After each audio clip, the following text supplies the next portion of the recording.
All right. Hello, everyone, and welcome. So, it is late, much later than usual.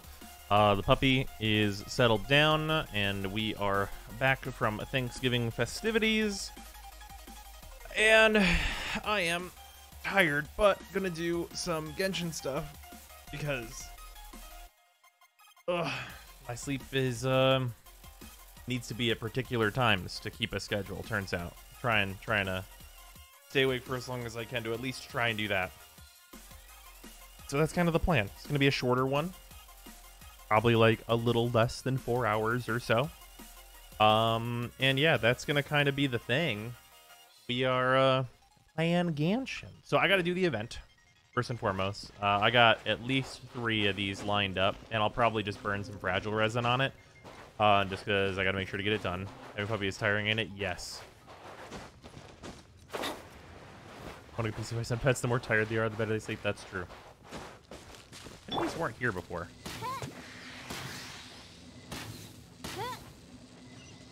Eight. Earlier, what is Pupper's name? Finn. Pupper is Finn. He's an excellent boy.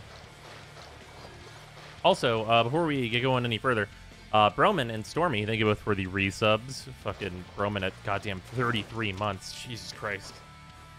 I could feel my age. New dog messing with your sleep patterns? Yes.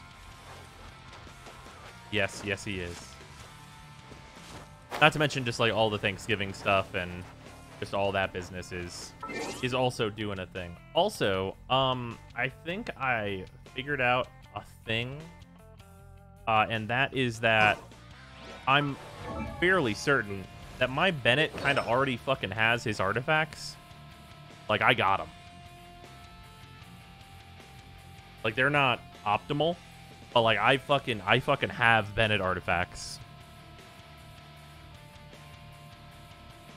You tell D to give Mirage a buff switch, please. I can tell them, but speaking into a void is usually not healthy. Whose tweet should I link? Yours or Saria's? I don't mind either way. Doesn't really matter. Whichever one's more adorable. I got my PC back from the shop. Fuck yes.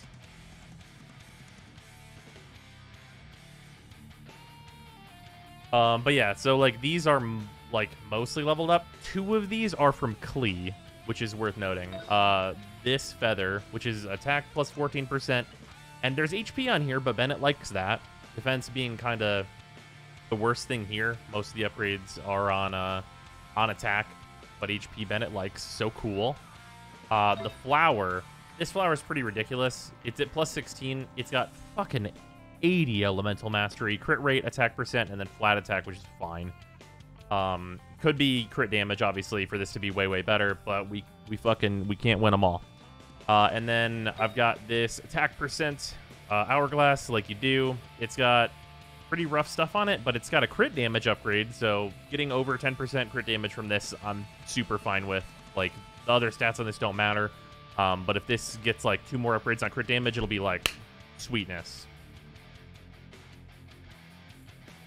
Which tweet is better? Do these.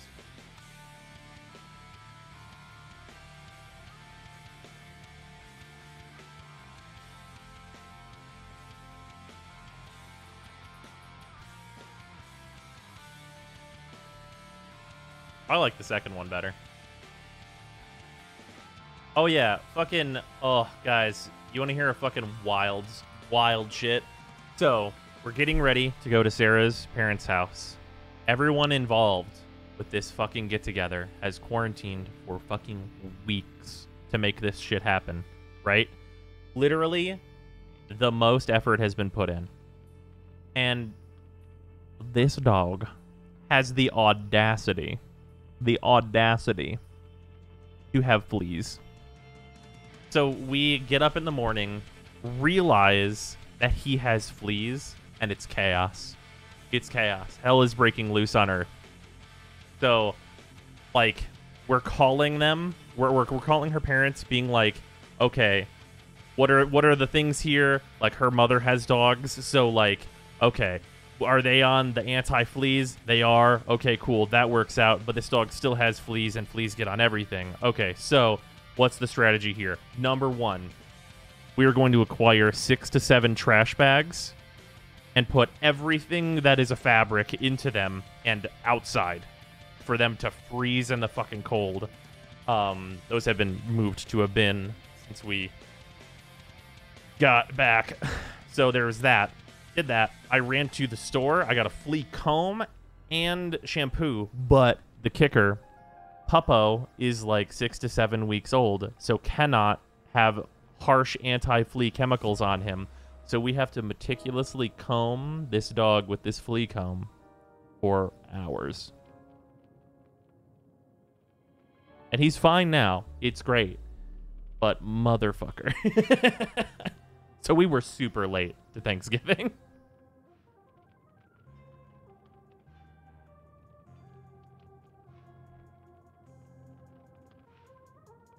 It was some real shit. Anyway, moving on with this Bennett stuff. This one's pretty sweet. I'm really actually very happy with this. This is a fucking physical damage bonus. First of all, difficult to acquire. Straight up hard to get. Attack, crit damage, defense, whatever. Attack percent, over 10%, and 6.2 crit damage. Okay? On this one, if we get like one more upgrade on crit damage or attack percent, we're way in. Way in. Great artifact. You didn't tell the best part. What'd I miss? As Gladiator Finale 4 set fit into damage calculation. It's the same slot as physical damage bonus. So it's post attack percent, which means it multiplies attack percent, which is important. Bennett is your carry. Bennett is one of my carries. Oh, yeah. The best part, the dog had like 2 or 3 fleas. We're not sure on one of them. No eggs. We were just trying to make sure. We're trying to build Bennett as fire or physical. Yeah, physical DPS seems best for Bennett. The one thing about this, though, is that if I get a 5-star fire artifact that's better, I might... Well, no, I probably still wouldn't use that. Because here's the thing. Part of what Bennett is going to be doing is he's going to be used with Chongyun. And that's going to convert his damage to ice. So this damage bonus is going to fall off whenever that happens. But I think him proccing Melt over and over for that huge damage bonus is going to significantly make up for it. And this is going to be really, really impactful whenever we're off of Chongyun conversion. So browse, when does Doggo get of Tuber Avatar? Also, bits. Misspot. Just thank you for 1,000 bits. When does he get a VTuber avatar? That is an excellent question. Well, your dog has no shields, 2 whole fleas on a dog. That's not an infestation. That's a sublet. Yeah, well. Wouldn't building him for fire help with the melt more? No, yes and no. Because the thing is, so use a Pyro Cup. If I get a good 5-star Pyro Cup, I would consider it. I do not have any Pyro Cups right now. Besides the one that Klee is used. Like, realistically, I need a 5-star Pyro Cup. This is his flex slot, so that's really easy for me to switch to. And this physical damage bonus is going to be really good going forward. So I think using this for now is correct. But switching it to fire might be right. The big thing is that this is definitely better on Bennett. Whenever Chongyun's buff is down. What breed is the dog? Oh, he is a miniature Schnauzer. And he is fucking adorable. Got hell lucky yesterday and pulled both Kaching and Diona within the same 10 pull. Fuck yeah. Have you used Helminth to equip your puppy with Consume? Not yet. And then for this piece, so this piece is technically Fischl's piece. Technically. But Fischl needs new pieces. So I think this piece is going to end up belonging to Bennett because this piece is sweet. So this is 11% energy recharge. Bennett's great with that. Elemental Mastery, which is solid. And then an attack bonus, which I'm okay with. The defense, whatever. But like these are solid stats for Bennett in particular to take advantage of. So this crit damage, Glad Helm, super good shit. Also M11, thank you for the resub, very much appreciated. So I feel like this is like a really good set for Bennett. So this is gonna be, this is gonna end up being what's going on with Bennett. And then that's going to coincide with Klee getting her new set whenever we finally have it farmed. And we're just going to convert out Bennett's old artifacts, which are like these 4 stars and stuff, into her new set instead, which I think is going to work really well. I wasn't asking what skin he had, bros. I meant, what precepts can he use? Oh, he can use... he's got Charm. He has a lot of different buffs. And he knows Gallop, which is an interesting one. You have a Sacrificial Claymore for Chongyun? Yes, I do. And a Sacrificial Bow for Diona, which is going to work great. Yeah, it's really interesting because, like, in building Bennett, I've been using Bennett for, like random open world stuff more than Barbara. Like, just while I'm building him, he's kind of taken Barbara's space for the resonance and stuff. But the actual team that is going to be using Bennett is this one, which is going to be Bennett, Beidou, Chongyun, Diona, which I think is going to be super strong. And also, this team is partially why the physical damage is going to be really solid, because Diona and Beidou together can really easily be like, okay, superconductor this motherfucker. And then you can just get in there with Bennett with his big physical damage. And because, like I'll have big shields and a lot of healing from Diona.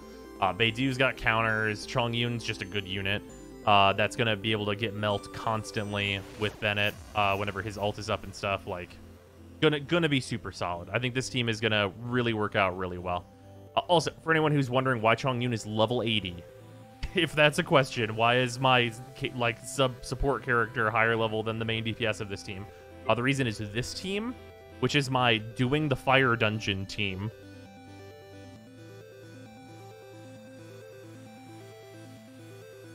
Chong is broken. Yeah, Chongyun's great. Chongyun is an absolutely great unit. He's literally a DPS on this team and a fucking support character on this team. He's like, get you a man who can do both.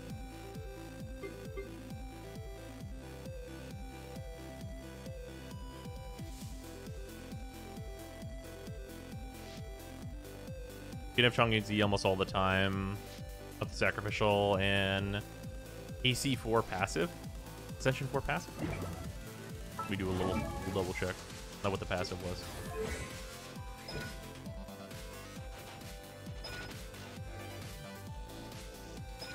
God, the fucking attack speed. I always forget about steady breathing. This is actually... So this reads not that great, but fuck, it is so good, though. Oh, you mean his you mean the cooldown constellation, don't you? Do you mean this one? His Constellation 2? I have his Constellation 1, which is crazy. But his Constellation 2 is really fucking good. With this interesting thing here, if you stack Chongyun and Bennett, you get 65% cooldown reduction on Bennett's E, which is great. Nice, Just. Free to play it, Just. Do it. Just don't do crack anymore. Easy. It is. So simple. Is this up to date? That is completely up to date. That's fair, Just.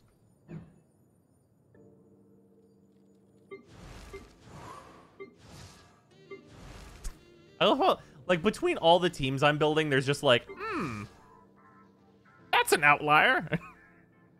Come on, motherfucker. Visual is such a fucking weird unit. You know what's really fucked up that people would hate me for? I have this not using this character.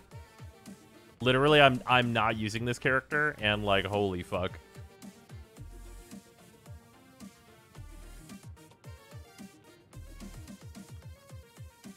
Let's hit AR-45 and learn that even the highest level of the physical, geo, and wind artifact domains are really easy. Yeah, that makes sense.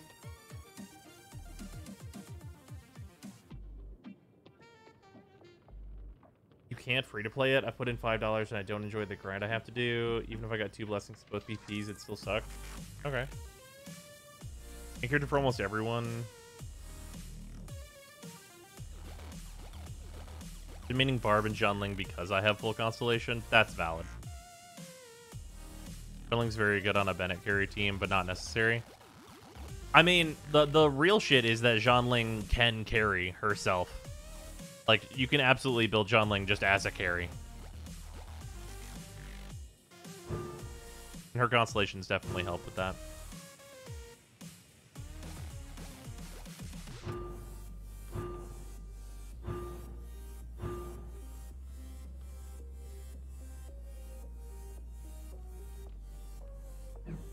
Zhonling's very good. She's a great deployer. Yeah, great support. She can main DPS as a physical unit. Like, just good stuff.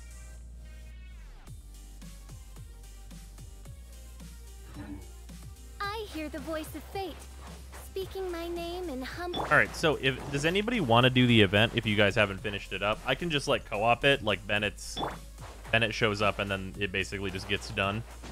But if anybody wants to co-op it, let me know.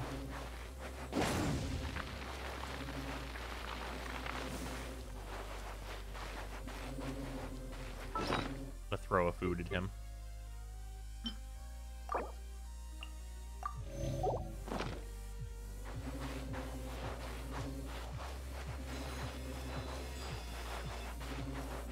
Put a single penny in this game, and I feel like I'm in a pretty good spot. Haven't struggled with a particular spot yet. Yeah.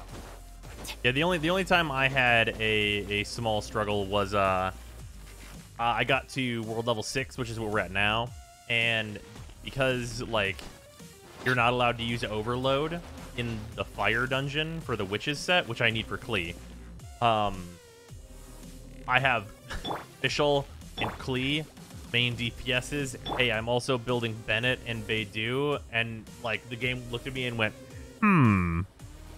you're not allowed to use overload there, so I had to figure out what to do with Chongyun.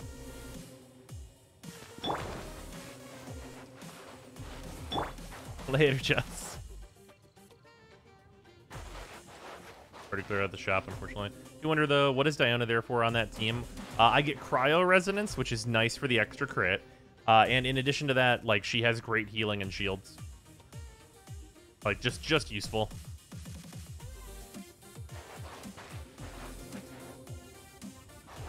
And she generates a fuckload of energy. Adventure time. All right, we're just gonna roll this. The one downside here is that Bennett is still level 70, but most of the time whenever I co-op this, like, I get matched into a lower world level. 15 out of 30 sunlight metals, pain.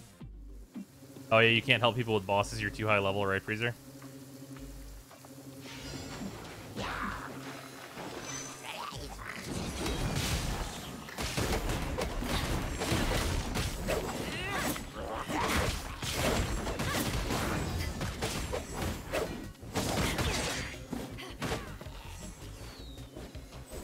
Man, this Razor really AFK right now. Oh, never mind. He good. Actually, you know what? He was probably just loading in full fairness.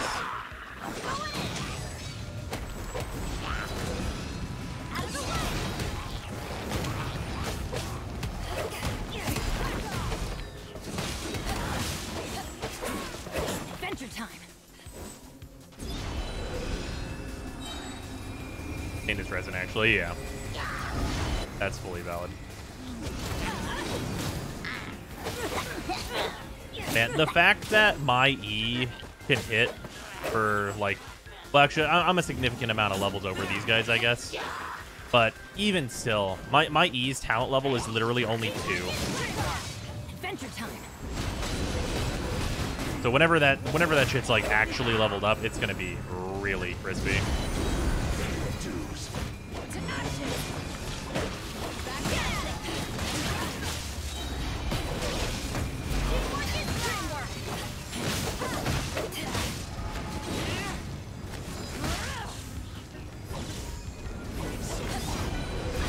Oh, damn it.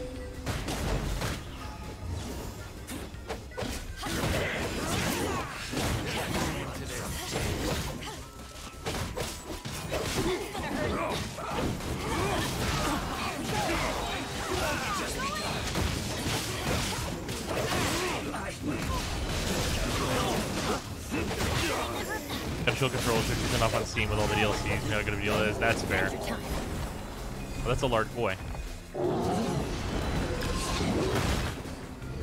Fair enough.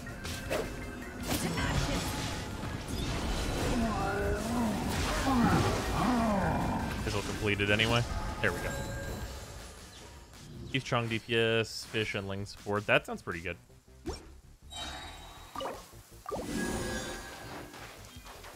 Alright, now I got 100 of these things.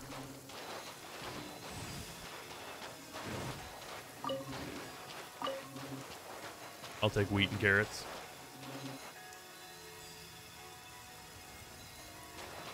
Never tried out Bennett because I didn't like the idea of a stationary buff due to how much I move around.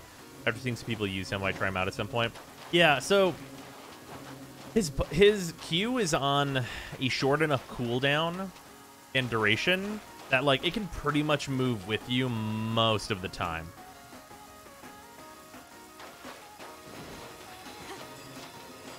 We starting it again? Go ham. Roll that shit up. Doing DPS Bennett or supporting for multi?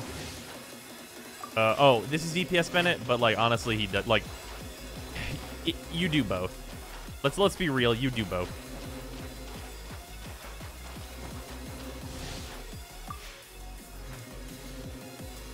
Like, whenever you build Bennett for DPS, you're really building him for support and DPS. Like, the character ends up being almost exactly the same. Like, you're really just, like, weighing whether you'd like a little bit more energy regen or a huge amount of damage whenever you're building that energy. That's really the main difference.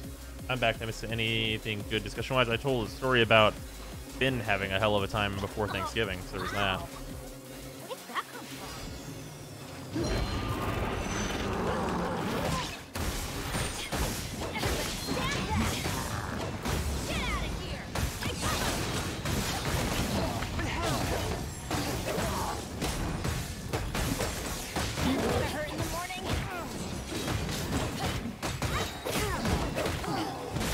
Man, if Bennett goes on banner, he's going to be so OP, because his C4 is actually ridiculous.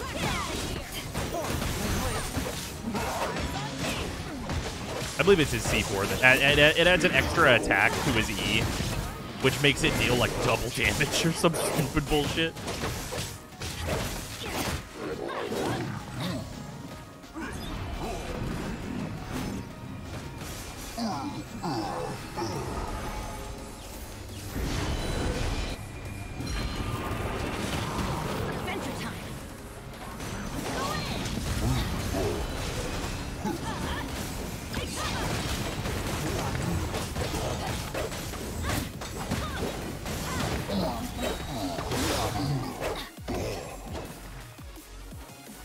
C6 is bad for DPS Bennett, though. Yeah, which is interesting that you'd never really want him to be C6.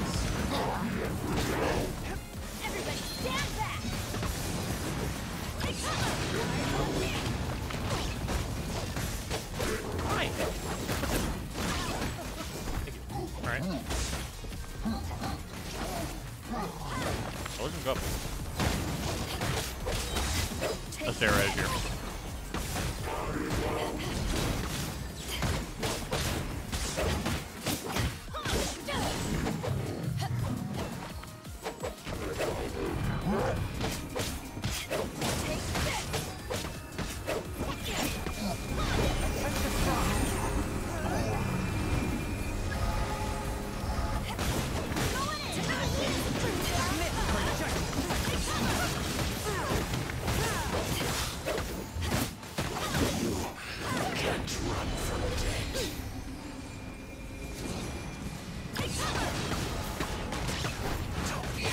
Joy, we've only just begun.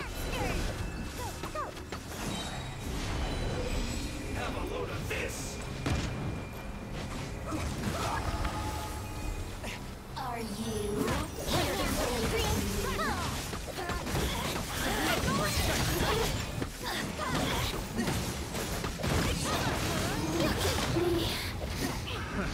Another test.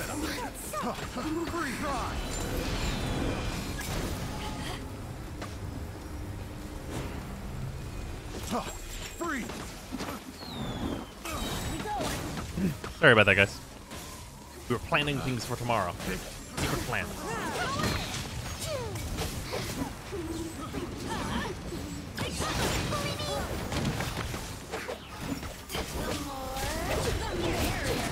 Guys, you know what I really didn't expect about Bennett? I really like how he feels to play. Like, his abilities are different enough. I thought he would just be, like, too spammy, but, like, he's got a fun charge attack, which is kind of different. And also, like, the different modes of his E all feel good. How is this C6 bad? It just looks like a DPS increase. It is actually a decrease, usually. And switching him to all pyro damage is actually bad for his versatility, because being able to do physical damage in a lot of cases is actually really, really good. And you get the bigger pops off of his abilities whenever you do elemental reactions, which matters.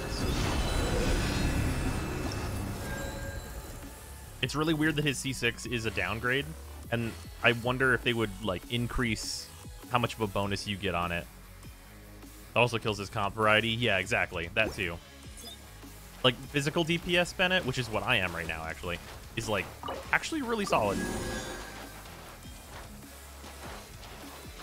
You keep the unique food you get from the characters, their birthday dishes. I don't want to eat them just because they are limited, even though they are like the regular food. Those characters can actually all make that food if you have them.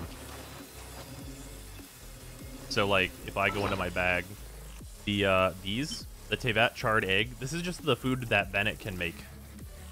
So all the characters that have special food, like the Puppy Paw Pad hash browns, like if you have Razor, you just have a chance to make them whenever Razor makes those. Plus his C6 doesn't let him do Melt with Chongyun. Yeah, which sucks. Not being able to combine Bennett with Chongyun is balls. Because Bennett and Chongyun are really fucking good together. Also, we can get some rewards out of this event real quick. Okay, so let's see here. Priority is already done. We got some Guides to Freedom, and we got the Crown of Sagehood. So, specifically for Bennett, I need all of these. Wait, no, not Ballad. I need Resistances. I need all these right now for big power up on Bennett. Wait, you didn't know that? Yeah. A lot of people don't seem to know that. So I do not blame you for not seeing it. I'm going to need these as well. God, this is such a good way to get these. And then... Oh, also, hey, for anyone who is, like, doing a limited amount of these, I want to let you know straight up, getting the silver ones of these is better than getting the gold ones. Like, if you're choosing which one to get first, get the silver ones first. I know that might sound weird, but these ones can literally just be turned into these gold ones for, like, basically no cost. So these are literally just more versatile, and it's the same amount for the same cost. Or also, bonus, if you have Jingqi, like, crafting these into higher books, you have a chance to get some back, which is also even better. So I know I need the gold ones for sure. And I do also need Ballad. Ballad, I think, is for Fischl.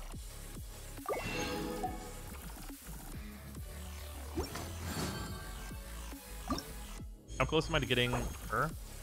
Two more runs of this, and I'll have that. Then after we've done those 2 runs, we'll probably take a break to go do the final quest of this event. Fischl and Venti both need Ballad. Ah, yeah, it's both of them. I thought there was another character. Fischl's in more need of it, weirdly.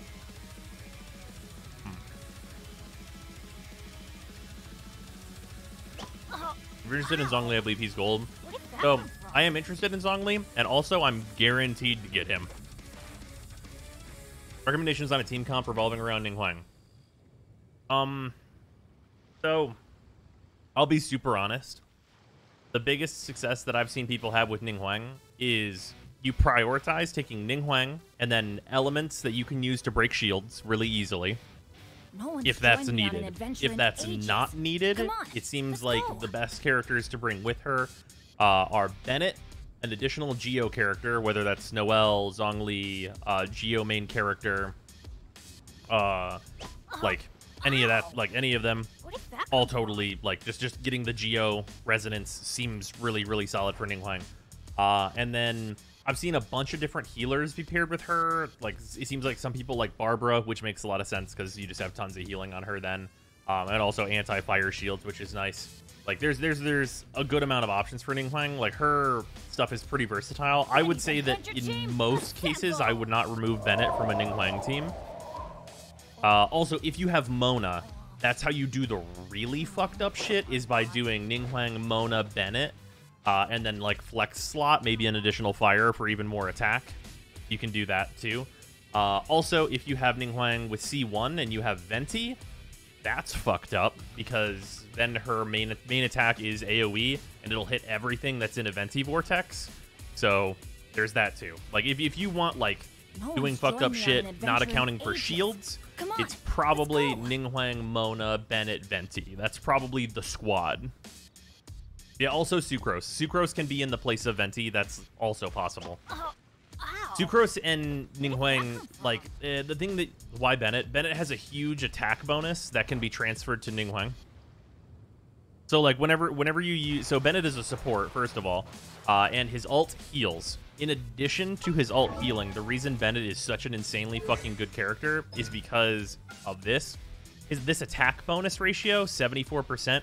So, you take his base attack, and any character standing in your ult gets a huge fucking amount of your attack. An absolutely massive amount of your attack is transferred to them. So that's really good. And also, it's worth noting that you're only getting this whenever you're healed up to, like, when you're at 70% of your health or higher, unless you have Bennett C1, and then it's just always you get the bonus attack. But his ult literally heals you up to that point, and it's a lot of healing. So yeah, Bennett's just really fucking good. Speaking of which, so I'm actually not sure. It probably is better to upgrade this than to even do my primary attack for, like, first. Like, that's how good this is. Like, another 4% here. It's so good that I'm considering upgrading it over my primary attack, which I'm building DPS Bennett. Like, that's how it fucking is. Because, like, let's see how much it is right now for me. Keep in mind, this Bennett's only level 70. And, well, our artifacts don't actually matter for this, but he's only level 70, and my weapon's only level 70. So, how much of a fucking bonus is that? So, 78% of 561 attack.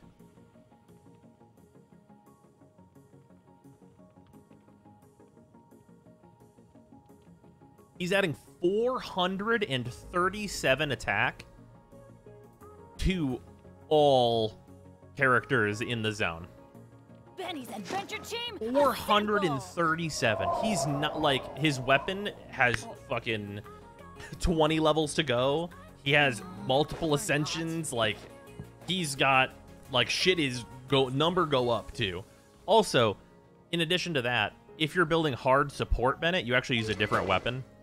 Because if we look, this weapon, well, I guess you can't see now because they're not the same level anymore. Prototype Rancor actually has higher base attack, but the reason I'm using Black Sword is because the crit rate is extremely good, and its passive is extremely good, and its second passive, which it doesn't need, is extremely good. So Black Sword's really good for DPS Bennett. Like, the biggest difference between DPS Bennett and non-DPS Bennett is going to be whether or not you put a Rancor or a Black Sword on him in a lot of cases. Or obviously, if you have a 5-star weapon, you could do that too, but whatever. So, like, the number's even better if you use a Prototype Rancor, because this has a naturally higher base attack than the Black Sword. Plus 20% of other characters' attack if you use Noblesse, which support Benny should have. Yeah, if you're raw support, Bennett, you can get the Noblesse set, which is, like, pretty busted. I guess using Noblesse is also a difference between raw support Bennett and DPS Bennett. But, like, DPS Bennett's also really capable of kicking out a lot of damage, so there's a plus and a minus there. 74% of his total attack or his base attack? His base attack. His base attack. Holy shit. If it was his total attack, good lord. Where did that come from? That would be the most busted shit imaginable. That would be nonsense. That'd be fucking horseshit. How much would that be exactly? Of what I just happen to have right now. Benny's adventure team, assemble! Be fucking 1,219 attack. Fuck. Fuck. Or not. Is yours C0? Yeah. Fucking 1,219. Jesus Christ. Can you imagine adding 1200 attack to any character? Oh, ow. What's with Where did Bennett that getting come nailed in the from? back of the head? Okay, so Bennett's archetype is loser. Like, so him getting nailed into the back of the head, and his like assemble and then the wind blowing thing is that Bennett is super unlucky and has no Adventure friends. Team, assemble. Like his whole thing is that he's unlucky and has no friends. So he's like a loser shonen protagonist. But his kit is great. His kit is like, but like it's so part of his thing is, look at this. Whenever you fully charge his E, he blows himself away. It wouldn't add 1200 attack. I know that it doesn't. We were theorizing. I know it's his base attack. Okay. I said, what if? Oh, yeah. Yeah, even his fucking birthday. Even his birthday is on fucking February 29th because of course it is. He only gets one birthday every 4 years.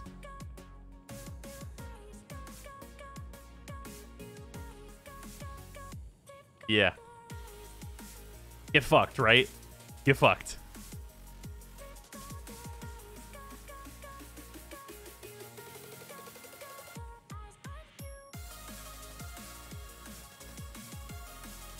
It literally even a good-natured adventurer from Mondstadt who's unfortunately extremely unlucky.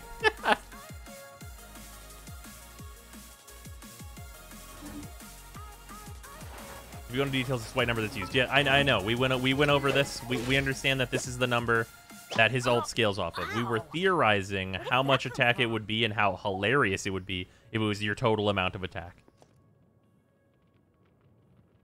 Like, how absolutely next level busted it would be. Keep in mind, it's already so fucking good.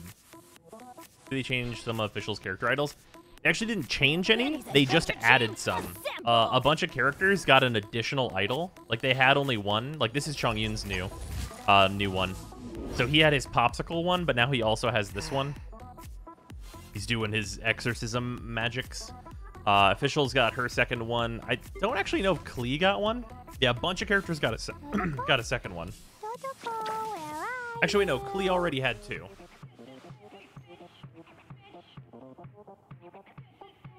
Yeah, Zucris has a new one. Kaching got her map.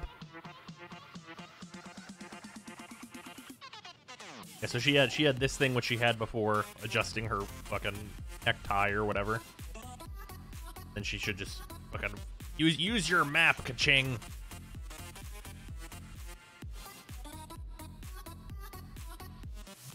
Love what they just for her birthday. Yeah, it's fucking great. Yeah, she's got her map now. Yeah, a bunch of characters got new idols, which is cool. Like, I think Chi-Chi got a new one, but I didn't even have Chi-Chi until she got it, basically. Chongyun is the mob psycho of Genshin Impact. He's just an exorcist. Yeah, anyway, do I have resin left? Yep. Roll another one of these.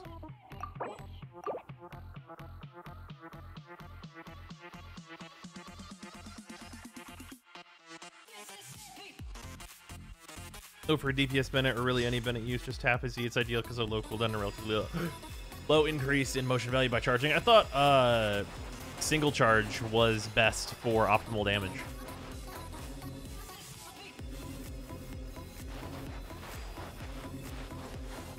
Although, oh wait, is that only with his C4 that first charge becomes optimal damage? Oh shit, I have Klee Bennett. I guess that's fine. Doesn't really matter.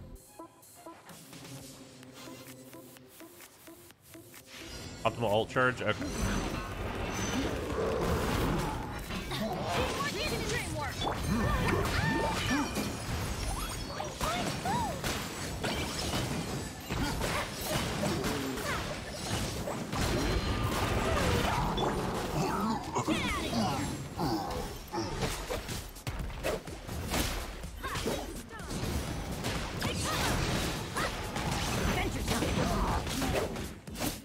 Oh, cool. Somebody else joined.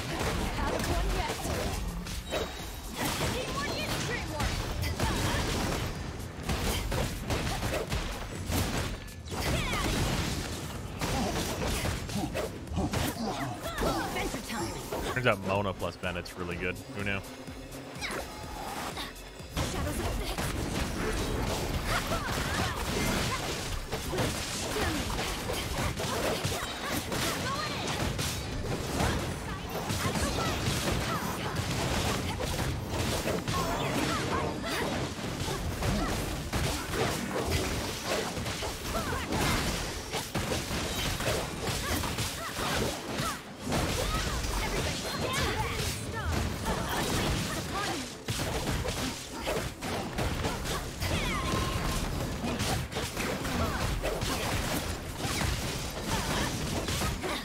Mona is not ulting much.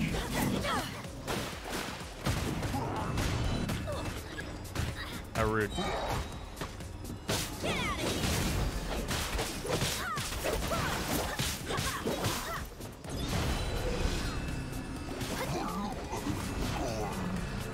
Put the energy in.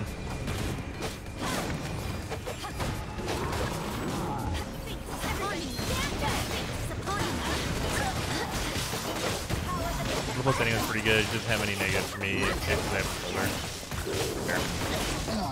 shoulder. Yeah, Mona seems pretty solid. Just like she's a 5-star that's a hard support, which seems rough. I still want her as a character just because, you know, she just seems like a great character to have around. Like if you just want to do silly damage, like I would put her on my Ninghuang team.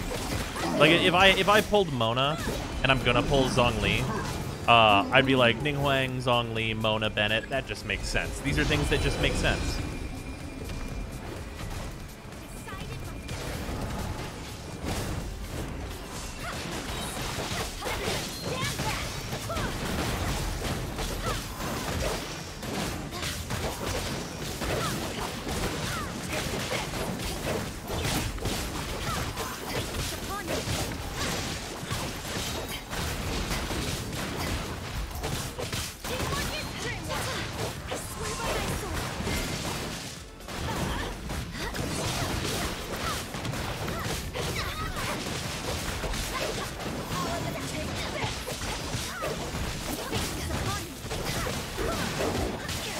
Take Mona to spike cryo enemy if he does.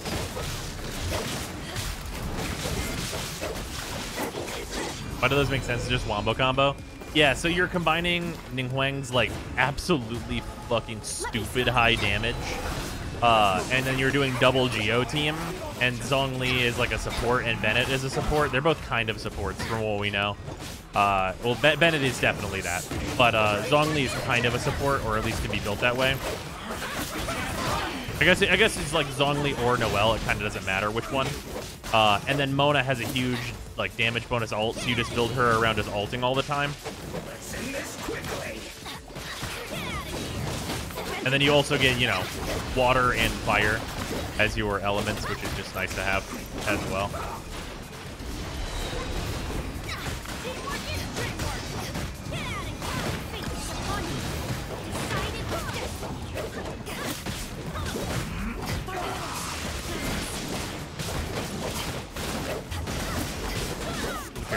During the event, trying to all an act. I mean, we knew it was all an act. She's Judy.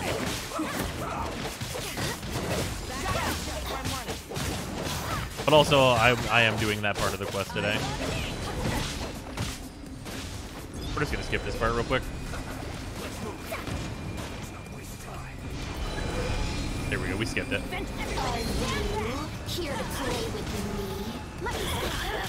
How's the pupper? Very good.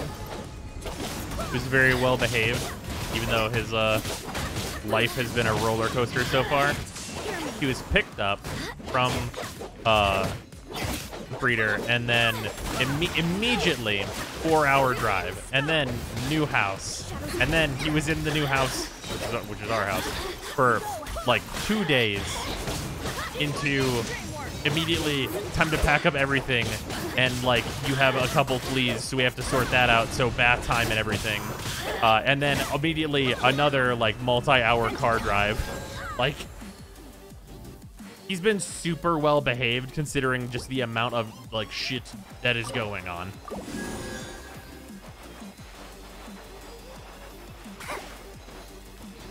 Almost like Rika from the Chuny anime. Yeah, the JP VA is the same.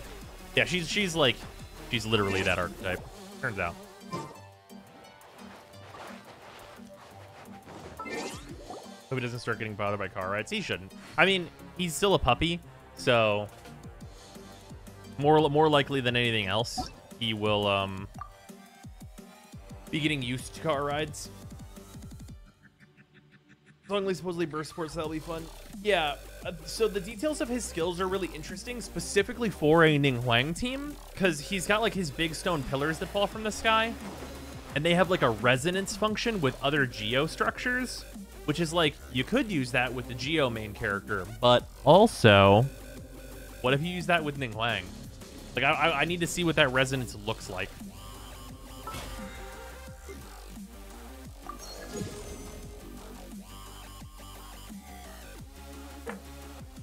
So he's going to be main DPS, but he needs a battery. Finished new quest type yet? I have not.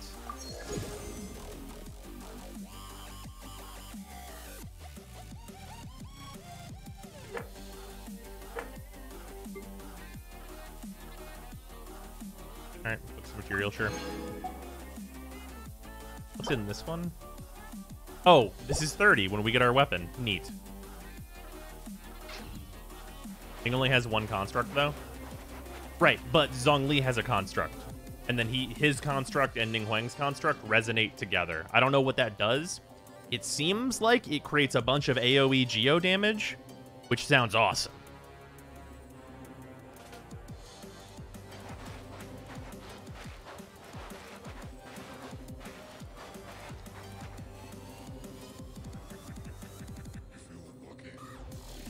You finished the event yet or no? We're really close. We've got like one more to go. Yeah, we got to do one more of these, and then we've got that. Although I need to farm, like I'm going to farm out the entire shop because it's literally just worth doing.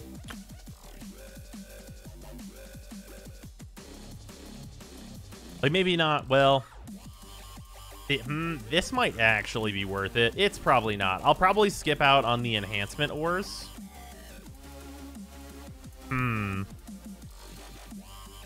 Yeah, the enhancement ore, I'm getting so much already just from grinding out the crystals. So I feel like, yeah, this is, well, it's only 2 runs for 100 enhancement ore. But like, I'm not low on ore right now. And I'm not going to be like level 90ing weapons anytime soon.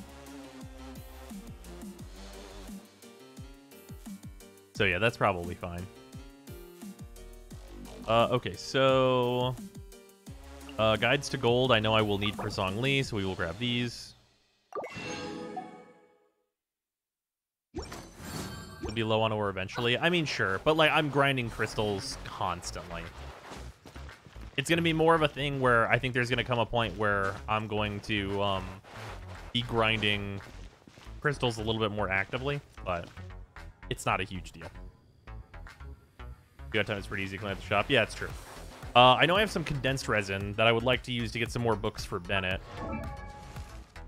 Because we have his Fantastic Voyage at 6 now, but if he's going to be a main DPS, this skill could definitely use an upgrade, which actually we can just do right now. God, this is 10% per level. Jesus.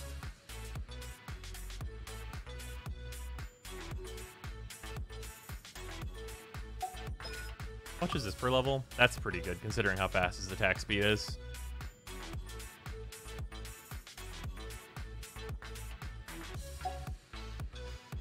Never knew you can make 30 Mystic Crystals a day as cap. Yeah. I'll upgrade that real quick.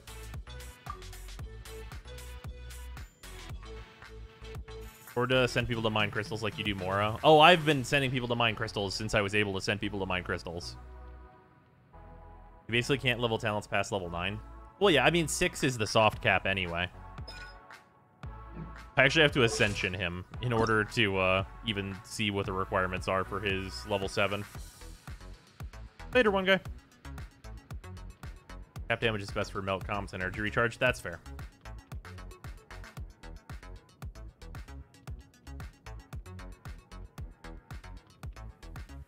Leech crystals from viewers' worlds. That seems unnecessary. Ow.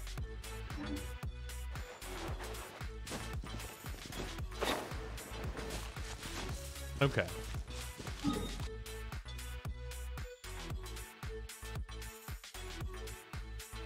So you come across a ranged fire puzzle. Okay, just so everyone knows, because I realized that no one knows this, they actually changed it so that characters out on expedition can also just be used. So y'all can send whoever you want. If you've got like Fischl and Bennett and Kaching and Chongyun, there's no reason not to send them on expeditions anymore. Like, I've got all the like expedition characters, and they just go get ore every day. That's their whole thing. I'm aware, just for the meme of Amber staying in the mines, she'll have to come out for puzzles. Nice. Now Amber doesn't get holidays, motherfucker. All right. This is it. Is this one it? No, it's this one. No. Yeah, these are the Bennett dungeons.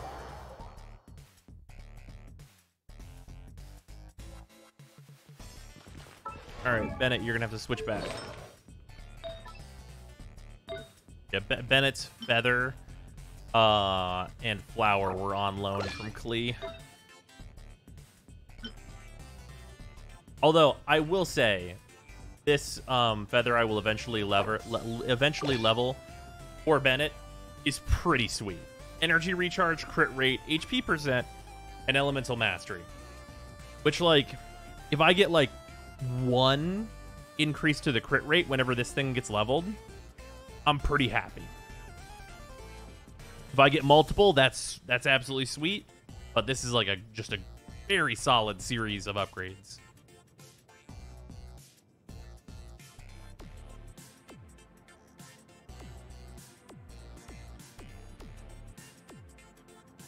As a free-to-play player, I don't know if I should buy my second Bennett from the shop. If you're free-to-play, I would chill on that, because there's going to be there can be 5-star characters in the shop, so I would hold off. C1 Bennett is really good, but it seems really not necessary. Like, if you're fully free-to-play, I would just chill on it and get a character you don't have that you want. And a C1 is insanely good. Right, but if it's the difference between having another character and not, right? Like, think about, like, they end up putting Dillik in the shop, and it's like, oh, I got Bennett, so now I don't get Dillik, and I already had Bennett, so I got like Bennett's C1 or like Jean.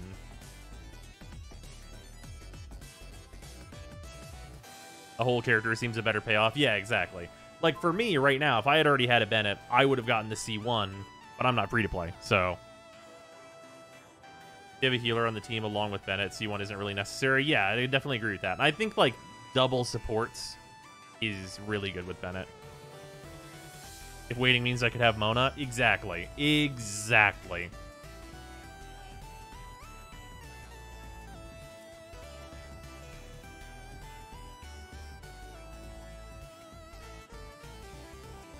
Had to buy my C0 Bennett from the shop. Yeah, I bought my Bennett from the shop. Super worth it. If you don't have Bennett, I would absolutely tell you to get Bennett from the shop. Like, if you happen to have the stuff and you don't have Bennett, get him. He's really fucking good. Like, if I was making a tier list, Bennett S tier. Instant S tier. No questions. He's too versatile. Like, as literally every role. He's a healer, support, DPS. He literally does it all. More of a dolphin. Yeah, I mean, like, I'm in, like, dolphin territory because people are like, take these bits, roll for these fucking characters. I want to see you build Ning Huang, which I'm cool with. I'm here for it. Like, I was very comfortable with the, like, $170 I spent on the game because, like, it's my job a little bit to do that. But then, like, people just being like, roll, motherfucker, roll. Did you buy the blessing again? No, it's still just running.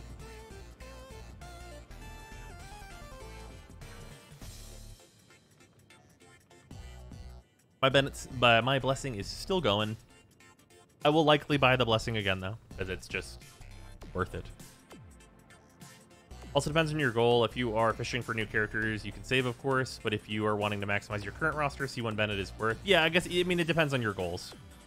You planning on getting Zhongli? I actually don't get a choice. So, what happened was, One guy who's in the chat right now, I think he might have said that he was going to do something else real quick.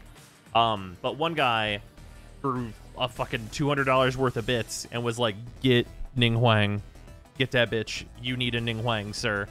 So we got Ning Huang C1, and we didn't get Child. We were the absolute clutch motherfuckers. We did not get Child. We did get an extra Gene. So I have Gene at C1 now, which is hilarious because the game is just screaming at me to use that character, but I'm not. And then we're so close to Pity that it is not possible for me to not get Zhongli.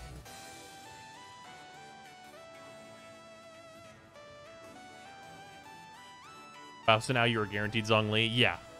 We got crazy lucky in not getting Child because fuck that character.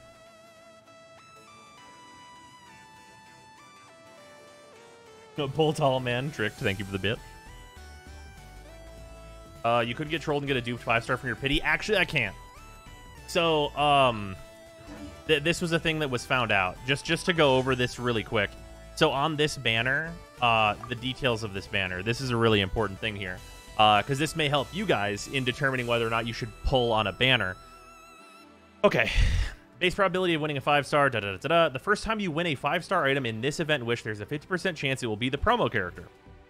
If the first 5-star character you win in this event wish is not the promo character, then the next 5-star character you win is guaranteed to be the promotional character. So because of this, my last 5-star I pulled was Gene, which means if I pull another 5-star, it is the promo character 100% of the time. So every other 5-star in these banners, you will get the promotional character. That is fully guaranteed. So because I got Gene and then I didn't get Child, my next 5-star pull is Zhongli, because the Pity carries over. Yeah, at least every other. That's, yeah, correct again. Because there's a 50% chance on the other ones that I also get him. So because I got lucky and pulled Gene in like fucking 20 rolls or some stupid ass shit, now I know I'm going to get Zhongli when the new banner comes out, and it'll be within, because we can check history. We got, so this is 6, 1, 2, 3, 4, 5, 6, 7, 8, 9, 10. So this is 62 rolls since Gene. Holy shit, we managed to get Ning Huang and not hit Child, which is great. So within my next 28 rolls, Zhongli will be within those next 28 rolls. So it's actually like pretty likely that my first 10 roll is just Zhongli, and then I pack my bags and we're done here.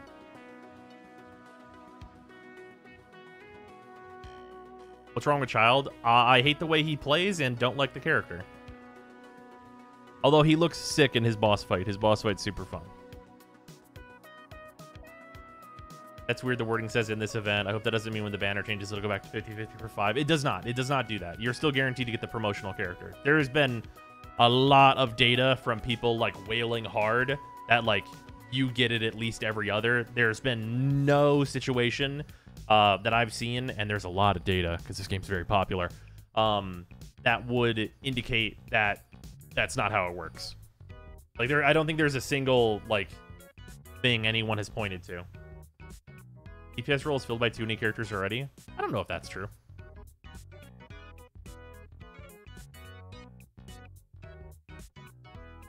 Child's gimmick is very weird and kind of unfun. Also, his animations are super stiff. My guess is that it needs to carry over due to Chinese laws. Probably. Like, regardless, it's good that they have, like, promo character Pity. Because, like, this is stupid because obviously this shouldn't need to be a thing if we look at this kind of objectively. But there's whale protection, where there's actually a maximum price on a full Constellation promotional character. So, like, if you look at Child, and you know that the absolute minimum, like, or the absolute maximum number of rolls for you to get a C6 Child is... Here, one second.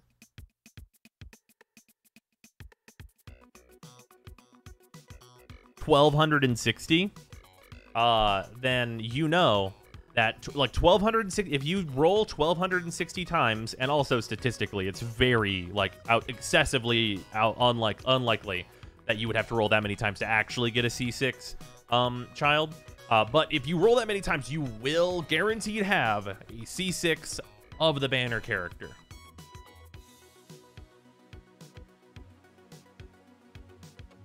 Also, probably don't do that. It's like 3,000, I think, dollars. Yeah, that sounds right.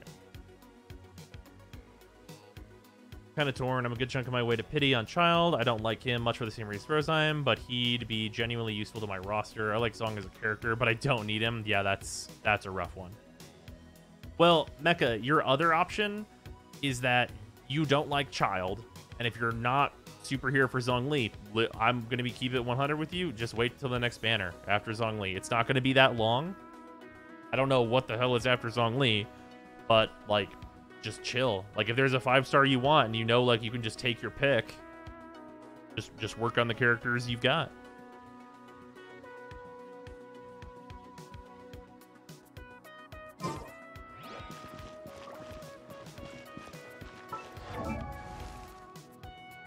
Benny's Adventure Team, assemble!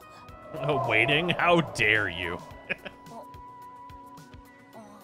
Let me check how close to pity I actually am. I might want the 4 stars. Well, so keep in mind for pity, there is...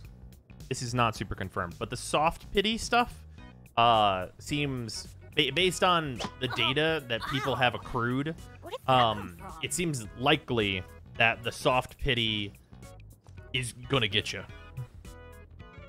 So keep it in, like... It's 90 rolls to pity, but you're only gonna want to get to like 50. Benny's Adventure Team, assemble! Also, it is absolutely hysterical to me. I will mention that, like, there's a system of the system of I don't want this character, I do not want this character, so I'm not gonna pull even though I want the more likely characters is hilarious. Wow. Where did that come from? But yeah, like, if you pull 50 times and you happen to get the 5-star, like, if you hit it anyway, then it's hard to complain because, like, you weren't that far into pity.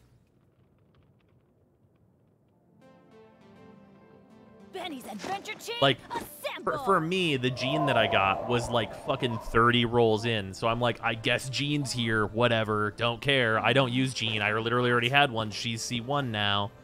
I guess that's fine, because it wasn't really a huge waste. Like, if I went 90 rolls and then got Jean, I'd be like, ugh. Oh, ow. But because I was, like, 30 rolls in, it's like, whatever, dude.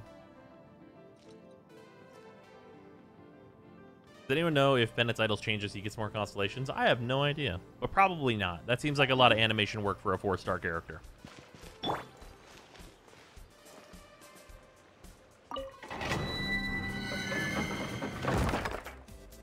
Went 90 on Ventine, got Jean. Fair.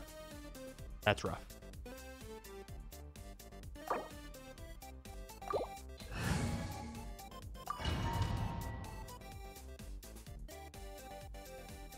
I got Child pulling for Ning Huang, then got him again 2 10 pulls later.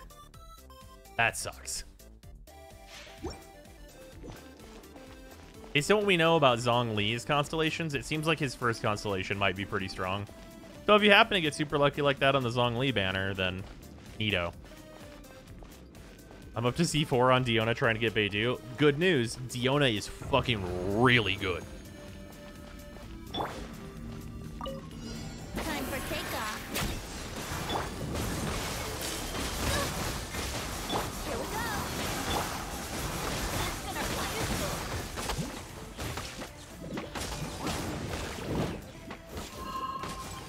Here we go. Think you can get away? Makes Diona good. She's just an incredible cryo support. That's really all it comes down to, if I'm honest.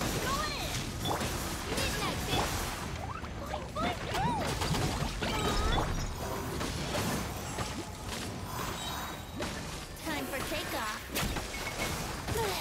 Like, she's got really solid healing. Yourself. She's just a fucking good character. She fits into a lot of comps. She's good by herself. She's easy to build. Like, the list goes on. Like, quite honestly, for Diona. What makes Diona good? She's a cryo that isn't Kaya. Fuck. Damn it. Trying to get the healing.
All the healing on her. Time for takeoff.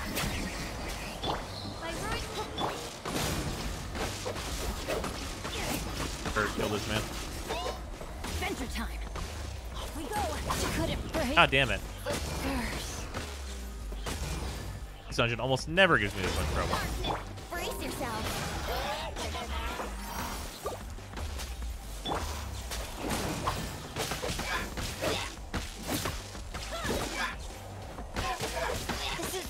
Oh, it's just the fucking cold AoE.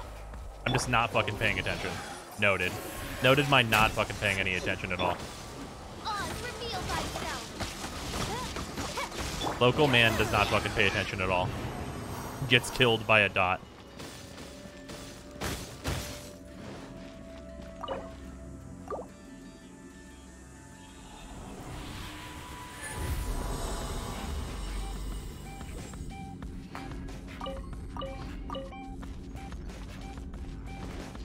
Stop standing in the metaphorical fire. Yeah, exactly.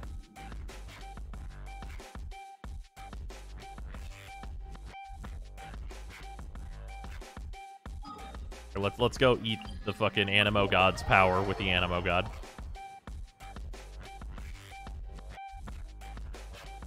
Give me the Healy juice. Yes. Good. There we go. I love how whenever you're like a high level, this fucking pool doesn't scale, so you like empty it whenever you revive a team. Planning on making more Genshin videos? Yes. That is the straight up.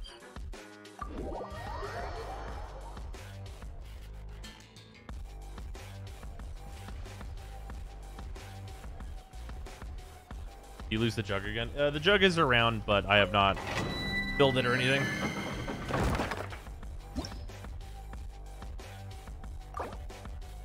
I still have condensed, right? I'm fairly certain I do. Yeah, I got one more. Wait until level 50, it doesn't even revive anymore. Oh well, I guess I'll have to cook.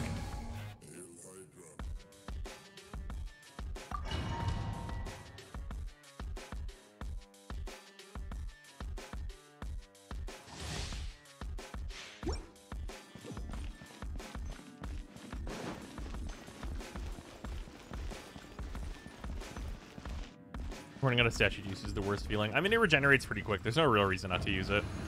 Especially when you're playing on PC, because you can just teleport so fast. Brace yourself.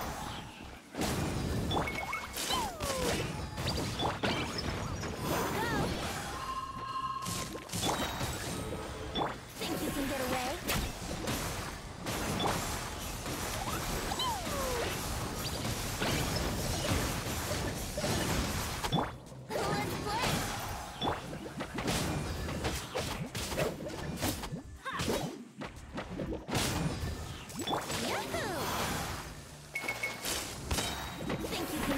Where are you in the abyss now? I haven't bothered with it anymore.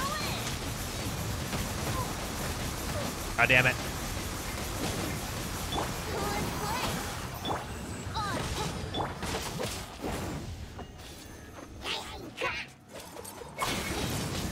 Couldn't break.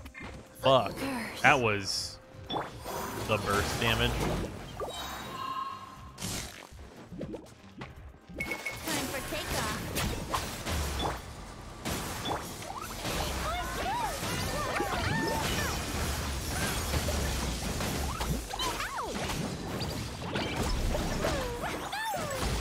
Brace yourself. Wouldn't gliding be faster? On for field fight. Let's play. Think you can get away? Shut up and take my mark. Darkness.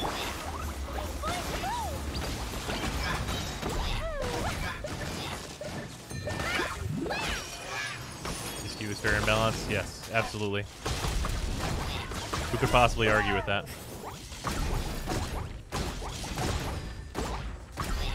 Here we go. Going in.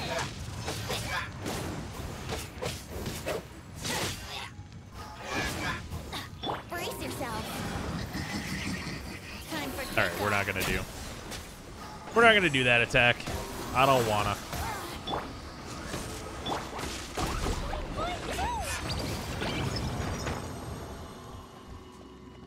Ooh, Blackfire, thank you for the resub, much appreciated. Also, Drick, I think I missed you. Thank you for the resub as well. Give me these books. Ability revive and healing should be two separate things for the statues. Well, they tick differently. We'll keep getting gold books, so I guess that's pretty good for me. How exactly did the main character get their powers? Did the gods just see them walk up to their statue, saw they weren't from here, and just said, here you go? Well, I mean, your main character is like a multi-dimensional walker. Like, okay. Okay, those of you that play Magic the Gathering, your main character is just a planeswalker. But there's an immortal sun on this plane. That's literally the best way I can explain it.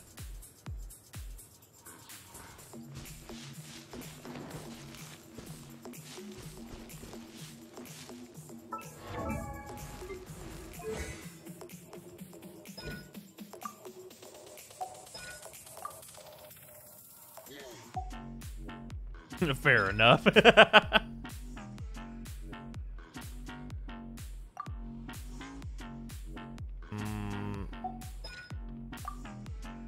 I can craft some others. Wait, the press damage goes... What the fuck? Heck, it's such a huge boost from fucking 3 to 4. Fuck. That is a 14% boost. That's actually really insanely huge. I didn't realize that this was going to increase, like, more at the higher levels. Like, not, like, more than, like, you know, the lower levels, but, like, between levels. Last time it went up only 10%. Well, okay, then it goes up 10 again. Okay, all right. Yeah, I guess that is just the Ascension cutoff still.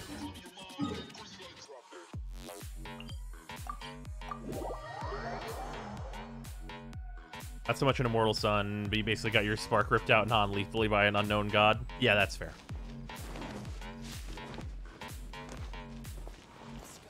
That's less than a 10% increase of what it was previously. It's still a really huge increase.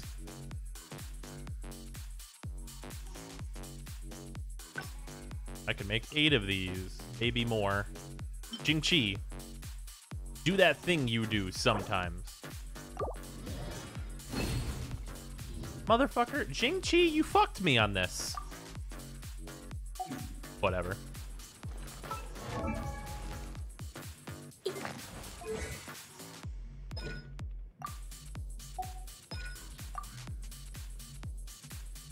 That's why you do it one at a time. Does that actually change anything? I think that's just like rolling one at a time. It has no effect.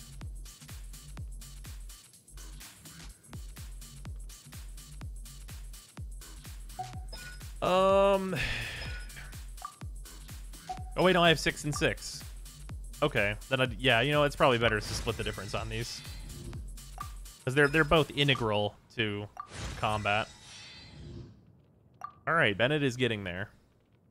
Since Saria is not here, did you tell her about your recent MTG pulls? I did. She was frustrated, which is absolutely fair. I expected that. Like, I literally said on stream, Sarah said this is going to be the Jeweled Lotus box, but then it was like the fucking Jeweled Lotus box.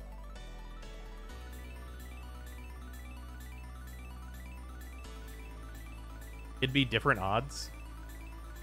That's no. No.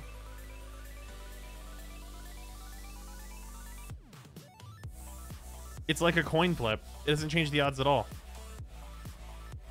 No matter how many times you flip a coin, it's a 50-50.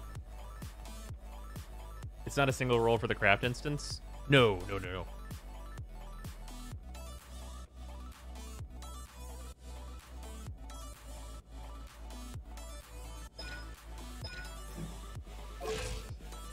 I'm really considering spending some resin to get him ascended.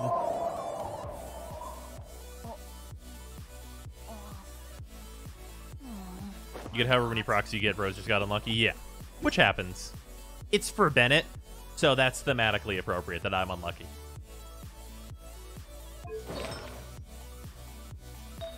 I don't have like another halfway decent gladiator feather, do I? I do not.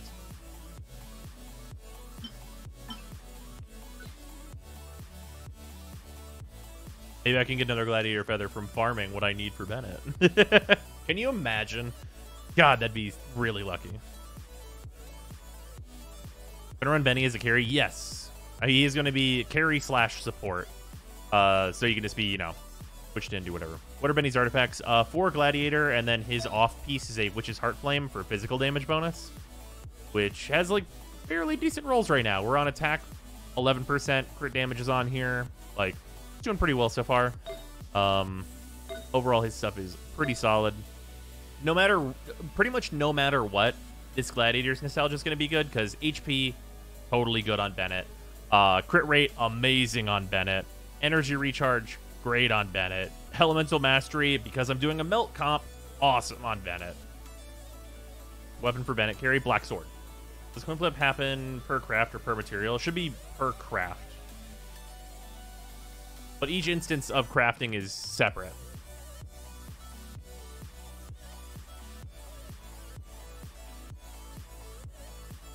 Attack, physical, crit damage, that's what I thought. Thanks. Yeah.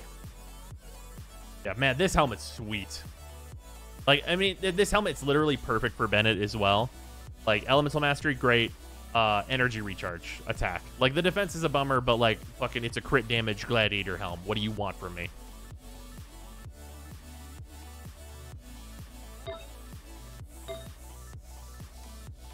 And this one, this is at 11% crit damage, even still. Like, this one's probably the one that could be the most better in terms of its substats, but it's also one of the easier ones to get, so cool. Then this one's super solid. Elemental Mastery, attack, energy recharge, HP. Guess what? Those are Bennett stats. Problem, 4-star artifact. So getting a better feather here is going to be pretty tough. The one that Klee has is pretty solid. It's 14% attack on here. So I lose, like, the energy recharge. And, like, the Elemental Mastery, but, like, the HP percent is good on Bennett. Likely, Bennett will inherit this Gladiator Destiny from Klee whenever Klee finally gets switched over to Scarlet Witch, once we get a halfway decent... or not Scarlet Witch, Crimson Witch, whenever we get a halfway decent like, full set of that.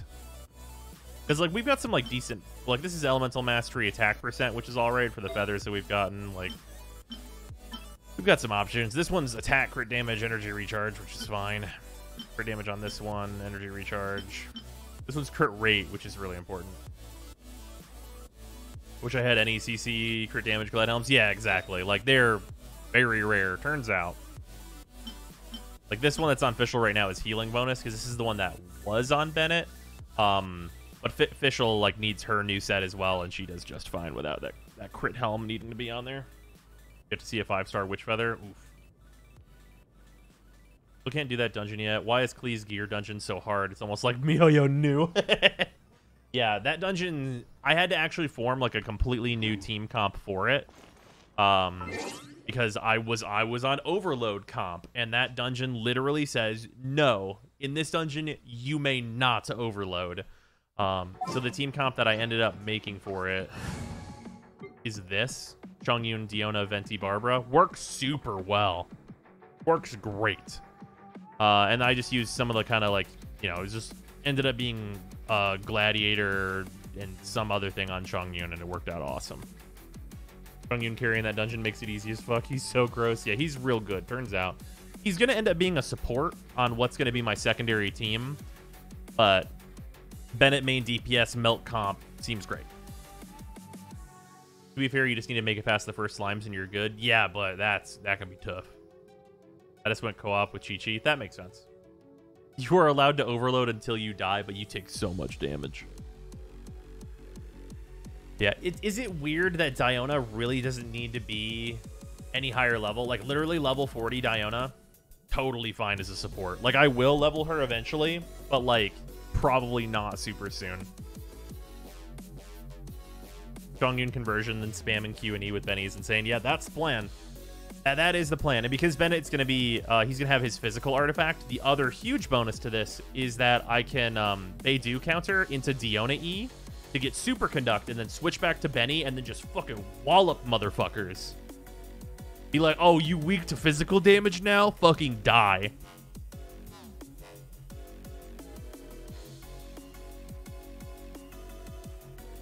You run into some flame slimes and you're like, goodbye. Although flame slimes, getting them super conducted may be a little bit more challenging.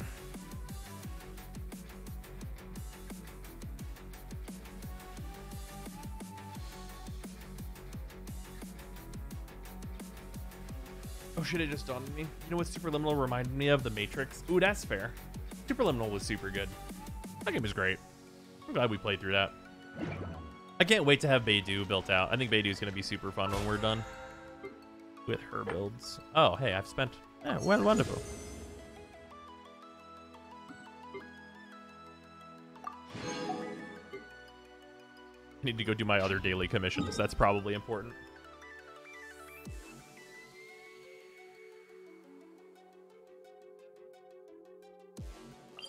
On the middle of a fucking island. Oh, it's this fucking island. Although diverse all the characters are in this game, they all feel unique. Yeah, it's actually... I wonder if that's going to degrade over time. Because, so... before I looked into it further, which did change some of this, there's that new character, Xinyan. I think that's how you say her name. It might be Xinyan. But the new rock and roll girl, her stuff, she's very Diona-like. Like very Diona-like until you get into her constellations. And because she's a 4-star, it's going to be much more likely that people are going to get her constellations. And she seems like she is a defense-focused charge attack DPS whenever you get into her constellations. But otherwise, it seems like she's going to do a more explosive version of Diona stuff.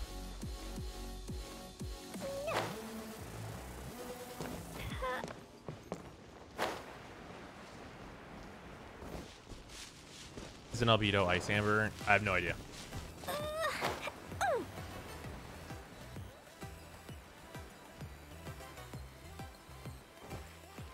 I will say the rough shit about Brace yourself. not using Barber anymore is fire shields. Straight up.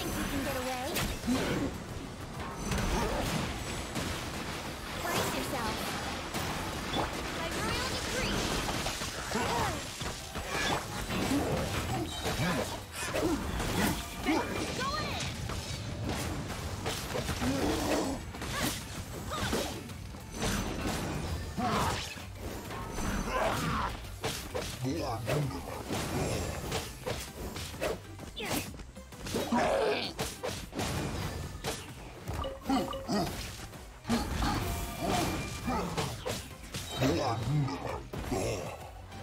Teamwork is dreamwork. Get out of here. Let's play.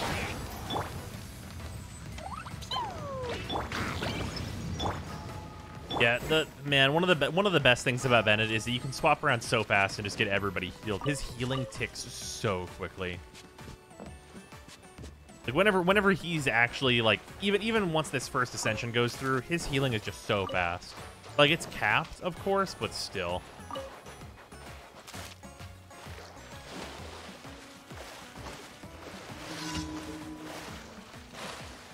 Big difference is Zinyan's shield pulses pyro damage. Yeah, right, which matters a lot. I do think that for supports, cryo is superior to fire, but it's hard because the resonance is so good.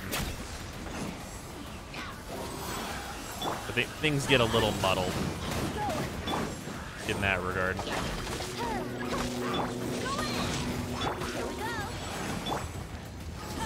Oh, that guy fucking died. All right, well.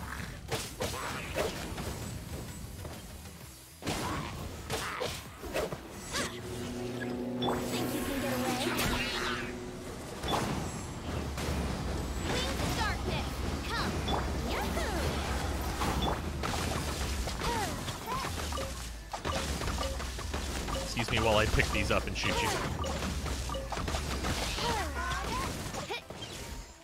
Brace yourself.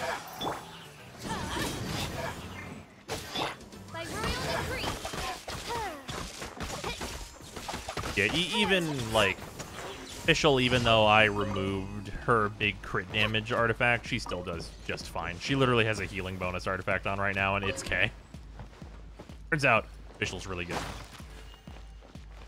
Those enemies get real chunky in this game.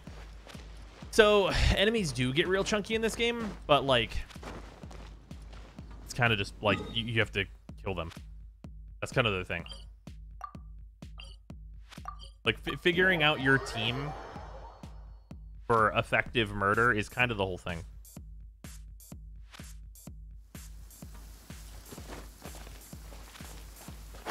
Having the E ability be similar in this game means it'll be compared a lot. Yeah. Comparing Bennett to Diona, that seems like a weird one. Those two characters do extremely different things. Yeah, enemies get chunky, but once your team comped out, it is not a huge deal. Enemies get chunky because they want you to use your team properly, yeah.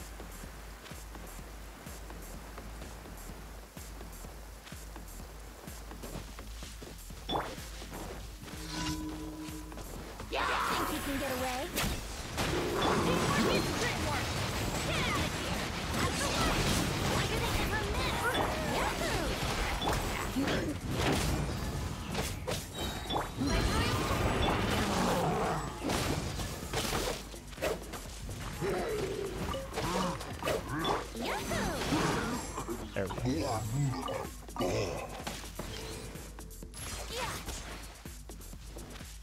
Man, come on now. Fall off. Did you die? No. Now you died. Is it just you? Okay, no, you got friends. Okay. I was like, is it just the one guy with a shield? That's not really reinforcements, is it? I almost feel bad.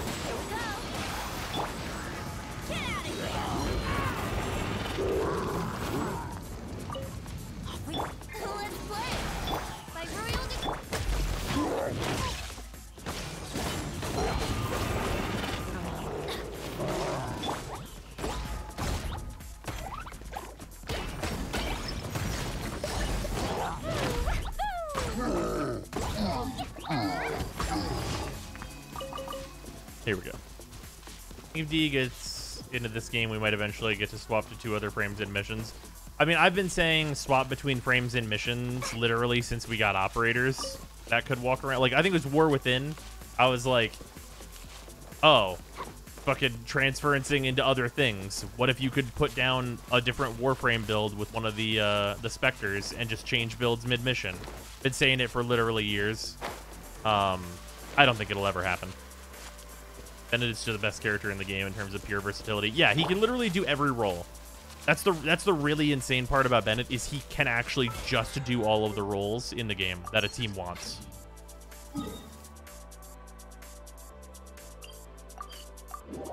Which I'll reiterate, if you haven't gotten him from the shop yet and you have the currency for it, probably do that.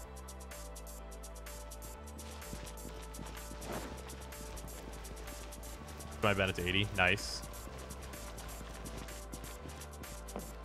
Oh, Whale so hard for C6 Benny once he's on banner. Warning, do not C6 Bennett. It is a DPS decrease. Add Astra. And versatility down. Yeah, C6, yeah. For anyone who doesn't know, you should never C6 Bennett. You should, like, C5ing him, awesome. C6ing him, don't do it. How was it a DPS decrease? So his last constellation is Sword, Claymore, and Polearm wielding characters inside his ult. Gain 15% pyro damage bonus. Normal, charged, and plunging attacks now do pyro damage. So this sucks, because A, you can't build physical DPS Bennett anymore. Pyro DPS Bennett is less versatile, and you can't melt comp with Chongyun. It is a nightmare to do this. Like, this will literally, if you got him to C6 on banner, and you didn't know that that would happen, and you were using, like, a Chongyun comp, it would literally ruin your comp.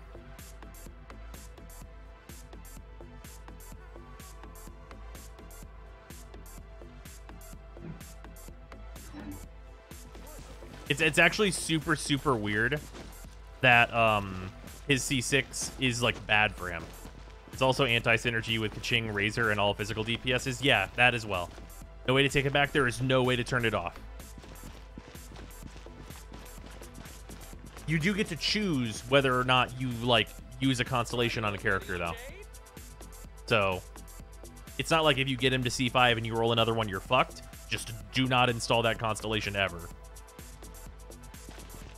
You can't melt with Chongyun if he gets Pyro. He gets converted to Pyro damage, so Chongyun can't convert him to cold damage. So Chongyun's E no longer works with him.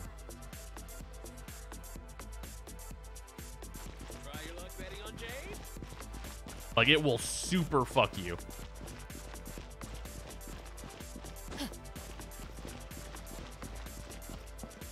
Guess it depends on the order of conversions. So there's a conversion hierarchy, and Pyro is at the top.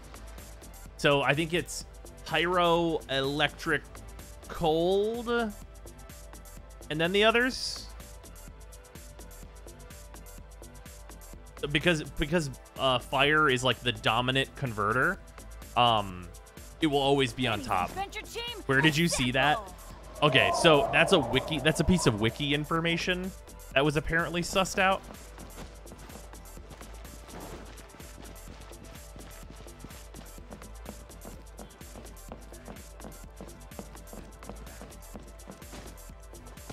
You can still get melt reactions, but not through the weapon conversion. Yeah, exactly. Because, like, the best thing about this comp... Here, hold on. So if we look at this comp that I'll be doing... Here are the really great things about this comp. So, Chongyun runs in, hits E, converts to ice. Bennett, these attacks are now all ice. So, I'm applying ice, and then I melt with my E every time it's off cooldown for a huge fucking melt proc. That part is, like, the main synergy between Chongyun and Bennett. Doesn't work if he's C6 at all. The other parts of this, just to explain, like, what this team is for. I've got Beidou for, like, tanking big hits and using huge counterattacks. And then, whenever I do that with Beidou, if I didn't get an overload proc, which is going to happen, like, some amount of the time, then I'm going to get a superconduct proc. And when I get a superconduct proc, I don't rotate to Chongyun, and I rotate back to Bennett. And because he's built for, like, a good amount of physical DPS, it's going to deal a shitload of damage whenever I'm just, like, regularly swinging the sword at dudes. And then, outside of that, like, Diona's going to just be mixing in ice damage and having shields available with also a big, like, AoE healing, which will also be nice, because it's going to be a way to top off Bennett and get him up to his full HP more often as well. Yeah, that's like what this team is going to do. This team falls apart if Bennett is C6.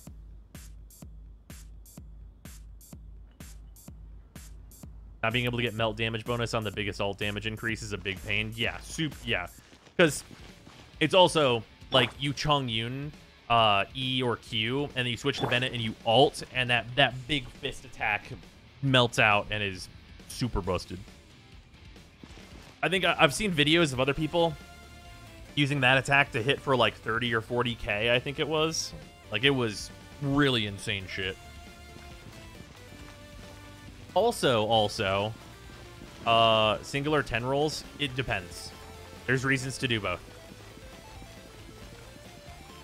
So, a random open world thing to note with this comp in particular, that will be actually hyper relevant for a number of different things in the open world whenever this comp is done, is that because Bennett's E is on a tiny, tiny little baby cooldown in grass, you E and then switch to fucking Beidou and get full counter damage from burning grass. Heads up, that's also a synergy of this party. So you're literally like, oh, E, absolute fucking destruction. Instant max damage Beidou swings. So clearing groups that are in in grass becomes like, oh, you're in grass? Die.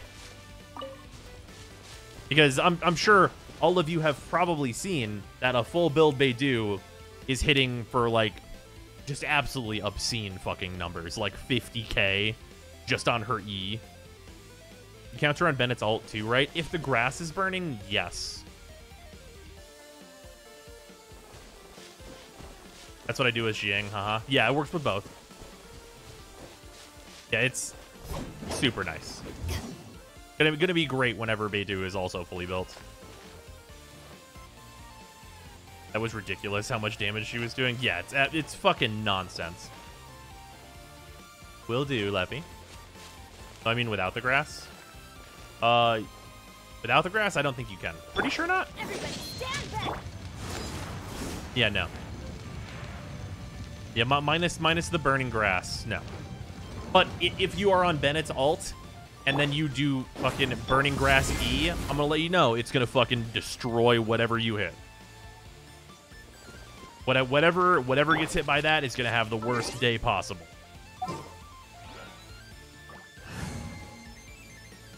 Only yesterday did I learn you can hold her E. You don't have to perfectly time it. If you perfectly time it, you do get a huge fucking damage bonus, though, and you get an attack speed bonus, which is great. Turns out. Who knew?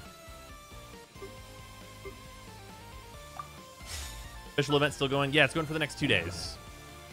Speaking of which, we should probably go and do the, like, last one of these we need to do to get our official. So I'm at full Constellation official, so I want to see how many of the shop tokens I get.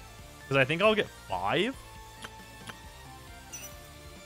Yeah, I'm at 54 right now. I think I'll get 5. So we'll see. We'll remember that I'm at 54, and we'll go do that real quick. I'll pop a fragile for it just to get it done.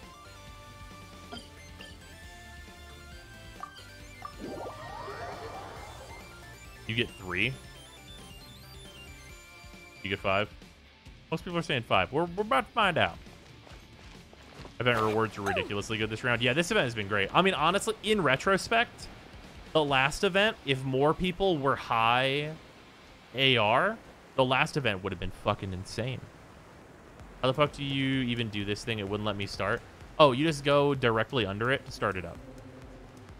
And then this is another co-op event. So you can do it co-op, or you can do it solo. It's been pretty good for me co-op. I haven't had any bad groups, which is weird. Very surprising. So that's been nice. But you can also just do it solo. It's like, you can do both ways. If you have a character topped on constellations, you get 5, 3 in constellation pot when you have top. When you haven't topped. That makes sense. I'm saying can't start in someone else's world despite me being solo.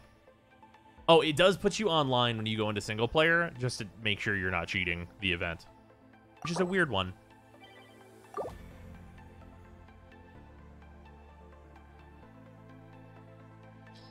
You need all main quests.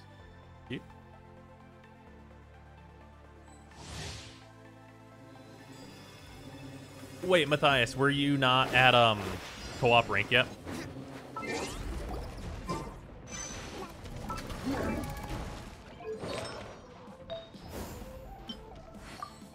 Fuck. All right, we're gonna have a weaker Bennett here, but I don't think it's gonna matter much.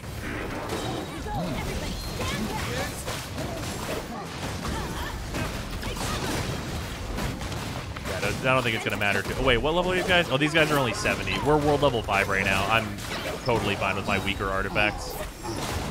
Super not a big deal. Interesting. So, one of the really cool things they did for this event... is if you match into someone who's a lower world level than you, you actually don't get like reduced rewards, which is a great change.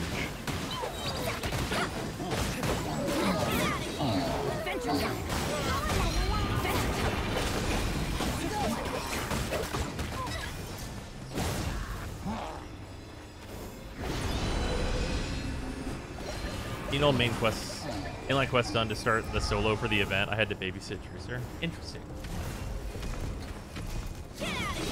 I wonder why that is.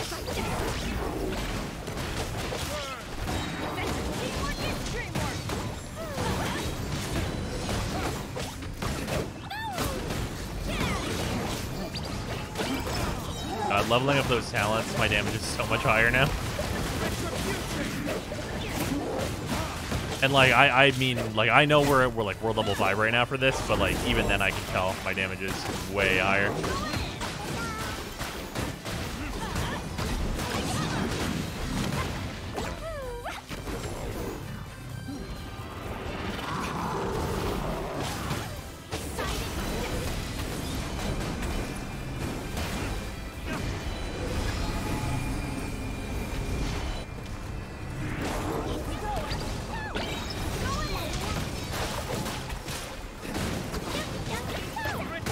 Saying teamwork makes the dream work anytime he uses E.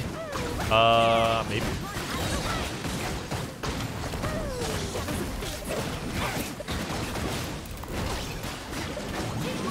Oh no, that's his ult voice line, not his E.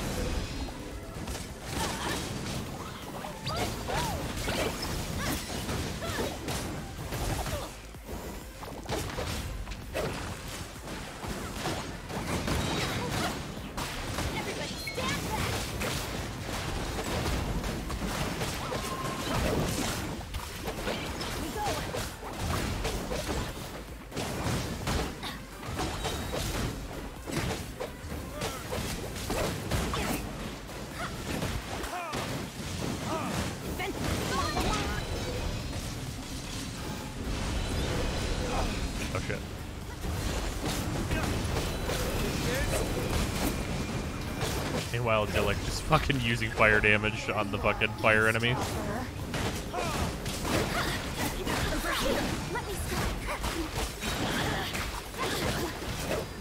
I'm gonna wait for her to teleport because she clearly is going to. There it is.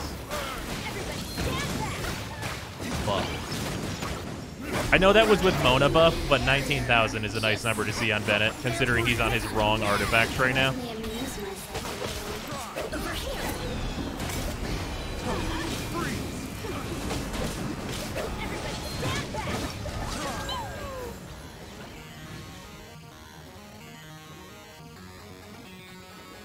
It's not very often with flowers.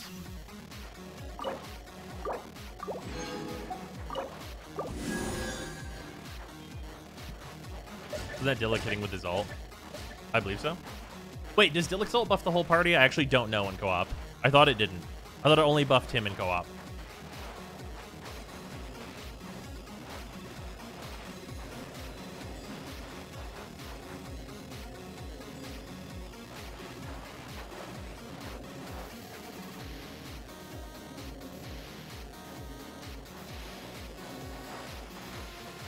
That hit was him, not you, I think. Oh, okay. Also possible.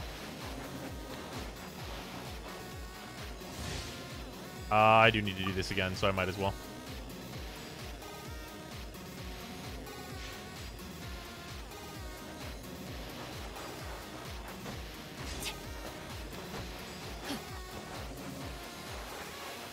Dillick only buffs himself. I thought so. You give cooldowns, target. Thank you for the resub. Much appreciated. Two Clees, a Bennett, and a Mona. What fucking bar did we walk into? I could have switched my artifacts. Oh well.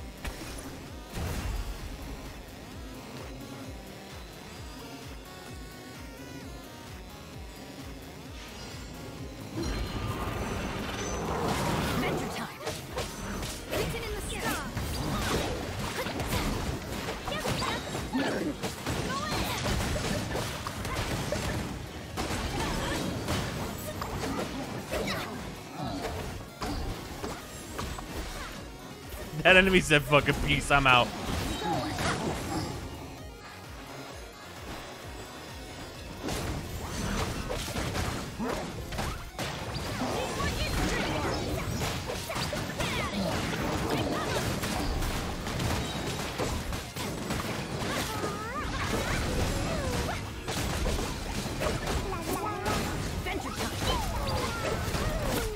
My ult had been so charged for so long.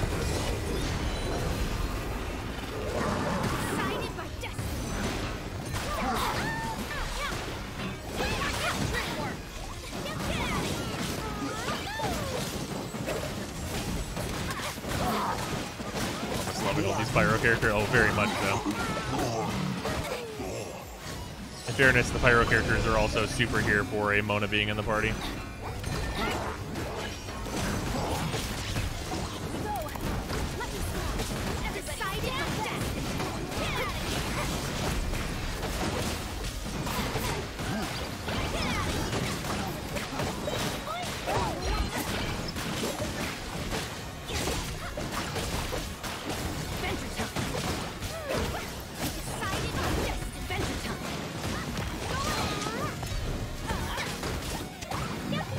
There we go. Start dispatch for console taking forever. Yeah, it's pretty likely you guys won't get it for a while. But with all the holidays and things. I think there's actually potential that, like... Also, I did not watch the dev stream today, straight up. Because it was a filler arc. But, yeah. Given devs going on vacation and stuff, I would not be surprised at all to... not even have, like, not even see console getting it, like, this year.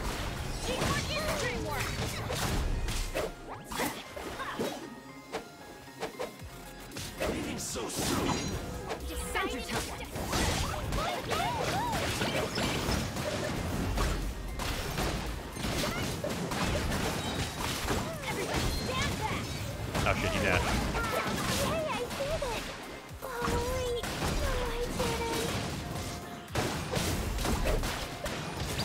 How do you revive in this?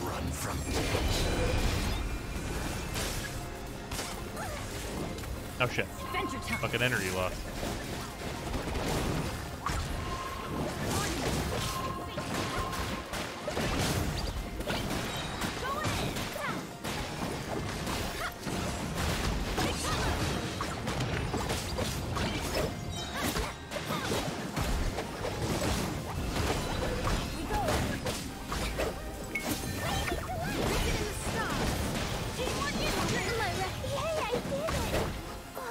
Purveyor of Punishment?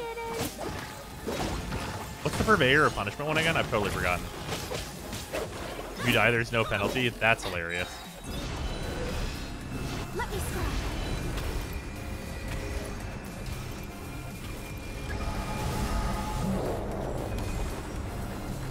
Crit damage, I think? I believe it. We'll see.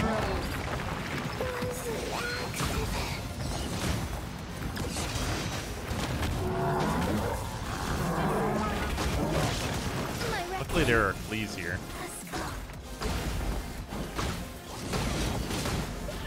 You can just crit over 15k. Not fair enough.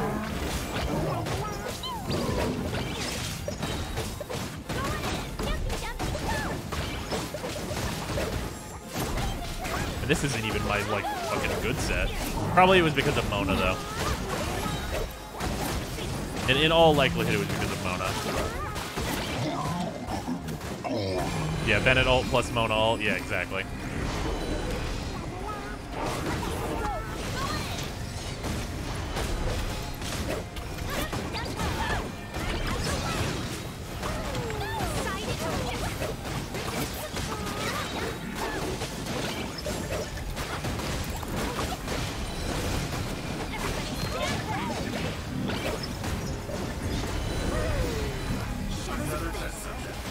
Please finish.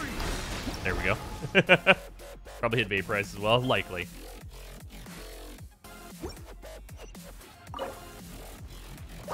That's fine. Alright. There's a shitload of that. Where did the enemies go? They evaporated. Well, Seen Bennett's food specialty yet? I have. It's hilarious. I'm glad it's the egg. That's what they say anyway. Knowing my luck, the opposite is probably true for me. Burnt egg, yeah. At least it's better than a regular egg.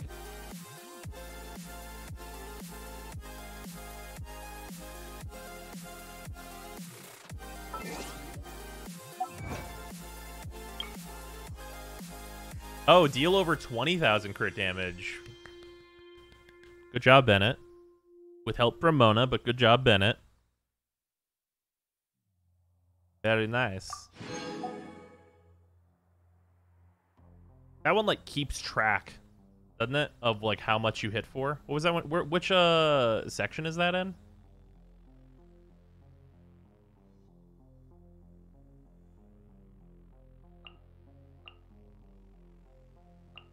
Challenger, maybe? I don't know. It's in the Wonders section? Okay.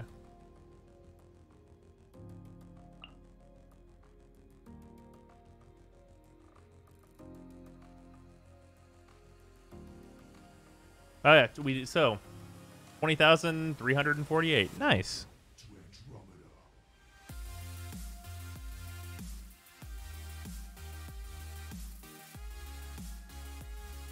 I'm surprised you haven't got that with a Klee charge attack before. It's because I'm overload Klee. So it's like constantly overloading, but it's not like the huge bops, as it were. I was told UB gave a bunch of people access to stream Phoenix and it plays like Genshin. I mean, it's a standard open world game. So I get that. I mean, like, Phoenix is also trying to do a lot of Breath of the Wild. All right, let's see what we get. Yep, we get 5. Because we have completed official constellations, so we get 5. Neat. Still worth it.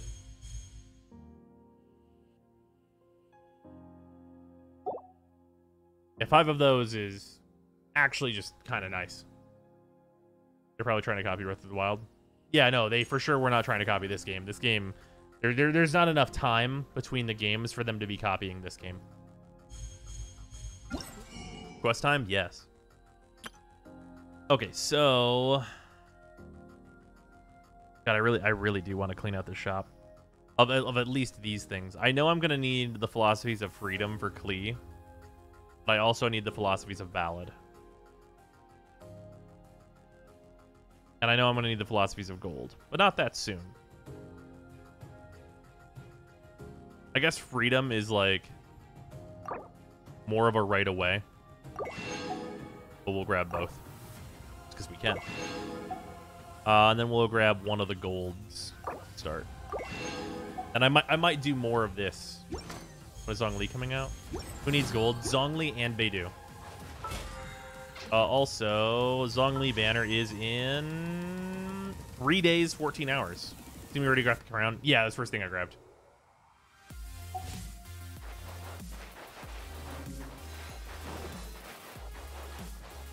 I think she takes gold too.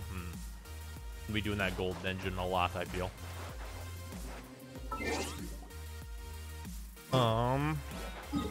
Okay, so other things that I need to do. I need to go around and farm Mondstadt materials, because I know I'm going to need Windwheel Asters and all that kind of other stuff. We got a good deal of the books. I could pop some Fragiles and farm the Fire Flower to ascend Bennett, which seems like pretty good. The quest? Oh, yeah, right. We are going to do the quest.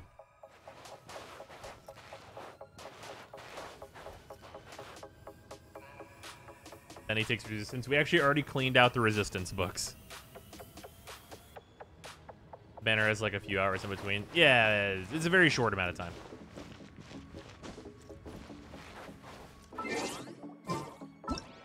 All right.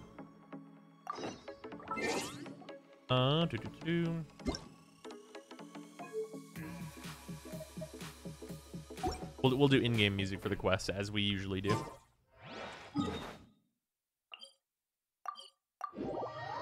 I don't know what the next banner is. It's Zhongli, Chongyun, and Razor, and one more maybe. Oh yeah, Xinyan. I forgot about her. Yeah, so really solid banner if you need a main DPS. Because Zhongli seems like he's going to be pretty good, just from the preview stuff. Chongyun is really good. Razor is really good. And Xinyan seems like she has good potential, but might be more of a support. Manny's adventure team, assemble! Huh? Is Fischl waiting for us? The time has finally come. Though it brings main Fräulein no joy to do so, there is something she must announce to the assembled populace. My loyal servants, one must bid you adieu till such time as I beckon you once more. Though we have faced many trials and tribulations together, you have all shown commendable courage in the course of duty. I feel sweet a breeze Fischl time. now blows upon this place, and I feel that it blows in your honor. What? You're just gonna bail on us? Fischl, are you leaving? With the arrival of this giant meteorite, many more people have succumbed to the slumber. They want to improve this game, or are they adding Strong as the ideas? soldiers I don't may understand why this they question are is a thing. struggling This to game cope. just came out. And there is demand for volunteers everywhere we turn. Main Fräulein and I shall tend to the victims on the soldiers' behalf. The rest of this investigation we place in your capable hands. Goodbye. You are a good listener. I enjoy chatting with you. To be honest, most of the other adventurers in the guild only ever talk to me when they want to hear Oz's reconnaissance reports. This little journey we had, it was a great adventure. Fischl broke RP. I'm just sorry that it has to end so abruptly. Huh? You're talking a little weirder. than you normally do. Oh, That's good. yikes. What am I doing? I totally broke form. What Main Fräulein means to say is... Fucking Oz! is Fischl's a that the troll? Jeez. mystical Is this what they call a mysteries that GDB? vex It is. and perplex are bound to be effortlessly extinguished. I love how by the Oz advent of is your just commendable courage literally her and wingman. wondrous wisdom. And now Oz's translation is the one that sounds all kooky. Main Fräulein simply Oz wishes is so to say good. that she has every confidence that you will arrive at the truth of this matter. Most indeed. Now they swapped. My dear attendants, I hereby charge the Not Ritter wingman, Diva Oz is literally Ertelon her with interpreter. leading you out from the darkness, back into the realm of light. Most indeed. Who are you calling your attendant? We will meet again. Once this matter Oz is her concluded, enabler. I mean, kind I of. propose that we all get a drink together.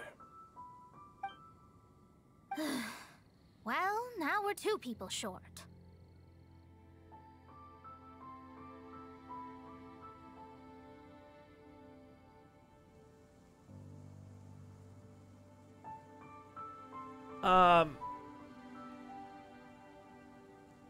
Should she clarify that we're a person and a bird short, or should she say people?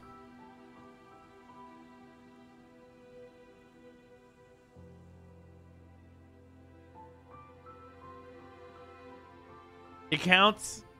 I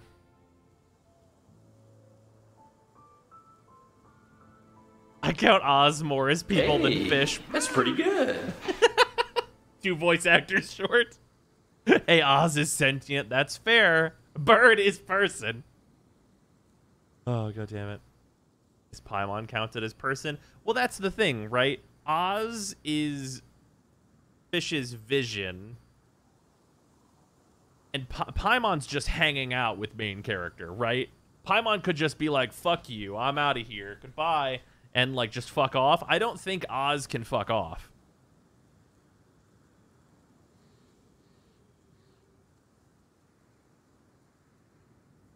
Oz is just a bird, not her vision. I don't think that's true.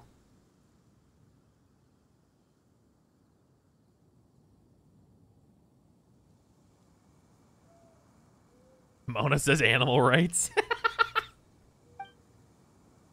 But let's not get hung up about that. The good news is I found something else out. Are there living visions? I mean, Fischl seems to be living. And Guoba is seeming to be part of Zhanling's vision. I shaved some dust off the meteorite and used it to do another reading. It was Look, actually kinda has really a phoenix, effective. yeah. It was way more effective than I thought it would be, which was not at all. These rocks have been around for hundreds, maybe even thousands of years. Amber's Then got a it must have thing. lived a Razor very has a long time stand. ago. Yeah, Razor's stand is literally a fucking huge ripped wolf man.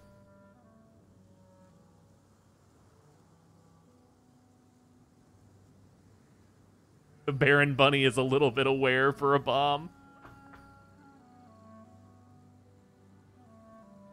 The meteorites carry his will and can pass it on to others. In other words, centuries on from Leonard's life, and the strength of his will is not diminished one bit. I'm convinced that Mona just knows how to cast Opt for 1 mana. And that's like her whole identity. Right? Like, okay, let me put this in Magic terms. Literally, like, first level Blue Mage, Planeswalker. Main character, just a fucking Planeswalker. Just looking at her like, yeah, you do your magic. A guy from the distant past with a burning ambition to scale the highest mountain. I'd be willing to bet that he was an adventurer. Just like you. Before he took a fucking arrow to the knee. An adventurer? That does explain his obsession with mountain climbing. I like your magic words, funny man. Nah, she can ponder too, that's fair. We need to change our strategy, and we need to attack this problem at its source. Paimon agrees. From now on, we need to put Leonard at Aether the and center Lumen of are absolutely everything we do. Planeswalkers. Yeah, 100%. Yes. Because if the meteorites carry Leonard's will with them, then it's precisely as Fischl said. Leonard! The rocks are, in a sense, a curse. Is there a blue card that pulls your own creatures from the field? There are so many blue cards that do that. I'm a little incredulous, but it turns out her blind guess was actually spot on. No, I'm a respectable astrologist, and I shouldn't stoop to that kind of criticism. Anyway, all we need to do now is remove the curse. Sounds super easy. And we're off. Okie dokie. Since we've got a historical I'm astounded adventurer Leonard on didn't our turn out to be hands, Scaramouche, to be Paimon honest. thinks we Well, the should reason pay it a didn't visit turn out to the be Adventurers Scaramouche is Guild. because this is an event, not a main story quest.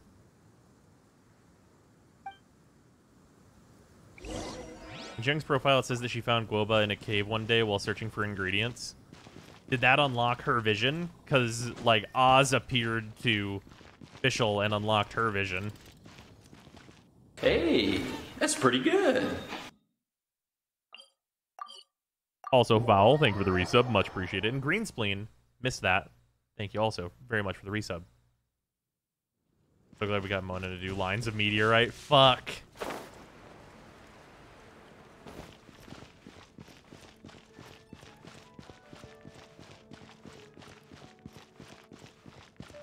Our records show that there have been many adventurers by that name over the years. It is impossible to know which one you refer to. Yeah, it's because the information we gave you is his name is fucking Leonard. No last name attached. Who the fuck is this? Paimon has used 7 elements to turn this token into final boss on her card's text. Yes. Paimon is like if they printed a baby Nicol Bolas. Wow, you know what? Those terms that I just said all together make no sense. Like, if you have played a lot of Magic, You go, yeah, absolutely. That's 100% the case. If you have played some Magic, you go, what the fuck are you talking about? And if you've played no Magic, what I said means actually nothing. It means none.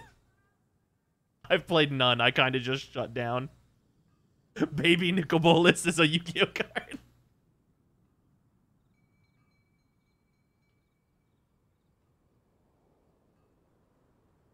Wasn't Nicobolus a loser in his early history? I mean, Paimon's kind of a tiny fairy loser. But also, Nicobolus wasn't that much of... How much of a loser could a dragon possibly be? Not counting Seath the Scaleless.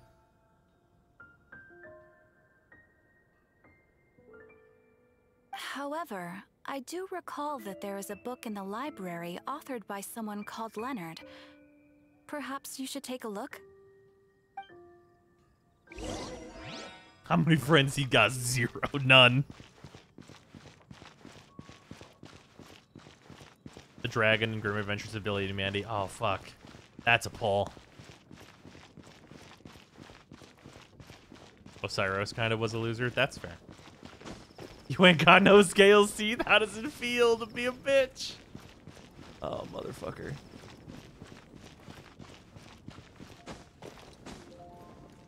Ah, yes. The number of authors by the name Leonard is much smaller, Shirley. Hey, don't call me Shirley. Where the fuck is the Mondstadt Library? I feel like I ran 100 miles. I think we have Robot Lady to reference all available databases. Yeah, they're going to have to address that at some point, right? There can't just be a Robot Lady in this world and us just not talk about it.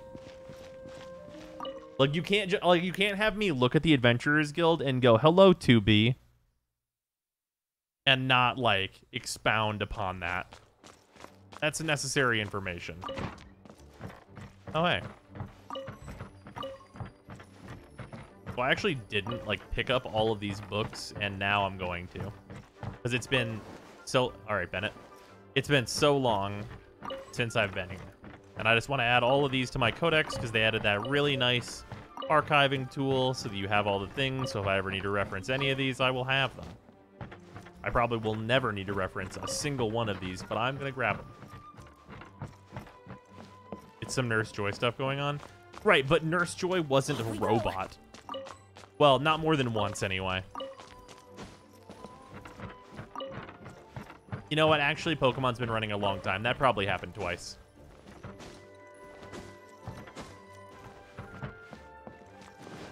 Yeah, Nurse Joy is not a bunch of robots. Nurse Joy is a fucking genetic anomaly, though.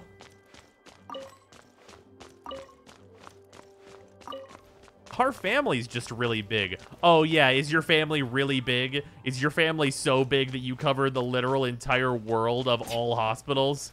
Okay.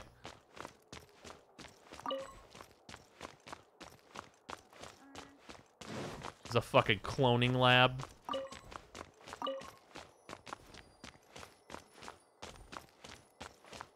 Not just one adventure guild. Like, every one of them is the same Catherine. And again, this is, I guess, so everything is possible. Yeah. Isn't Officer Jenny the same situation? Yeah. You have the fucking dueling genetic anomalies. She has like 32 sisters or something like that. Yeah, I think they upped that number later. They're like, shit, this series is really popular. She's got 400 sisters. That'll take us a while to get to.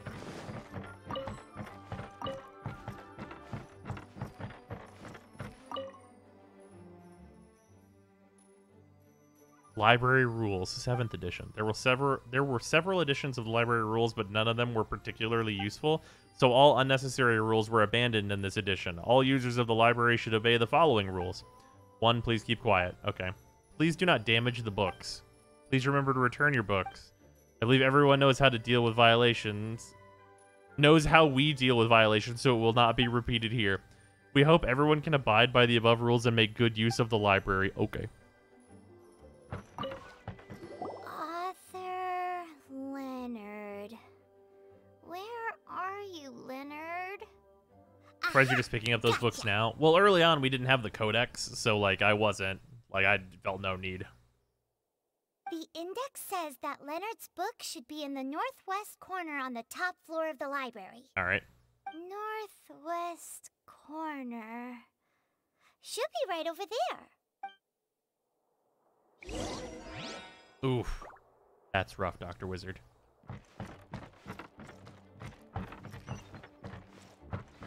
Fuck you mean top floor, Paimon? Paimon, what the fuck do you mean top floor? Did she not just say top floor? This bitch lied to me? Found it!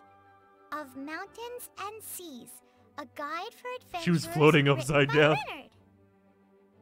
But the words have Wow. faded, Holy and shit, is there Leonard are an the pages SCP? missing. Paimon's got no hope of reading this. Yeah, the biggest redacted fucking... I'm gonna scroll down and it's gonna be like, the next files can only be accessed by a member of the O5 Council. That's literally what this is. Yeah, data expunged.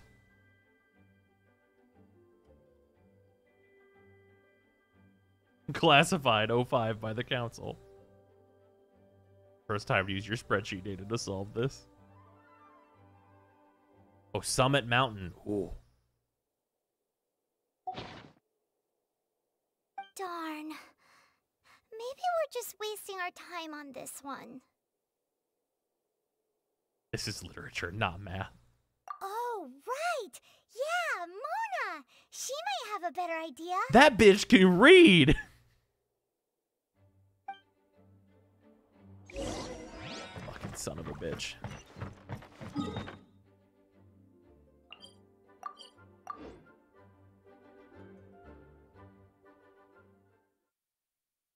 That isn't classified information, it's all just swears.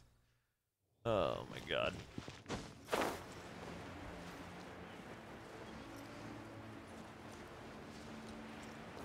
Hey, use your fucking blue magic.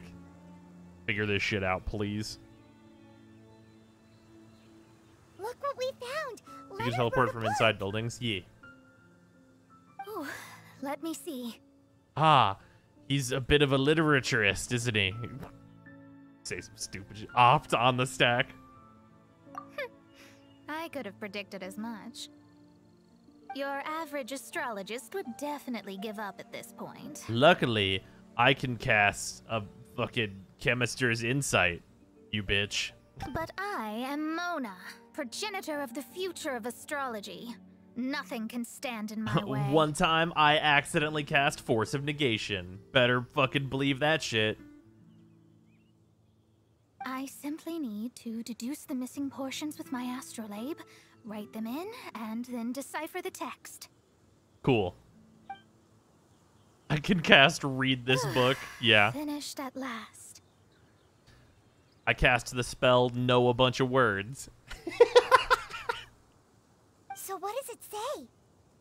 That's not what an astrolabe does. Well, as we know, an astrolabe can convert any snow mana into mana of any color. Now, that is some shit that most people have no idea what the fuck I said. Just as I thought. Leonard was an adventurer who lived 2,000 years ago. Fuck. Bro, that is old, bro.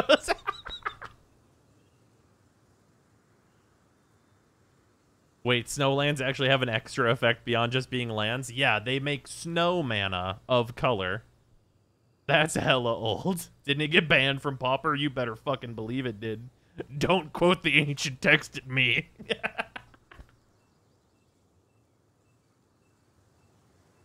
Leonard was an adventurer who lived 2,000 years ago? What the fuck is Constellation doing then?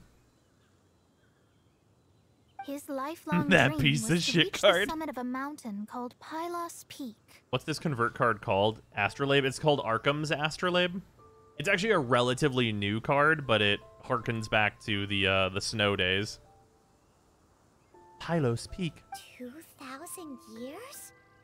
So the constellation that caused the meteorites is from 2,000 years ago? Somehow, for some reason, this constellation was summoned down from the sky. I suspect that the Fatui have something to do with that part. Paimon thinks so too. Whenever something shady happens, you can bet the Fatui are involved. Can we address that the library kept a 98% redacted book for 2 millennium because reasons? You know, that's absolutely valid. Well, Lisa makes sure all the books get returned. She doesn't care when you check them out. Why is it banned in Pauper? Okay, so Pauper has very little mana fixing, and snow lands are commons, so you can play them in Pauper because they're just basic lands.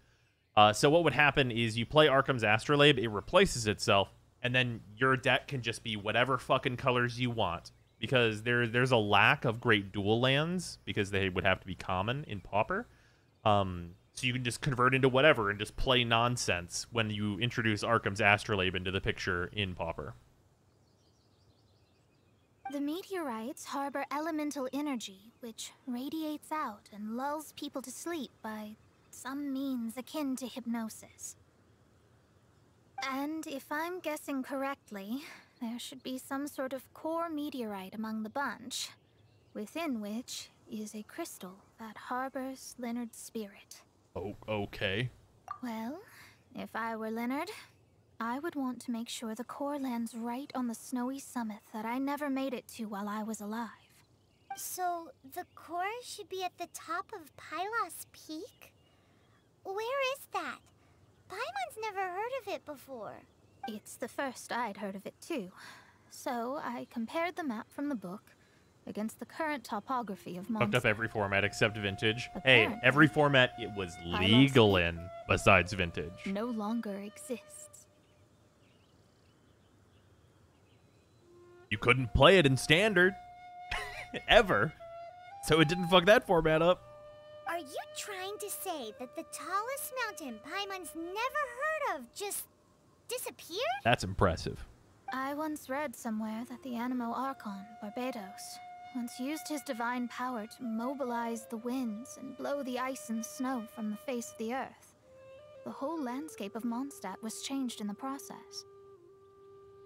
Aren't there still intact copies of Homer's Iliad and Odyssey? Sure, worn as hell, but the ink writing should still be there. Okay, sure. But that's not some guy's fucking diary. Turns out past Venti is a huge badass. I mean, current Venti's kind of a huge badass. The mountains of that age were replaced by the vast stretch of ocean we see today. Still, a mountain that high, drop it into the ocean and it'll still leave a trace. I'm gonna be real, Snowmana sounds like something from the joke cards. That's valid. He had his lyre string stolen by a cat. Well, he's not, like, super smart. Yeah, he's just a drunk. The summit still reaches just above the water's surface. So the place known as Pylos Peak in Leonard's day is today known as the bottom of the fucking ocean. As Musk Reef. Sure. That sounds like an innuendo.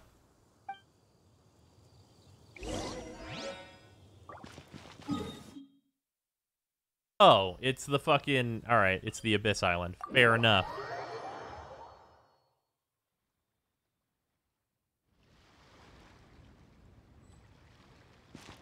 I have a feeling Venti lost his memories. He did not.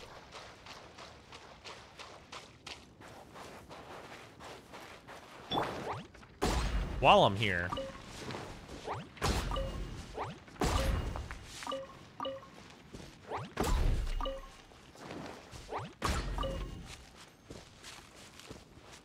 Venti, fuck those ice mountains, Cryo Archon. Excuse me?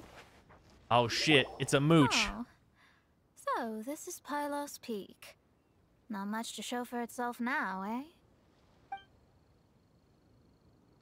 Looks like someone beat us here. Is this like a popular tourist spot, or...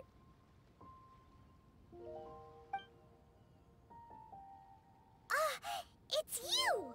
Are we gonna do battle, mooch? Huh? You again. Look at the state he's in. Was he in that dream just now? He managed to extricate himself from the dream on his own strength? How is that possible?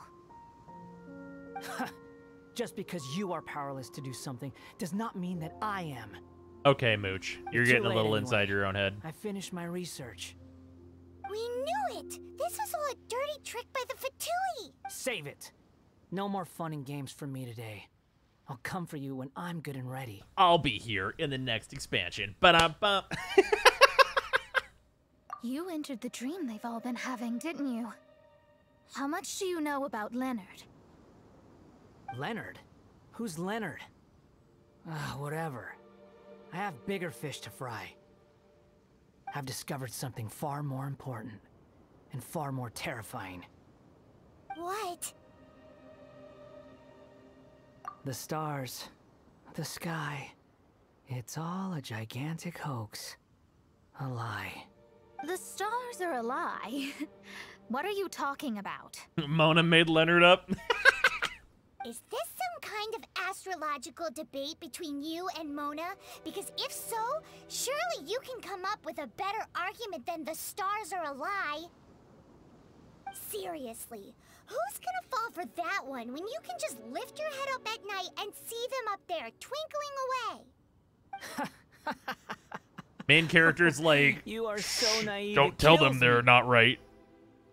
Still, can't really blame you. After all, I used to believe the same thing myself. Up until a few moments ago, that is. Scaramouche has his own conspiracy theory blog. A few moments ago. You mean... Look, I really don't have the time to do this right now. I'll do it in the next update. Jesus. What was the Jester thinking? He must have had some inkling of what we might discover on this mission. Would it really have been so difficult to give me a little forewarning? Well, maybe he just wanted to give me a fright. Time for me to go out and find the truth. So long, suckers. All right. Oh, The can you Jester is believe probably that the guy? twin. Yeah, you're He probably calls right. us suckers and then he Hey, just wait a trots minute. off. No one disrespects me. No one. Ugh. I'll show them what you get when you cross world-class genius with pure, unadulterated rage. Detoxify heat! Nice. Wow, you fought so fiercely. Told you. That's what happens when you disrespect me. You bet I Forced am. compliments on Mona. You agree too, right? Did I show those Fatui who's boss or what? Sure did. Without you here, those guys would have caused us a whole lot more trouble. See? Be sure How about do you that. like that, Harbinger? Scumbag. He seemed genuinely shaken, though. I don't think he was lying. I was always taught to talk about the false sky during astrological readings. Could there be more to such phrases than I have been led to believe? I digress. Come on, let's finish the job we came to do. Are they gonna... Okay, prediction time. I think they're actually gonna Immortal Sun us, and there's gonna be some shit you shut off, and then that lets all of the people with visions planeswalk.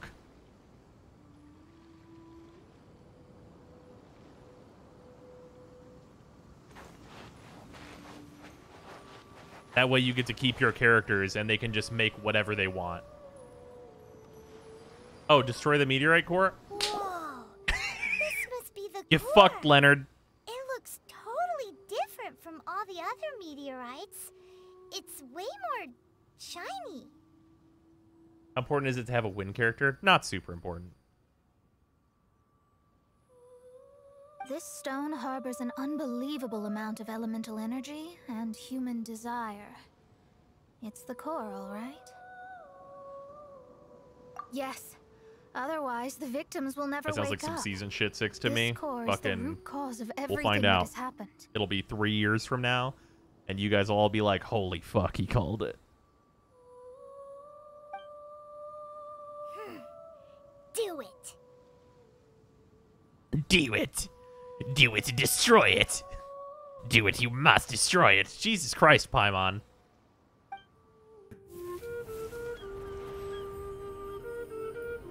With ropes, we can scale mountains.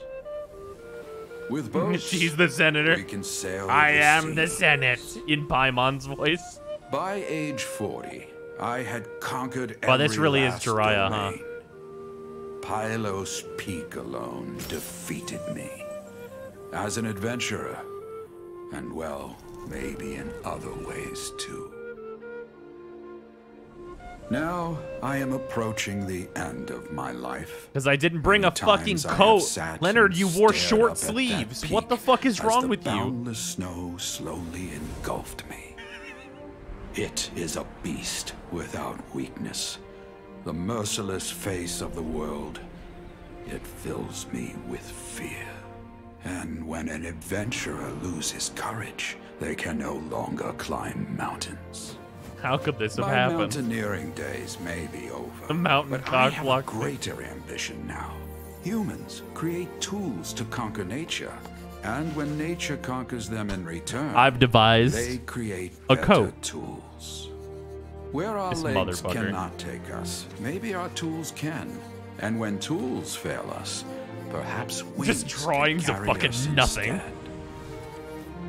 My dear friend, I leave you my designs for the wings of Oh, he's incompletion. the fucking original Against creator the of the unknown, Wing Glider? That's Humanity cool. stands as one. To be alive is to seek, to set foot in every place that the eye can see. I have little time remaining, though the wind has not yet come for my soul. Yeah, that's neat. That's a cool pull. Between us and your children, students, and friends, I believe that Yeah, so someone Mondstadt has made will no reach that technological place advancement in 2,000 years. at Hey, last. fuck you. They can make wine really good.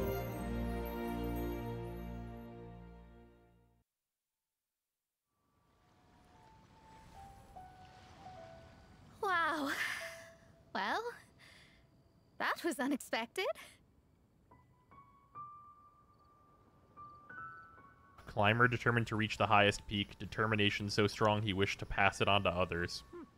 Who would have thought? Ah, yes, the human advancement of will alcoholism. Can survive in the skies for millennia on end. Astrology really is an incredible thing. Is that your takeaway from this, Mona? Astrology? Okay. What makes you say that? Paimon, bitch, what? The ability to communicate with the stars can give you access to all the secrets from throughout human history. Though, of course, very few astrologists ever reach that level. Yeah, thanks, Mona. What's with the formal tone all of a sudden? And speaking of formal tone, what is the deal with that girl, Fischl? She's a curious one. Paimon thinks so too. She's so... how to put this? These two options. She's full of weird and wonderful thoughts. She has a wild imagination. We're gonna go with the first one because it's putting it much nicer. Yeah. Although, if you think about it, seems she was right all along. Is she one of these people who uses the wrong method but still gets the right answer? Oh, fuck. People out here doing short division. You may well be right. Even so, Paimon thinks that the most surprising thing of all was how Pylos Peak turned into a teeny tiny little island. A mountain of yesteryear now sits as an island in the sea. Almost anyone from Mondstadt could reach it now, just by jumping in a boat. Yeah, except for this island is entirely deserted. Can climb Pylos Except for there's a Peak big now. abyss gate here. Probably kills anyone who comes here. Fischl knows the new math. Do you think Leonard would be happy about it? The situation with Pylos Peak As a Calc 3 student, can I go back to be a having bit numbers of a and math? shock. But now, with the help of the Animal Archon, the people of Mondstadt are able to glide. With wings, people can travel further and higher. How did the than Abyss Gate ever even get there? before. The developers. Explore new and unknown Leonard. places. The victims I said should Leonard, is your wish now finally fulfilled? Start waking up now that we've dealt with the core. And We have finally finished our commission from the Adventurers Guild.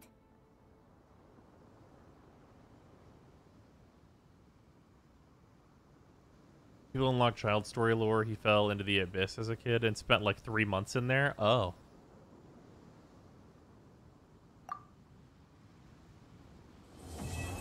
We've done it. Now watch me digivolve, well, reverse digivolve into this small child.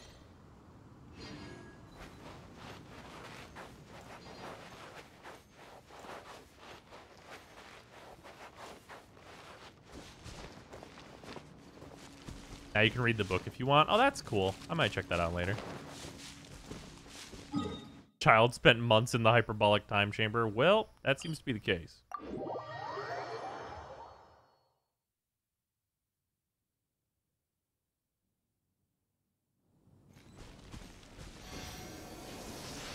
Give me the healing. There we go. Okay, I have 63.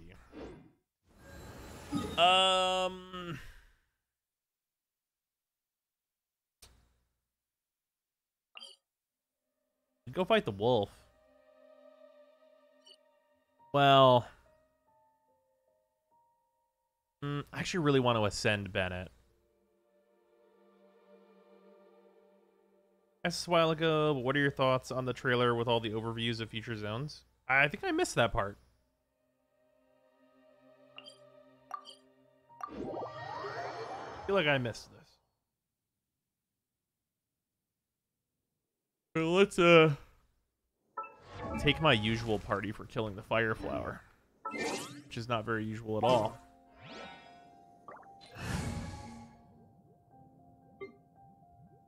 This isn't even them. It is Fish, Beidou, Barbara, and who the fuck was the other one? It was somebody. It might have been Diona.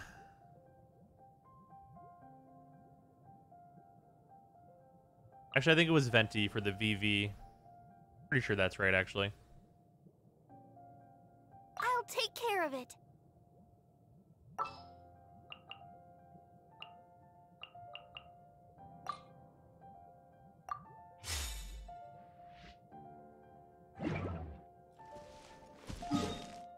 Entertainer. It's just character art and narration. Has Dane's left the end, though. May end up being the big main boss.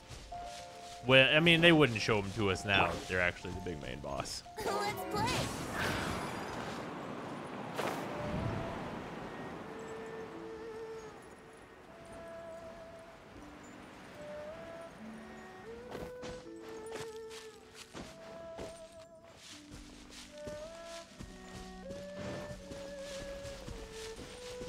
Pretty how we learned the Knight's strict rule about giving Noelle work, even though literally all she wants to do is help. Yeah.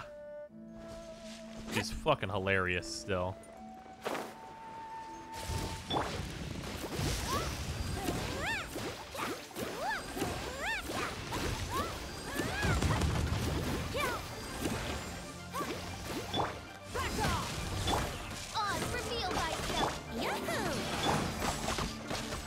Well, my lesson crit damage is going to be a real thing here.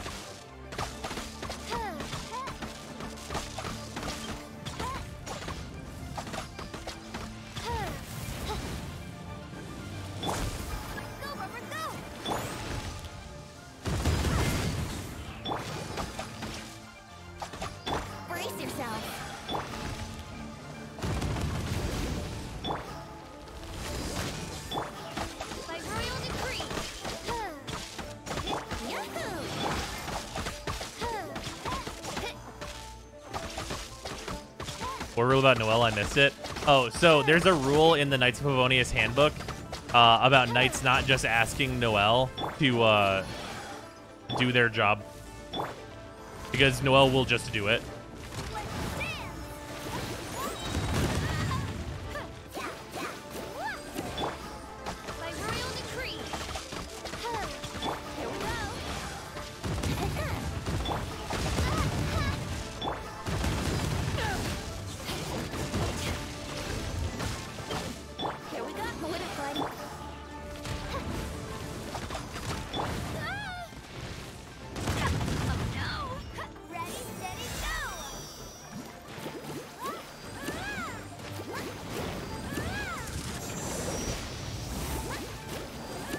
fire lasers in this direction.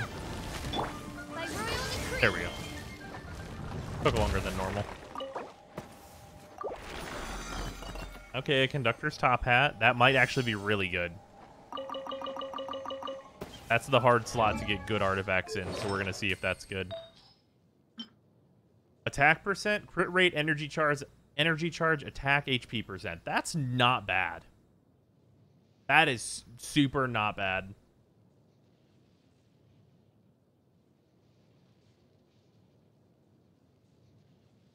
But is it good? It's like at least decent.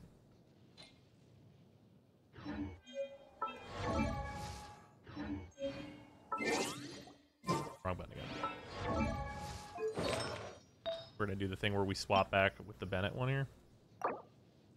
For that huge increase in crit damage. And then... Oh, we should do part of the artifact route. I really need to do that.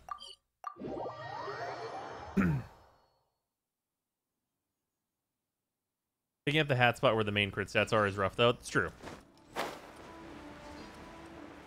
Oh, whoops. We should switch off of this group, though.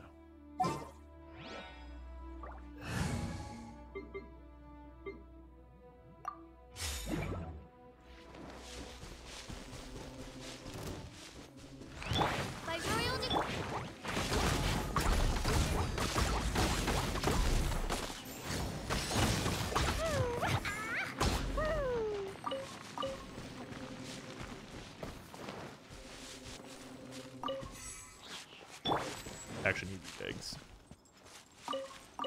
Oh, farming the witch set's so much nicer. Yeah, I haven't had too much trouble farming the witch set since I got my Chongyun party together.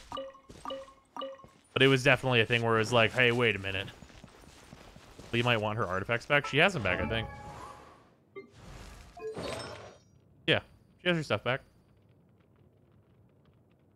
Lee just unfortunately has a bunch of purples. That's actually just what she normally has, sadly. Because I have not gotten very great stuff for Cleve. Bennett still had them. Nah, we swapped them back. That was a little bit ago. Yeah, whenever we were using Bennett in the event before, we were actually using him with worse artifacts than he would normally have, which is hilarious.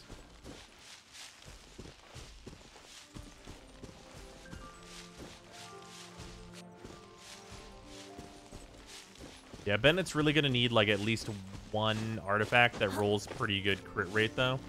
Oh, shit, whoops. Did not need to go all the way up here.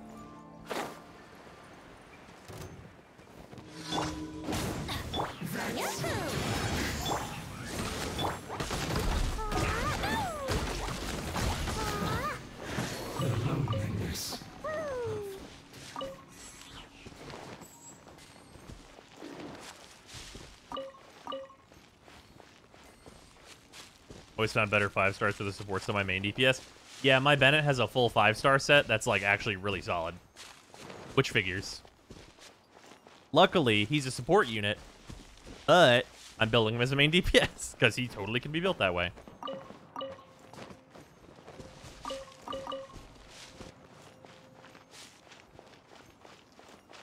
Still off topic, but what is, like, optimal card number to have in an MTG deck?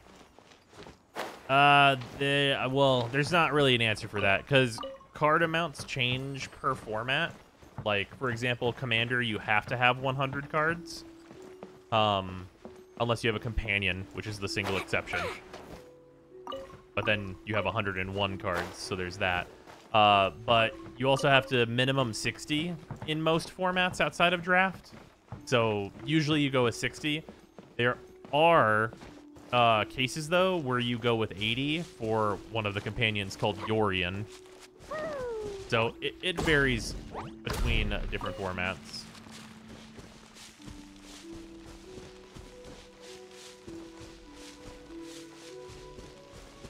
I got a Noblesse Flower that rolled 25% HP that just lives on any character that needs HP stats. Nice.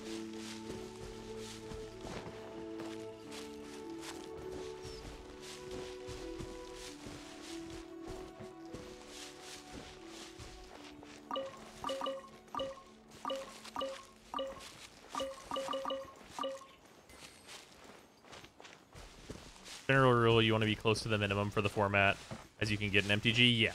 Your deck will be much more consistent if you're at the whatever your minimum is. is the general rule of thumb.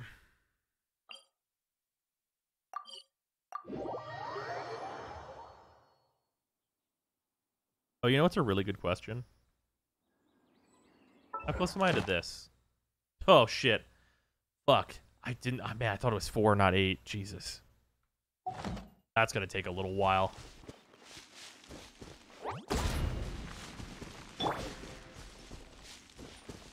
Any luck will be AR 45 in like a week and a half so I can farm and going stuff. Nice.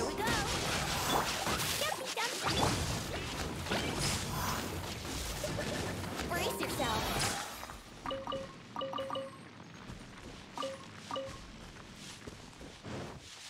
I remember hating Rivens in Warframe, and now I'm playing Genshin with this artifact system. Okay, so I actually want to point out that the artifact system in this game is way different from Rivens because Rivens are extremely, extremely limited.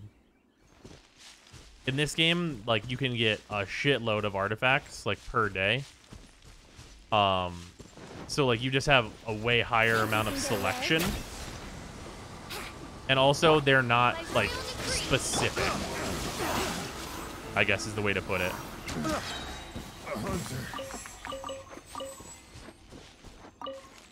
Like, your RNG is way, way better off in this game. Because, like, if you get any 5-star that has cryo damage on it, you're sitting, like, pretty if you're looking for one of those for a cryo character. But, like, getting an optimal artifact, yeah, that's pretty tough. But, like, it's a long-term grind that they can have where people can go for that, but just never need that. Anyone can have any artifact for their 5th piece. Yeah, like, if you needed 5-piece sets, that'd be a different story. But you really don't. At least when you get a good artifact, the stats can't get nerfed. Yeah, that also factors into it. They're also not using artifacts as, like, a balancing factor between characters being good or not. Like, I mean, well, I guess technically what I just said is a thing that they're doing, but it's, like, part of the core design of the game, not just a fucking giant band-aid that they're trying to place over a problem.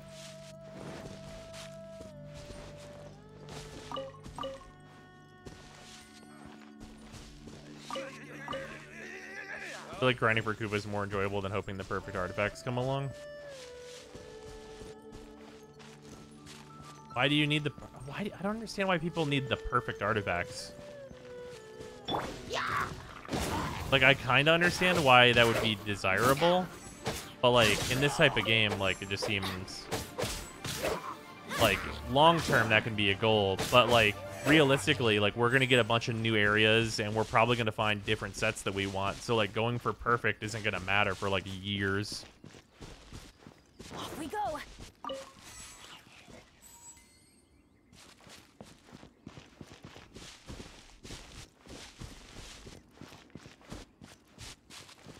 Your damage should be double your crit rate. Yeah, that's like the ideal ratio, basically.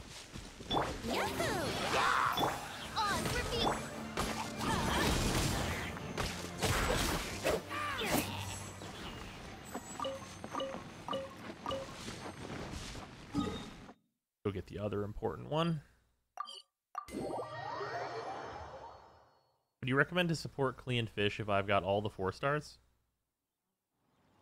Oh, sorry. Who do you recommend to support Klee and Fish if I've got all the 4-stars?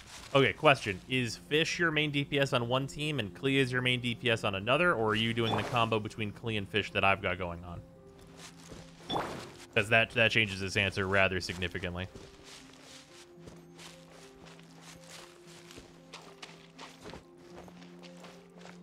Combo? Well, Venti is super helpful and Bennett is super helpful, which is what I'm running. But I will say that so on this team that I'm running right now, technically Fish is not optimal. Fish is really nice on this team, but Jingqi is better.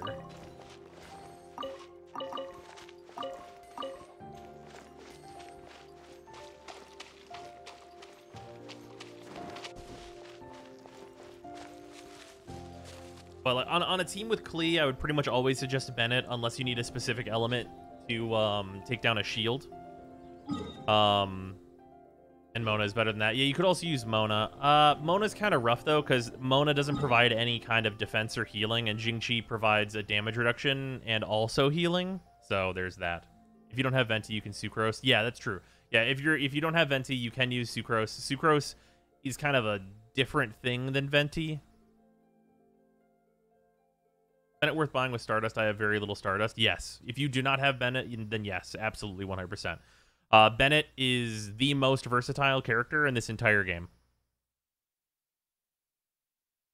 Like, just based on the whole, like, he's best in slot support on a shitload of teams. He's fire, which means he has resonance with a lot of, like, the really powerful characters and is good with a lot of other characters just for getting the resonance buff. He provides a lot of healing, and he does a shitload of damage. Like, it's really tough to get better than Bennett. Like, Bennett's the best support in the game right now. However, slight downside to Bennett is that I feel like he does want to be paired alongside another support, which popular stuff to do is like Klee, Jingqi, Bennett, and then one other character, which can be like, you know, Venti or Sucrose and stuff like that. Followed closely by Jingqi. Yeah, Jingqi's really good. I haven't built Jingqi. Jingqi's another one of those ones where I'm not a huge fan of how Jingqi looks, and the big difference between whether or not you should definitely build Jingqi or not is if you have a sacrificial sword, because if you have a sacrificial sword, Jingqi is like at least twice as good. Bennett doesn't have any particular restrictions on like a weapon really changing how good he is. Like, I'm using Black Sword on him, which is great, but you could just as easily use Rancor on him and be totally fine. So yeah.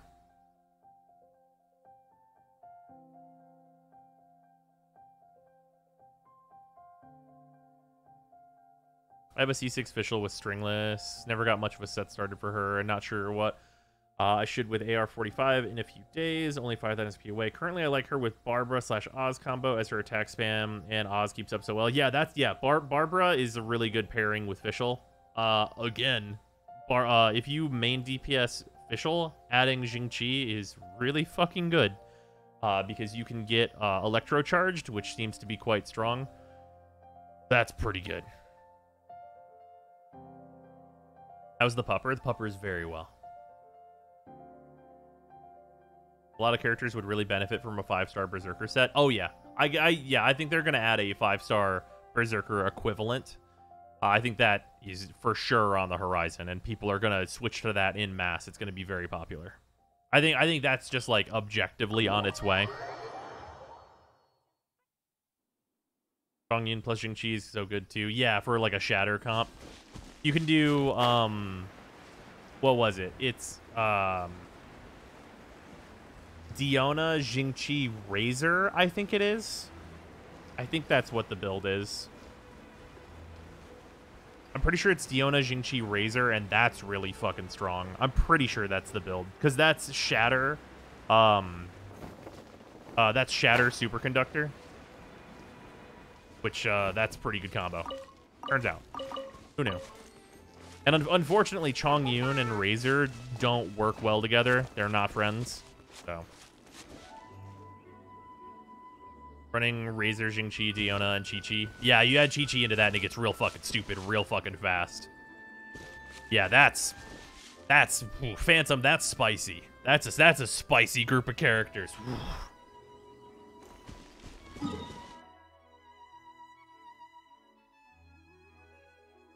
That's... fuck. That's turbo dummy.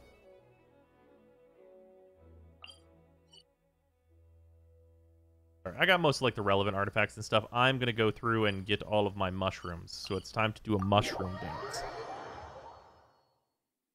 What set should I use on Jingqi? I'm thinking Noblesse. You can go Noblesse, but you kind of have to have a energy recharge piece on him, which can be pretty fucking rough. Getting an energy charge Noblesse piece, that's going to be a motherfucker. I'm just going to tell you right now. The other option is, of course, to get substats that are energy recharge, but, like, the basic rule of thumb for using Jingqi is you need as much energy recharge as possible. You need, like, the most energy recharge imaginable. I think mobs in the overworld should award more XP rather than everyone only using hero's wit. I actually don't. I actually think that instead of that, we should just have it so that these, like the ley lines, cost less resin. So here's the fundamental problem with just making mobs give more XP. Well, right now, I am at world level 6. Imagine if I got a character who's level 20 and I want to level them up. If it's actually decent XP to kill enemies out in the world, that level 20 character, that's going to suck ass.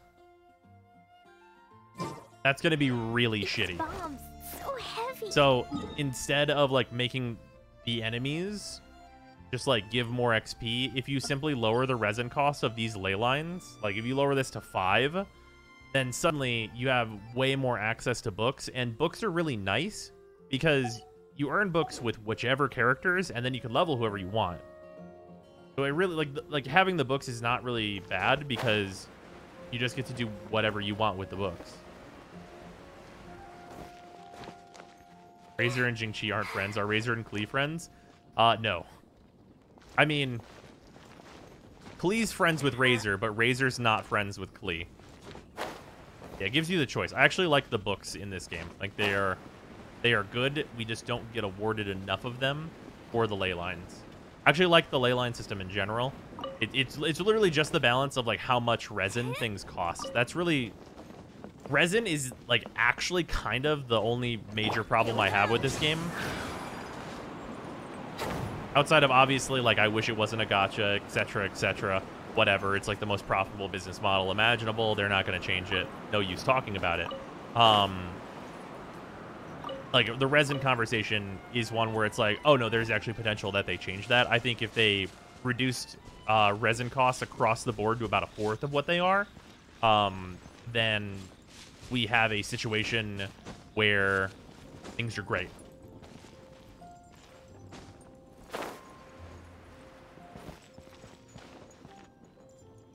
Starting to understand that this game type does not reward much gameplay without some timer or cost attached, but not having some grindy way to XP farm is so odd to me. Well, I think they know... Okay, so here's the thing. The problem that comes up whenever you introduce some grindy way to farm is actually just burnout. That's actually all you do, is you introduce a way for your player base to burn themselves out, and that is of absolutely no benefit to MiHoYo. There's literally no benefit to that at all.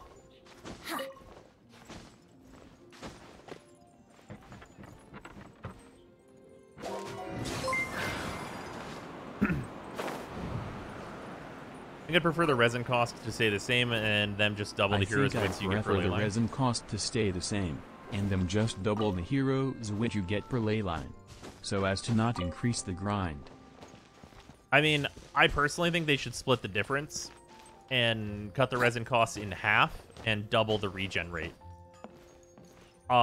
Because the other thing that you have to keep in mind is that because we have condensed now, condensed solves a lot of the types of problems that would come up. Like if you cut all the costs in half and it's like, okay, this ley line now costs 10 resin. Well, a condensed is 40 resin. So now you just get 4 drops from that, and as opposed to 2. So you can spend resin just as fast, but just get more rewards. Also, Preston, thank you for the 200 bits. Like, condensed resin actually, like, fixes the stuff. Like, condensed resin is a really nice thing that they added. I really do think that they should, like, make it so you can condense as much resin as you want, though. Really weird that you can't. It's also really weird that you can't spend condensed resin on, like, hypostasis fights and stuff. Hope they reduce the material and talent book costs as well. Oh no, I think those are totally fine. Like if you change the resin changes, I think like if you change the resin costs or like resin regen to basically be like you get the equivalent of reducing their costs down to 1/4 of what they are right now, then I think all of those costs are totally fine. They don't need to be adjusted at all. The 3 condensed limit is real weird. Yeah, especially because, like, if you were having a day where, like, you can log on and do stuff, like for a couple minutes. You like get on and like condense 4 and be like, I'll do that later. Just real weird. It also like so this is a personal use case for me, but as someone who's a streamer, it would be really, really super nice if I could just condense my resin on days that I'm not streaming Genshin, just condense all of it, and then just be able to run all of that stuff on the days that I do stream. What do you feel like the condensed resin limit should be? It should probably be like whatever a week's worth would be. So what is that? That's like, let's say it's 4 every day, so it should be 28. I think that's perfectly reasonable. You shouldn't be able to build up more than a week's worth of resin, because then that's getting into like a weird why would you do that place. So it'll force you to spend it once you hit that cap. For people that are like, what if I need it later? It'll reduce that, but you'll still be able to have a lot built up. So then, like, if they, you know, if you get a new character and you want to farm out their stuff, you can be like, oh, I've got all this resin built up. Boom, boom, boom, boom, boom. Now I have a new geo set for me to use. Yeah, weekly bosses should not have a resin cost. Yeah, the weekly bosses having a resin cost is weird.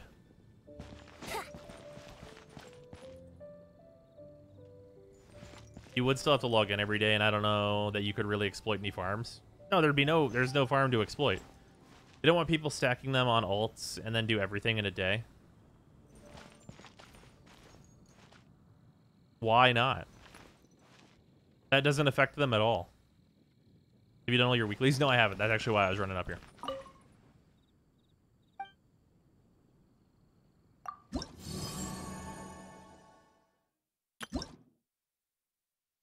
What are we getting? Oh, the NRE. We'll be getting that today. And then I don't think we can also get here for the treasure compass, but I would like to. Also, I decided I'm going to get to level 6 and then cold turkey this so I can get to level 6 in the other area. Because while these wings are super awesome and I will eventually get them, I want to get the actual functionality items first. Wonder if the whales spending money to refresh their resin are actually giving them as much as they hope/expected. I don't know. Emilio clearly knows that they have weekend warriors on their hands. They gave us the Sunday domains, which makes the condensed resin choice odder. Yeah, exactly. I fully agree with that. Holy shit, I didn't know about condensed resin. I just looked it up, damn. I have to focus on leeway rep? Yeah. Is it feasible to still get official if you, like, start today? If you start the game today, no. If you have been playing a good bit and you just started, like, to work on the event, you probably have to crack some fragiles, but it wouldn't be that many fragiles. If you've used all your fragiles, you're probably fucked.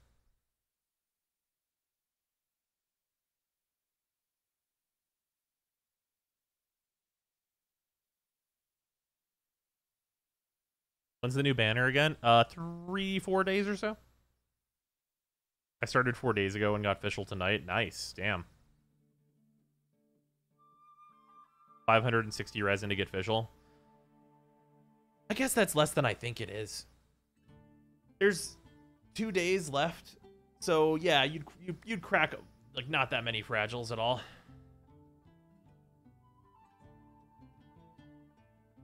Oof, thank you. Now I meant like install the game tonight. Yeah, install the game tonight. That'd be pretty tough because you'd have to play through like the whole opening of the game and stuff and get to the point where you can do the quest and everything. How's Dillick? Dillick's very good. I do not have him, but he is very good. But yeah, like, I do want to clarify that, like, if you're, like, just starting the game, getting official is not, like, super dire or something. Great character, but, you're like, yeah. Oh, Knives, thank you for letting me know. I did not realize it was Frozen's birthday. So you need to be, like, AR20 for it? I think it's 16, because I think you need co-op for it. I'm not 100% sure. These types of games tend to have events repeat annually, so I wouldn't worry too much about it. Yeah. I do wonder if it would continue to award official, though, because that would mean that, like, depending on what the rotation is, eventually everyone would have max constellation official, which would be interesting. Got him from a story role, so I'm happy I can keep my limited banner pity. Nice. Max constellation officials fuck busted. Oh, I very much am aware of that.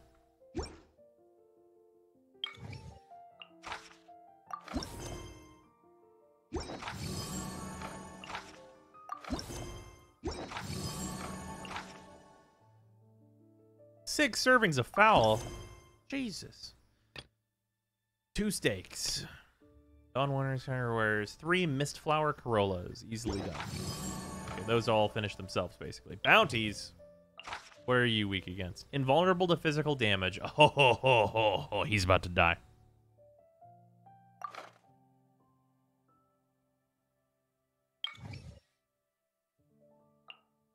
I still haven't gotten the daily that allows me to do equivalent exchange, I think, which is a real bummer. Okay, what happens in the daily that unlocks equivalent exchange? This is the one quest I haven't done.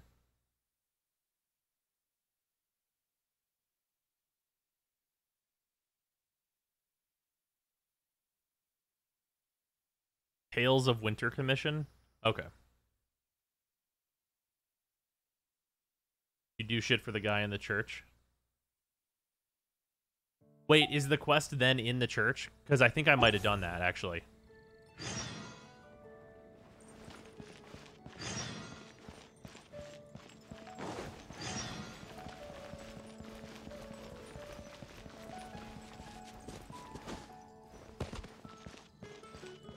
It's not a quest, it's a daily.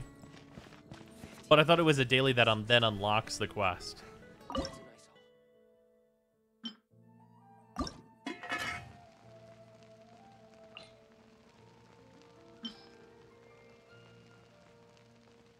Make 5 of these. Hey, Amber did it right. She didn't make it special. It's a 2-stage daily. Oh, okay, that makes more sense then. Full of lost ballads just waiting to be rediscovered. First one unlocks chance to get the second one. Okay. What is this game? This is Genshin Impact. It is a gacha mobile/PC game that I have been playing. It's very fun. Go up here. Didn't see the quest till I went to the cathedral, though, so worth looking. I haven't gotten the second part, but I've gotten the first, like, 5 times. Look. That's not a chest up here.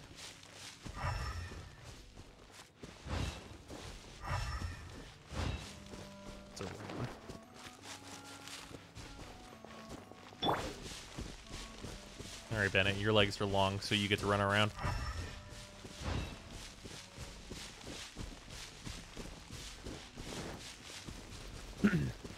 It's a real bummer that the teleport spot here isn't on top of this little hill. It's like the main bummer of this whole zone. Let's play. Going over the nature of Gnosis and Tui and have a harebrained theory particularly derived from my knowledge of Market Impact. What if Tui aren't collecting the Gnosis to empower the Streetsa and instead are collecting them to use them to make divine keys? Don't know what a divine key is.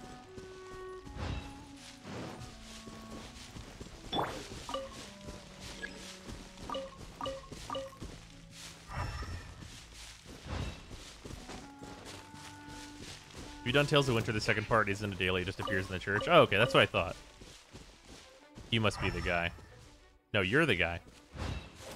I want to be the guy.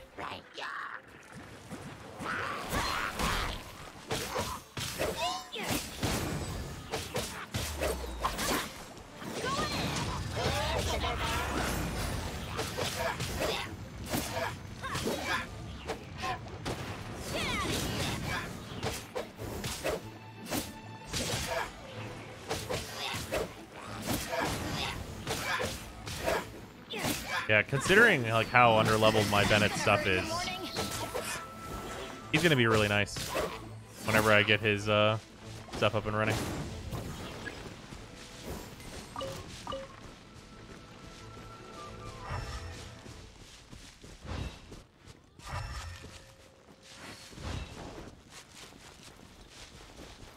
Use Mona and Zoom. Balance. Think you can get away?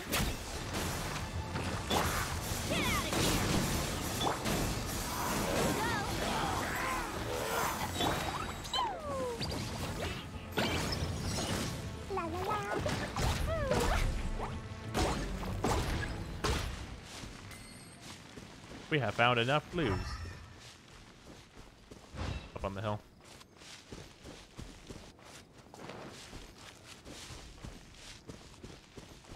Click the put to your click knows put a greater evil.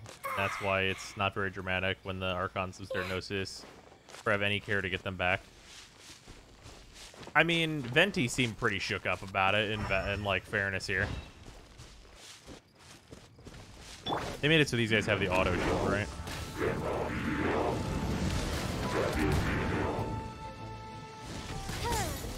Oh no, they didn't.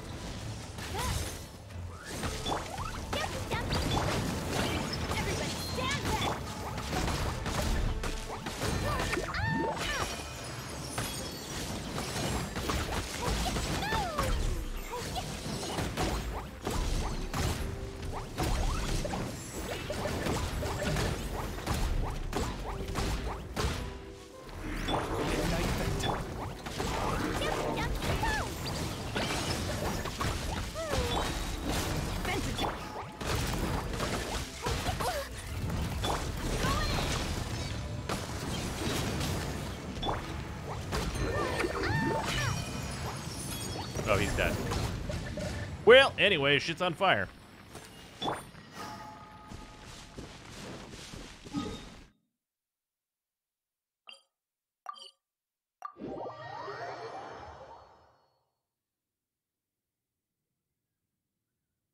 Took up in the process of losing it, but its absence doesn't seem felt. I mean, he is still like a god. The notes didn't seem to matter too much.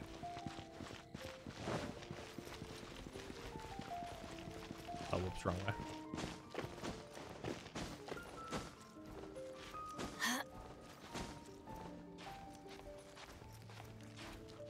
You also have to consider how Rick just casually traded away his Gnosis too. Yeah.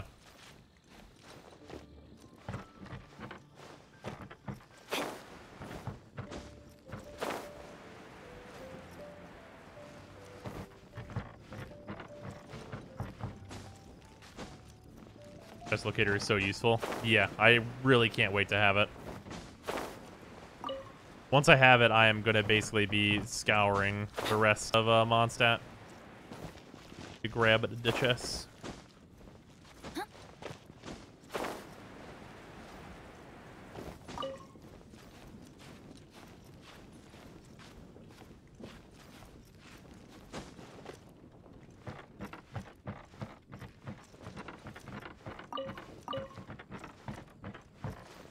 Fatui are the Vegetas of Genshin. Found 40 chests in Leeway in 2 days, and I was already at 950. Nice.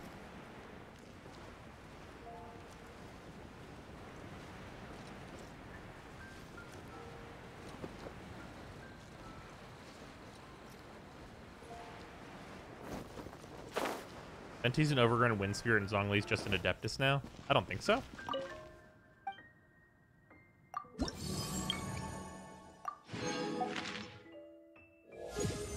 Hey.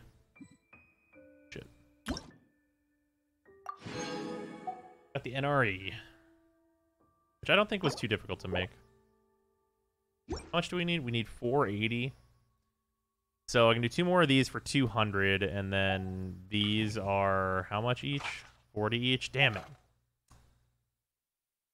I have to wait until next week, and then next week I will have the chest locator, which will be very nice.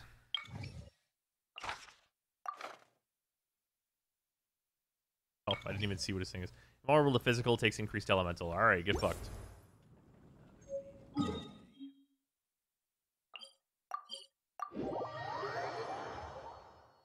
Venti's trial quest clearly shows that he has some of his god powers left. Yeah.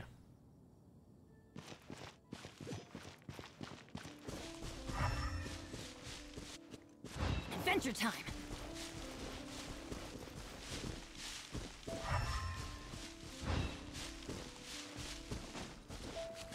There's a 2-second cooldown if it doesn't find a chest. The cooldown goes to 20 seconds if it does find a chest. Interesting.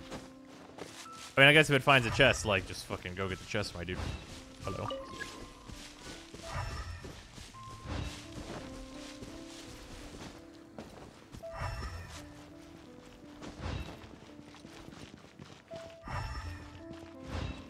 Brace yourself.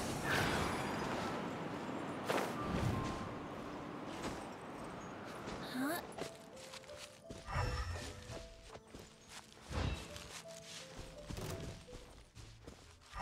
Songli and his impressive meatball. God fucking damn it. I don't know if I should use rank 0 prototype Crescent or fully refined sharpshooter oath. Is sharpshooter oath a 3-star? Because if so, I would not bother.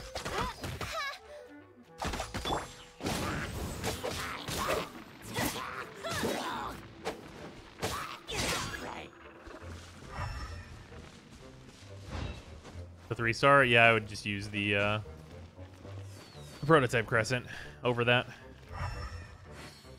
I'd take the prototype Crescent over all of the 3-stars.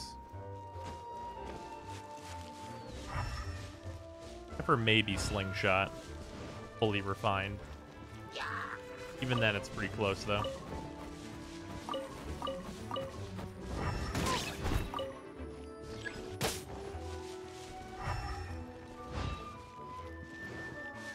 Legit know nothing about Dendro. We know fire fucks it up. Oh, hi there. Adventure time. I almost made a reference no one should know. It was really close. Here we go. Everybody stand back.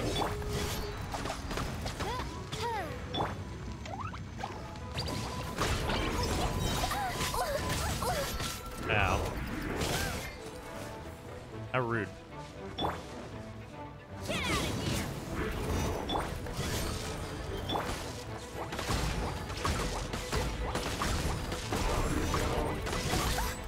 Oh shit, I wasn't paying attention.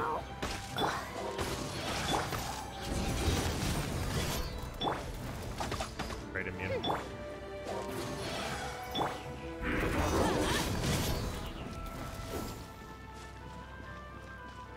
I'll whap you, I swear to God.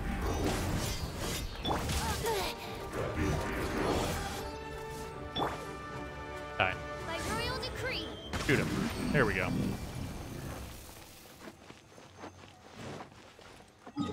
Alright. Stop off this, then head back.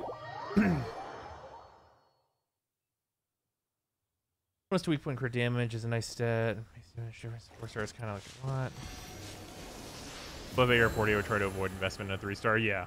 Unless it's specifically Thrilling Tales, but Thrilling Tales you should probably not level up too much. Just refining it is pretty much its whole job.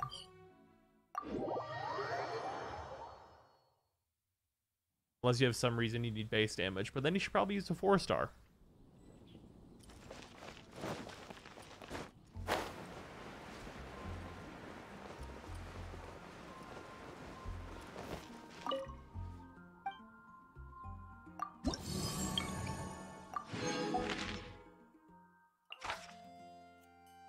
Vulnerable to electro and geo damage, increased chances of taking crit damage. This enemy is gonna fucking die. Big die.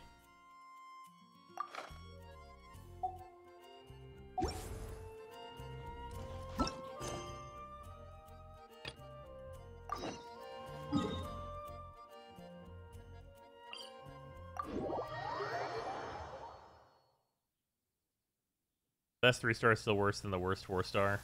80+ level. Yeah, because of the huge base damage difference. Yeah, the crafted 4-stars are really nice. Honestly, I think this game would be, like, an insanely way harder sell if there weren't the craftable 4-star weapons.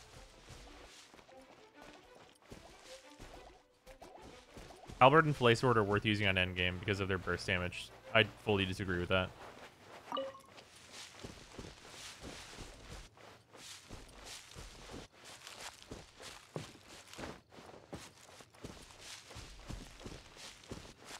Three Tails, the Barber book, right? On Switch bonus is like 40% is nice for a bonus for any support you switch off of. Yeah.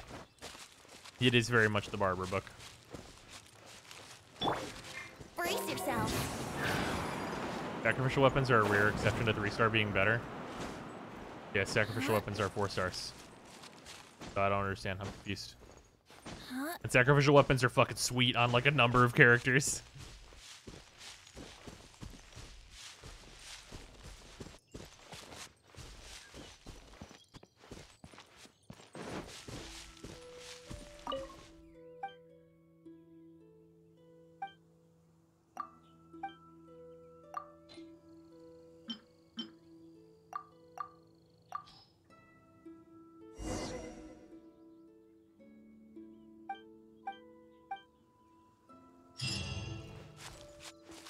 For any other support type, there is only the Dragon Tales book.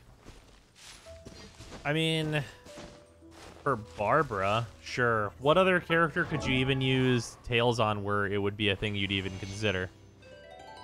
Not Sucrose. Because Sucrose really wants Mappa Mare. If you, like, are choosing from, like, 3 stars or the craftable 4 stars. Definitely not Sucrose. Definitely not Ninghuang. For sure not Ninghuang.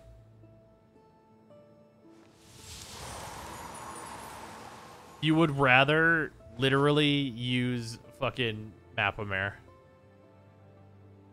Support Ninghuang. Why? Why would you even bother?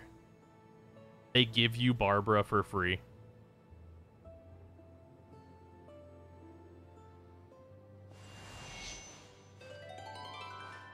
Definitely not Lisa.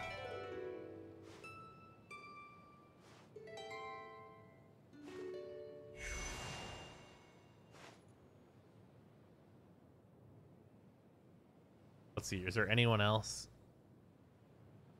Barbara for sure. Klee, never. Never ever in any scenario ever. Morning is actually nuts with Noblesse because her ult is always up and such a short cooldown. Sure, yeah, no, with Noblesse, sure, but you wouldn't use a 3-star with that.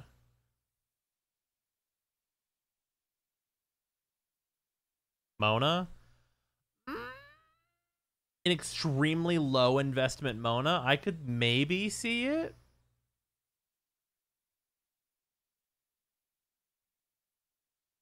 You probably wouldn't want to, but if you had no other 4 stars...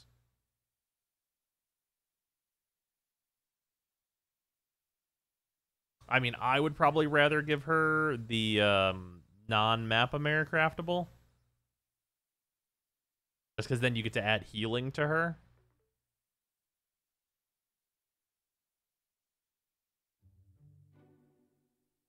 Yeah, on Mona, it seems like a nice cheap option for a while. You probably wouldn't want to end up there.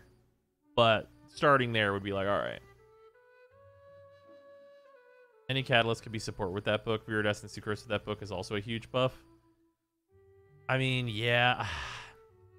I think you're so much better off using Mappa Mare with Sucrose, though. Like, so much better off. Because, like, Sucrose does have the capability to do pretty considerable damage. And, like, wasting that to give, like, another character damage just feels not great.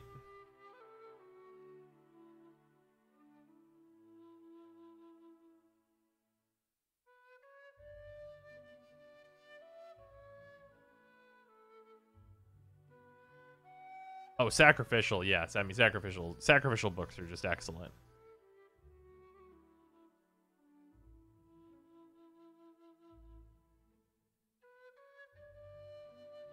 Tails is like the only way Barb actually does damage by giving it to another character. There's charged attack Barb, but yeah, well. What about sacrificial? I mean, you can, but like her ult is another copy of her E, so there doesn't seem to be any need for that. If you were pure support official, you really want stringless. I'm using Rust because she's a sub DPS for me. But like you really want stringless if you're doing like raw support official.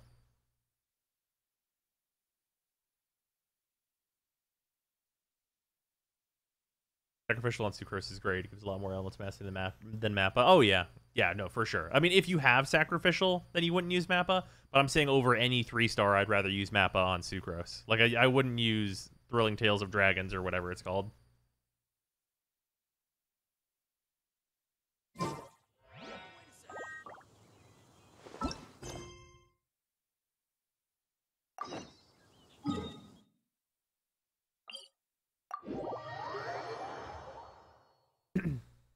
Mappa Mare's the DPS craftable book? Yeah. It's the one I've got on Klee right now. This gets refined once. You don't have any gotcha 4-star catalyst. Mappa is the thing. Yeah. Although I think Mona, like, if you wanted to build Mona as like a raw support, you might honestly go with the other one. Like, if you just want the heal in your party from, like, because you're going to ult spam as much as you can, obviously, with Mona. So I could definitely see reasons to go with the other one.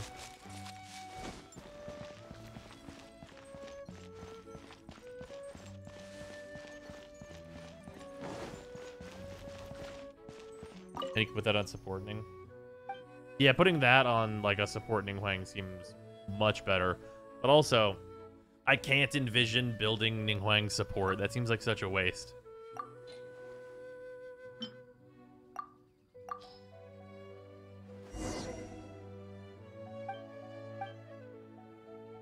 Noblesse Ning? Right, but if you're doing Noblesse, like, why would you not do a better weapon for DPS?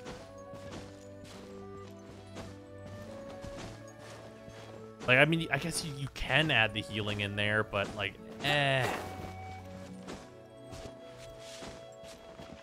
Like, she gets fucking nothing from the HP stat, basically, which is super rough.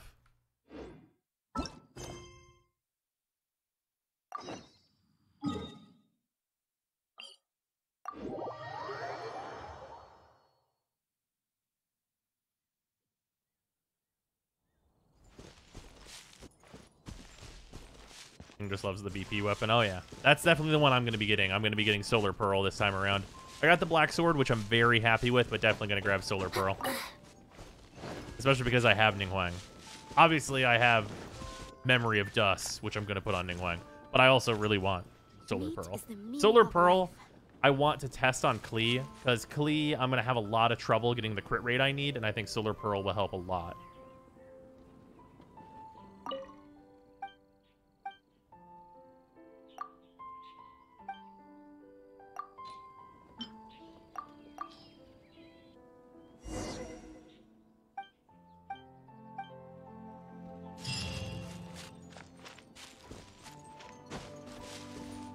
Solar Pearl does not affect Ning's charge attack, just a heads up. No, I know. Yeah, that's also the rough part about putting it on Klee, is that it does not affect her charge attack.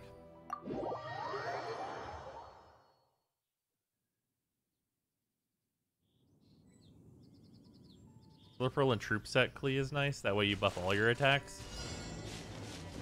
That seems like it'd spread you a little thin.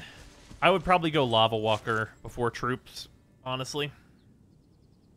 Like, I mean, either of the fire sets I think is going to be better than Wanderers.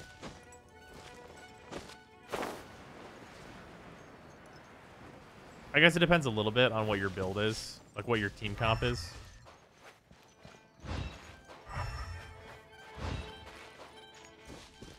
Troop is elemental mastery and charge attack damage. Right. So it depends on what your build is. Because if you go that way and you're like a raw vaporized comp that just spams charge attacks and your E, then like I get that. That makes sense. But if not, that seems like it'd be pretty rough.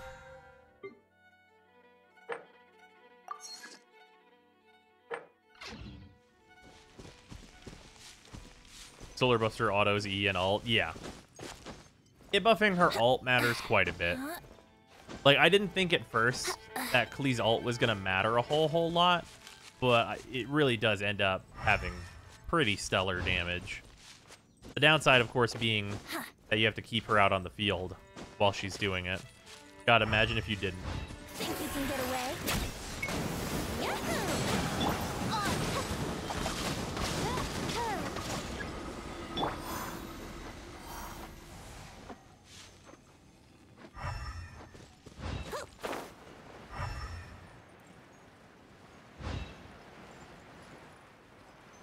Almost 100% sure they'll add skins in the future, cheap sellable content. Oh, absolutely. There's absolutely no doubt that they are going to start selling skins, for sure. It's like a foregone conclusion, straight up. Will skins be gacha too? That's the big question. I think that they could be really successful just being like, hey, here's a fucking official skin, it's $10. Because I think that's a... So, if I was going to do a marketing, from my point of view, if you've got all this gacha monetization that currently is in the game, right? You get a certain subset of players where that is going to heavily monetize those players. if you introduce skins that are a raw dollar amount, like how the battle pass is, you can monetize those players. Where it's like, if they see a thing, it's this price, they buy it, they get it, and they don't want to interact with the gacha as much as possible, then you get that subset of players, and that might be the goal. Meanwhile, all your whales will obviously just buy every single outfit you release.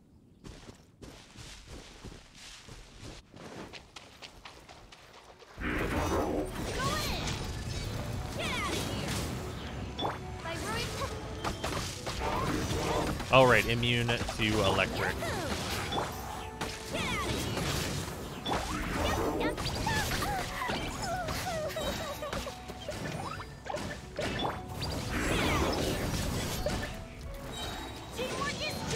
Brace yourself.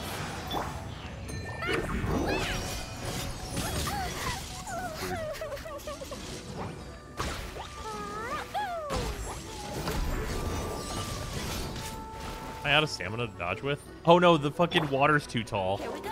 God damn it. Flea, you're so short. Adventure time. By royal decree. Let's play.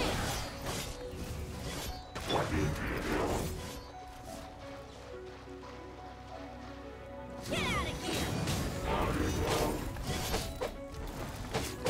Let's play. Dumpy dumpy go. Brace yourself. Teamwork is strength.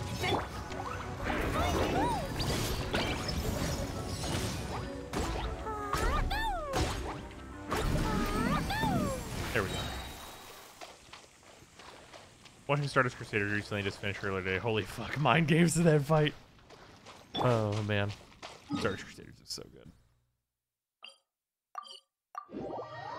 Terra put skins up after a long time for straight up sale when they had dried up all the gacha on it. That's true. I would like for that to not be the case. If they do like outfit gacha, I'm not gonna roll on it. EP level 30. We get our solar pearl and also a couple rolls.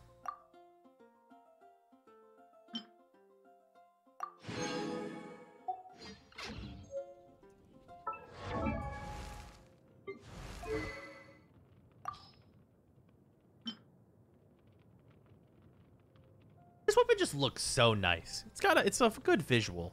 It's a nice looking weapon. Anything like Honkai, you'll get some free skins here and there. Higher rarity skins / skins for 5-star characters will be sold by themselves. And if a character is really popular, then and only then will they make a wedding skin that will be gacha. That's hilarious. Much prefer direct sales. Same. Okay, so I'm actually curious. As a general question to you guys, would you be... Okay. How do I put this?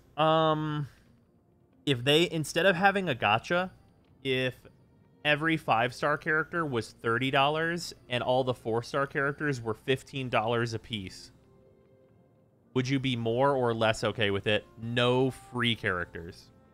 Besides, like, the actual free base ones.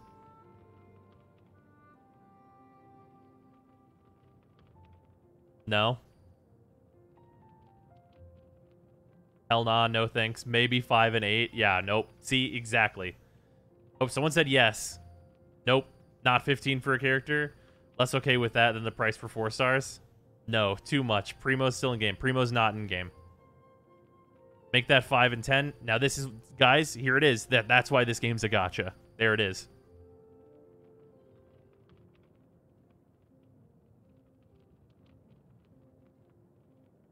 $30's a lot better than 180. Uh-huh.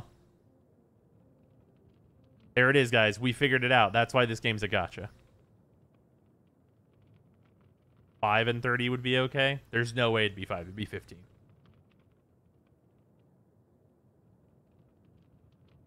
How many rolls is $15? It's like a 10 roll and a half. I'm free to play. No way I'm paying money. Yep. See? There it is.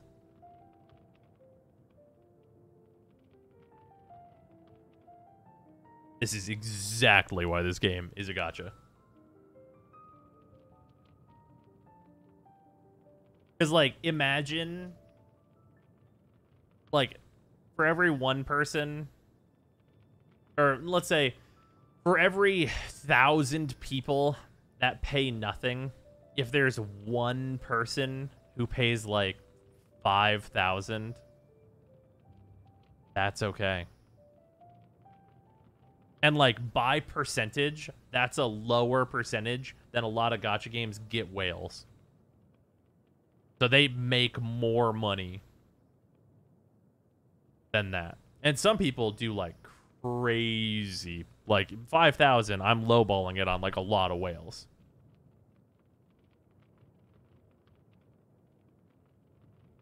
Should be a way to get them for free, otherwise whales wouldn't care to compete against other whales in who has the shiniest thing in the game. That's also part of the gacha. That's...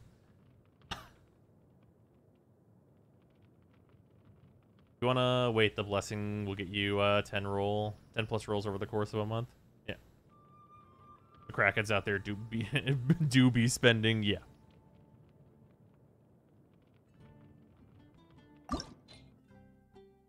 Like, if you've ever wondered why gacha games are so successful, it is that people won't pay $15 and $30 for characters. However, they will pay $100 and $200 for the one character that they want and a bunch of 3-star nonsense that they don't fucking need.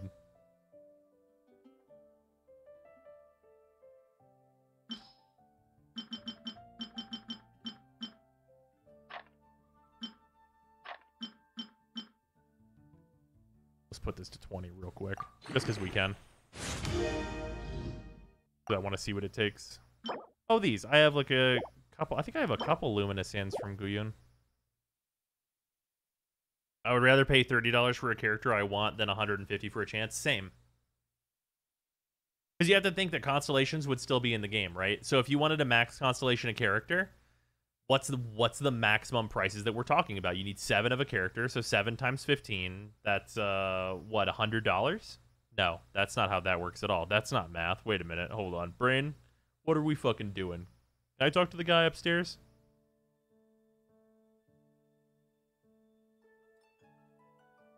$105. Yeah, there we go. I was close. Fucking 3 a.m. Yeah, $105 for a max constellation character. Does that sound so bad? And like how much is it for a max constellation 5-star character? Yes, it does. It does sound pretty bad, but comparatively. Think they'll ever bring back old banners? Yes, 100% they will. What's happening? Are we quitting Genshin? No. I'm just talking about like the realistic nature of like why the game is gacha.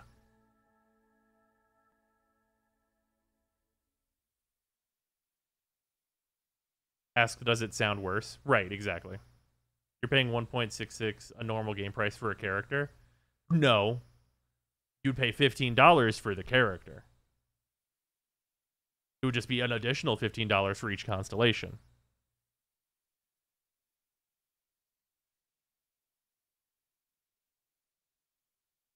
Literally means gacha. It actually does not. For those that want to know why gacha games are called gacha games, it's actually a fun coincidence that in English it means gacha. It's G-A-C-H-A, which is short for gachapon, which is the, like, put a quarter in, twist it, get a little prize machines in Japan. That's what those are called. It is actually a funny coincidence that it is like gacha in English. Okay. Guys, let me ask you another question. The same thing. 4-star characters are $15. 5-star characters are $30. There is no resin in the game. Resin is no longer a limiting factor.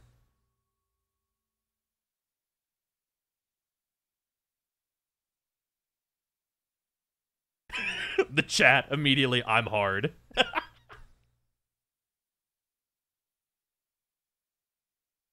Yes, I don't know. The devil's bargain. Still no. That's a stronger proposal. You would have no reason to play after like a week. I don't think that's true. It's literally Kinder Surprise for adults. I would still buy stuff. No, but also yes. I missed it. What was the comparison? What about the weapons? Weapons 10 and 20. Except for you can still craft the 4 stars you can craft currently.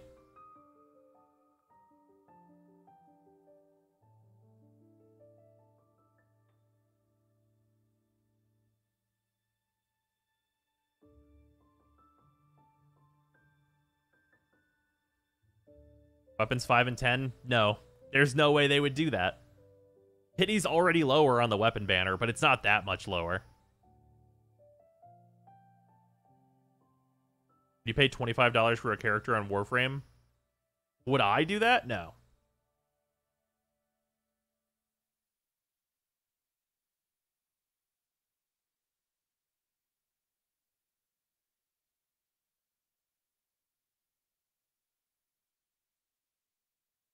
Somehow I'm kind of okay with the gacha at this point. Yes, that is okay. So here's the really interesting thing. This is the really interesting thing. To those of us who play the game like low spend or no spend, these proposals sound fucking stupid. Like, what? No, get no characters for free? None? No, 0 characters for free? So I'm just using absurd prices? I'm not, actually. That's the fun part about this, is I'm not using absurd prices.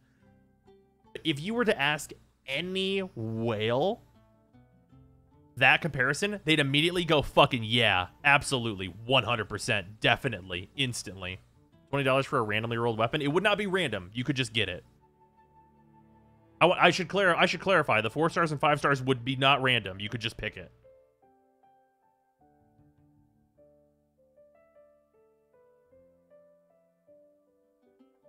They would instantly opt for that. I'm sorry I don't make 6 figures. I'm broke, homie. It's not an I'm sorry. I wish this was just a $60 release with no resin system.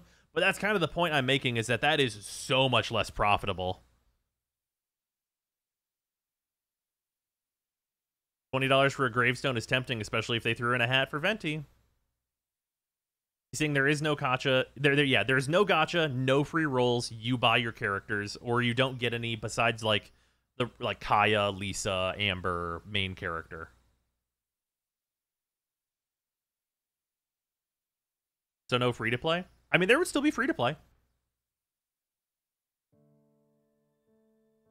But what about $60 for base game and you pay for cosmetics? That's not even anywhere close to as profitable. That's the problem.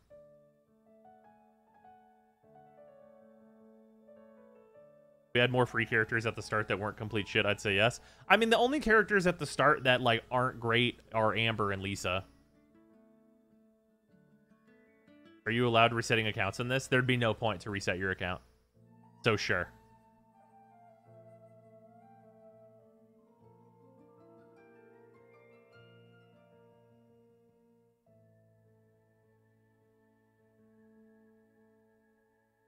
Half the characters we get are complete shit.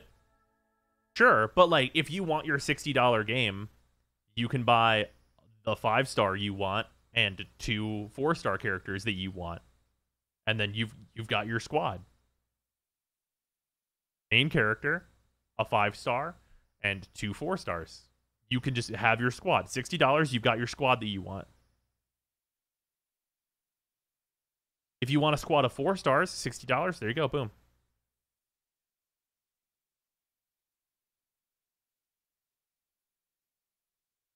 That's the interesting thing, is that like people don't want that.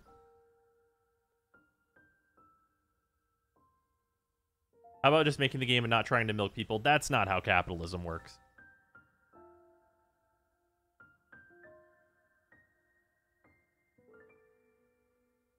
I'd rather pay a monthly subscription and like a battle pass, that thing that we do now.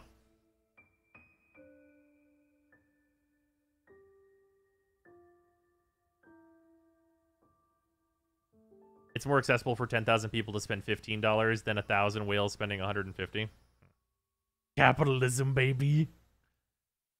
Yeah, Zyme is right. We have empirical evidence that the gacha system is hilariously more profitable than basically all other monetization systems. Yep. Whales keep the game a quality free-to-play. Yes, exactly. So, okay, I've brought this up before, but I'm gonna we're not gonna go into depth on this because that's unnecessary. This for this Genshin Impact stream. But you guys will notice gacha is such a successful business model, like wildly, insanely successful. It's definitely it's like basically the best thing they've come up with so far in terms of making money. And it pretty much follows the exact trend of how real life money is distributed.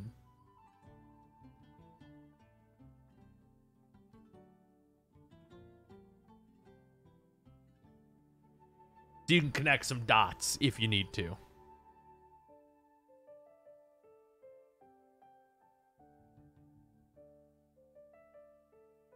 Come again. There are a lot of people that don't have the means to pay, and there are a few people that have essentially unlimited means to pay, and the people with the unlimited means can pay for the people with no means. In the profitable area here.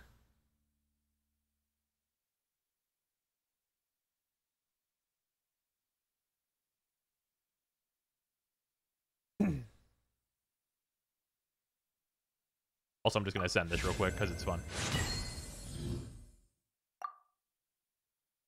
Yeah, makes sense. My brain just farted. Yeah.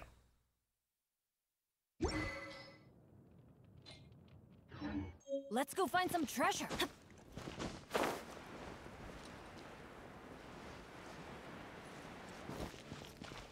Thank you, Wales, for funding the game for us. Well, that's really what it is, straight up. Like, absolutely, like, no irony at all. That really do be like that.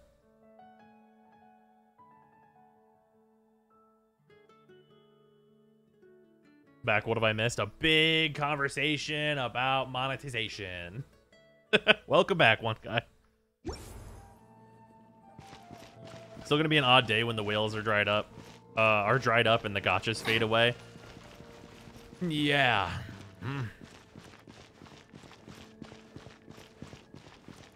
Whales pay for the game, free-to-play players keep it alive and healthy. You need both. You do need both, you're right. Man, those real-life parallels, weird. Those real-life parallels are weird. Holy shit. Man, has anyone ever considered these real-life parallels? Holy fuck.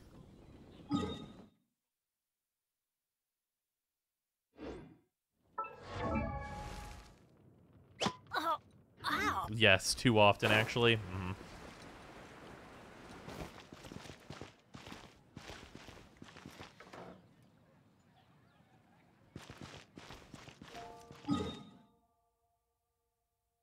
Okay. We got our Solar Pearl, which is great. And we finished up the event, which is great. Did our weeklies. It 3-something in the morning. How is gacha needed? It's literally gambling. It's not needed. It's just the most, like, it's the best system for them to make money, so they just do that.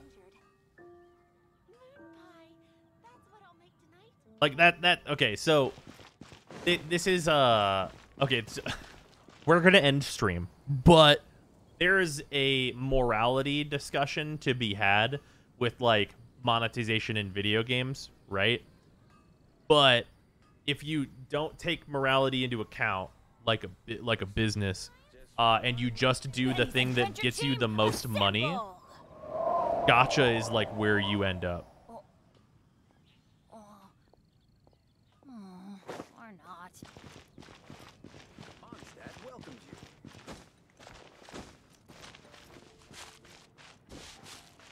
That's the thing, right? Is that, like, I don't have to like gacha, but I do get it. I fucking so get it. I'm so, like, 100, like, some people don't understand why games can't just be $60, and I'm over here like, oh, I fully understand why games are not just $60.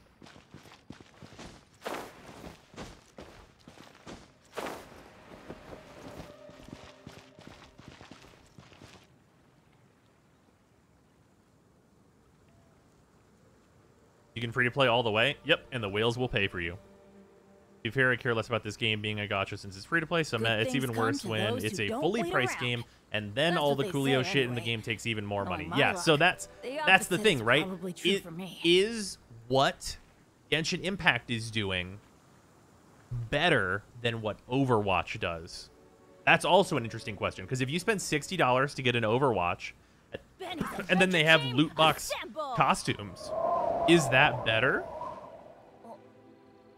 than a free-to-play game where you do not have to spend any money to have a full experience? But you can spend money. Excuse me.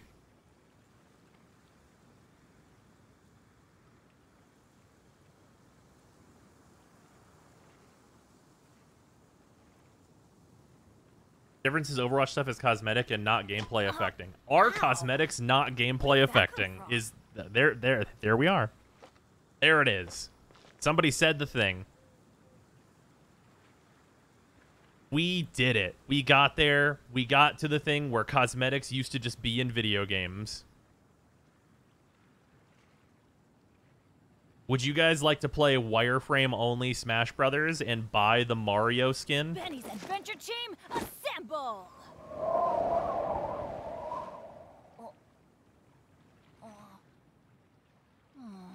Or not.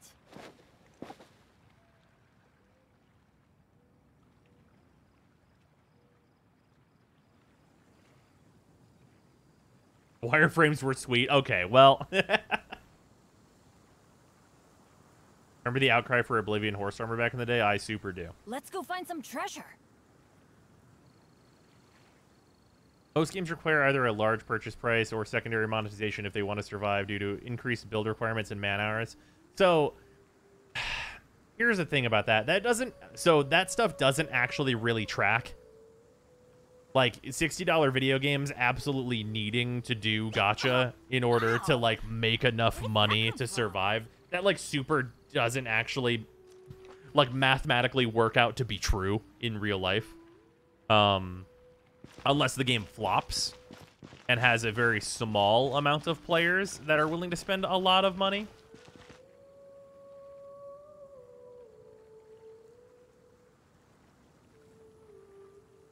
Not even gacha with secondary monetization in some manner.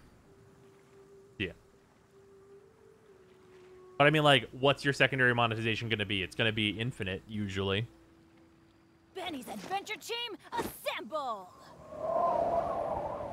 No, most games are looked down upon if they have high monetization on top of the $60 price tag. Right. And now, with the new generation, games are going to be $70. You guys excited? Games are going to be $70, and then they're also going to have loot boxes. That's only PS5. It's also the Xbox Series X games.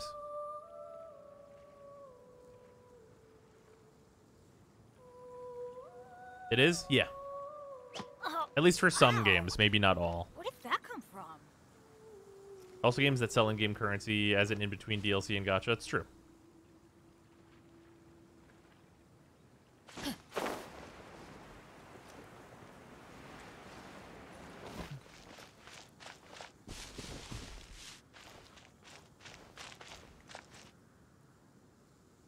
And yet games like the FIFA series rake in the cash on their post-purchase random monetization. Oh, yeah.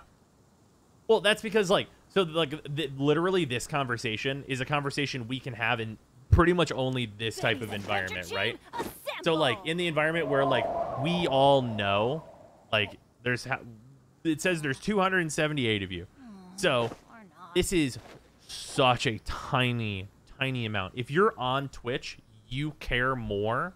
Like, if you know what Twitch is, you care more than a regular consumer. Right? Like, what's the thought process for someone who just play, like, they play FIFA every year? Yeah, I get the PlayStation, I get the FIFA, and then I buy the FIFA cards because I like the FIFA. That's it. That's the beginning and the end. That's the alpha and the omega. That's the whole, that's it. And that's all that, like, companies like EA would prefer you think about. Do not think about product, purchase product, please be excited for new product. That's it. That's the whole thing.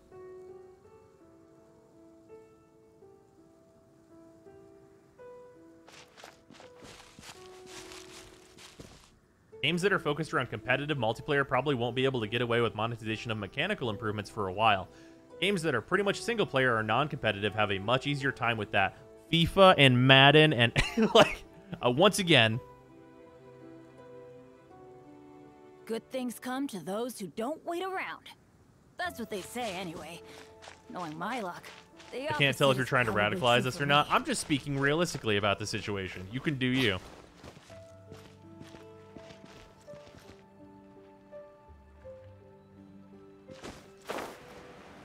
Wait a minute, hold on. I'm going to read this sentence and we're going to discuss how it doesn't make sense. Most people are below the average intelligence.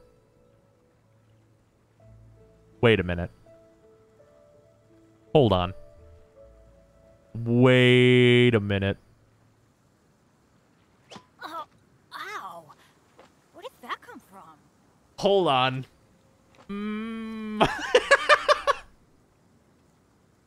Wait. I don't think that one makes sense.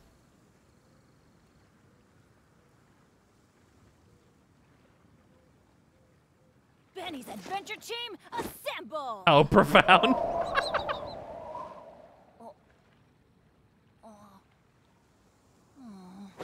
not. So that is technically true. You're thinking median. It could literally be either way. Because if you take an average, like they're like if the average intelligence is one thing, you have no way to know which side is heavier. There's no way to know unless you can see the data set, obviously, but we can't see the data set. Oh, ow. Where did that come from? Yeah, like there's no way to be able to determine that like there's this huge subset of people with 4,000 IQ. And then there's an even larger subset of people that have like 80 IQ. So like the average IQ is above 80. So come on, let's go. Gotta click the notification top left. Hey, what even is this? Oh, it's a bunch of friend requests. Here, this makes it. I will cancel all these. It makes it easier later. What the fuck did I tune into? A discussion on how you can't determine which side of an average is larger without the data set. By just looking at the average.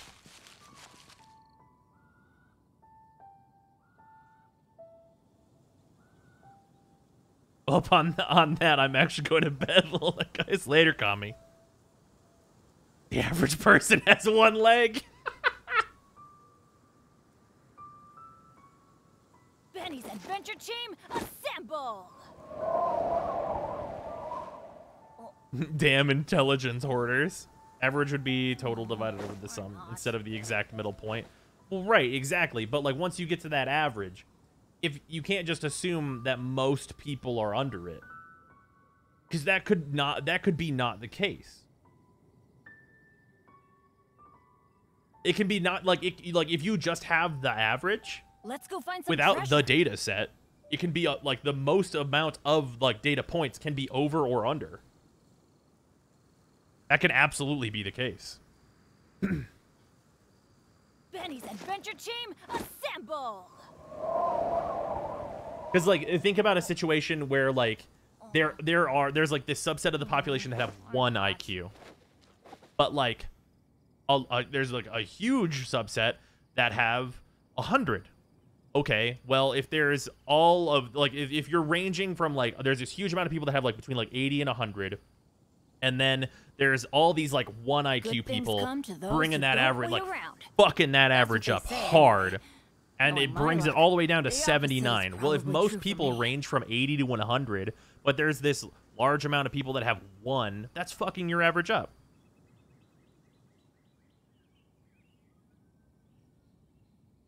But they didn't get to the test, so they don't get counted. I mean, if you're actually taking the full data set. Where did that come from? That was 2 parts fuckery, 1 part discussion. No, I know you didn't literally mean that one guy, but I think it's funny to point out. Intelligence is also subjective semantics in the first place. Well, yeah.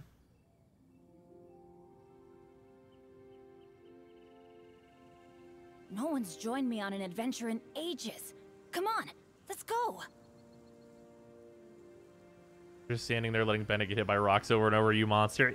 He's unlucky.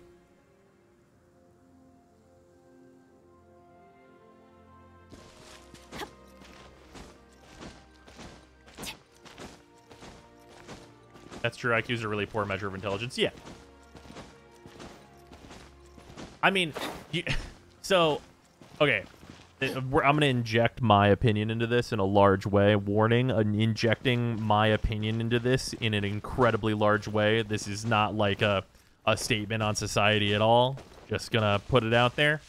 I think it doesn't matter how many people are informed about a subject as much as how many people care about a subject. Brace yourself.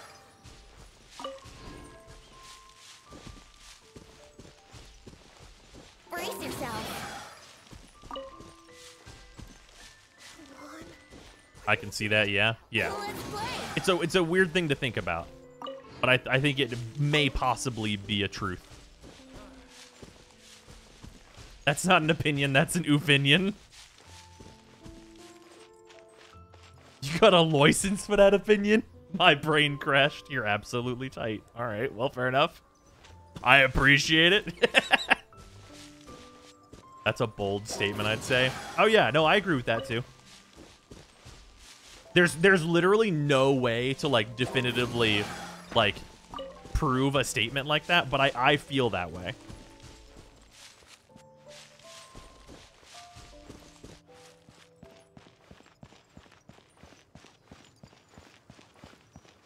I think you need people who are informed and care. Lots of misguided but uninformed people can cause issues. Yeah. Uh-huh. You're right. I didn't say what the need is. I did say how I think it works.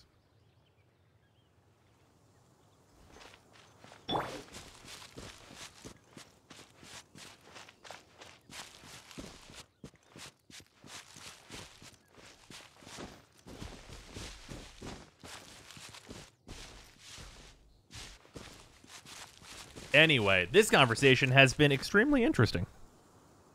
But we've just been fucking faffing about. Oh, man, I should have been collecting leeway things while I've been doing this. Whatever. I still have to collect my Mondstadt specialties and kill a bunch of bosses and things. But this will get done because I'll do Bennett stuff. But yeah. Anyway, it is like 3:30 in the morning. You need to collect those violet grass. I mean, I guess. Oh, wait, is violet grass going to be a Zhongli thing? Do we know that? Gonna make a sandwich by it. Fair enough. Later, Swampy. Also, Snowscara, thank you for the 100 bits. The fire chick?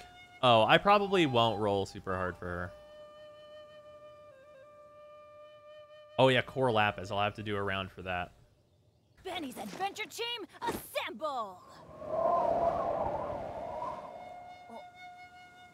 Core Lapis and slime. I got plenty of slime around. Or not. Core Lapis has like 100 spawns. Yeah, Core Lapis is plenty easy to get. One standard banner summon to end the stream. Hell yeah. Here we go, motherfuckers. I have one of these. Fucking blue as hell. We did it. The dream. Oh, ow. Where did that come from? He got hit with the sword. Oh, here, we can figure out how many, like, more free summons I need on the standard banner to get a 4-star.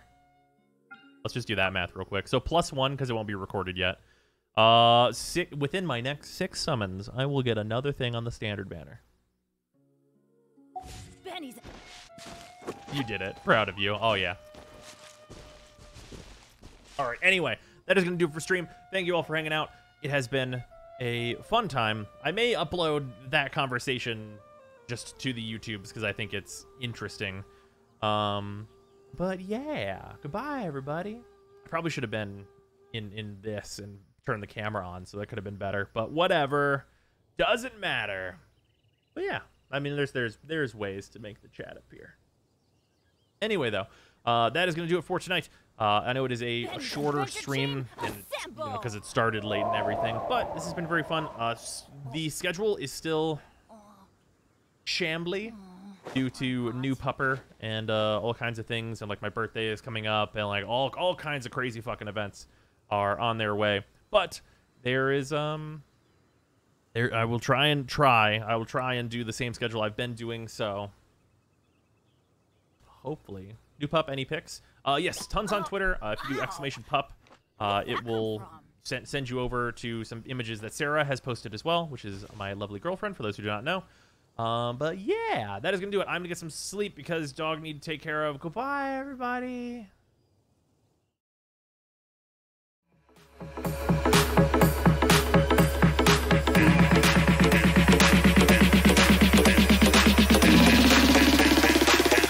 Get down to the B-side.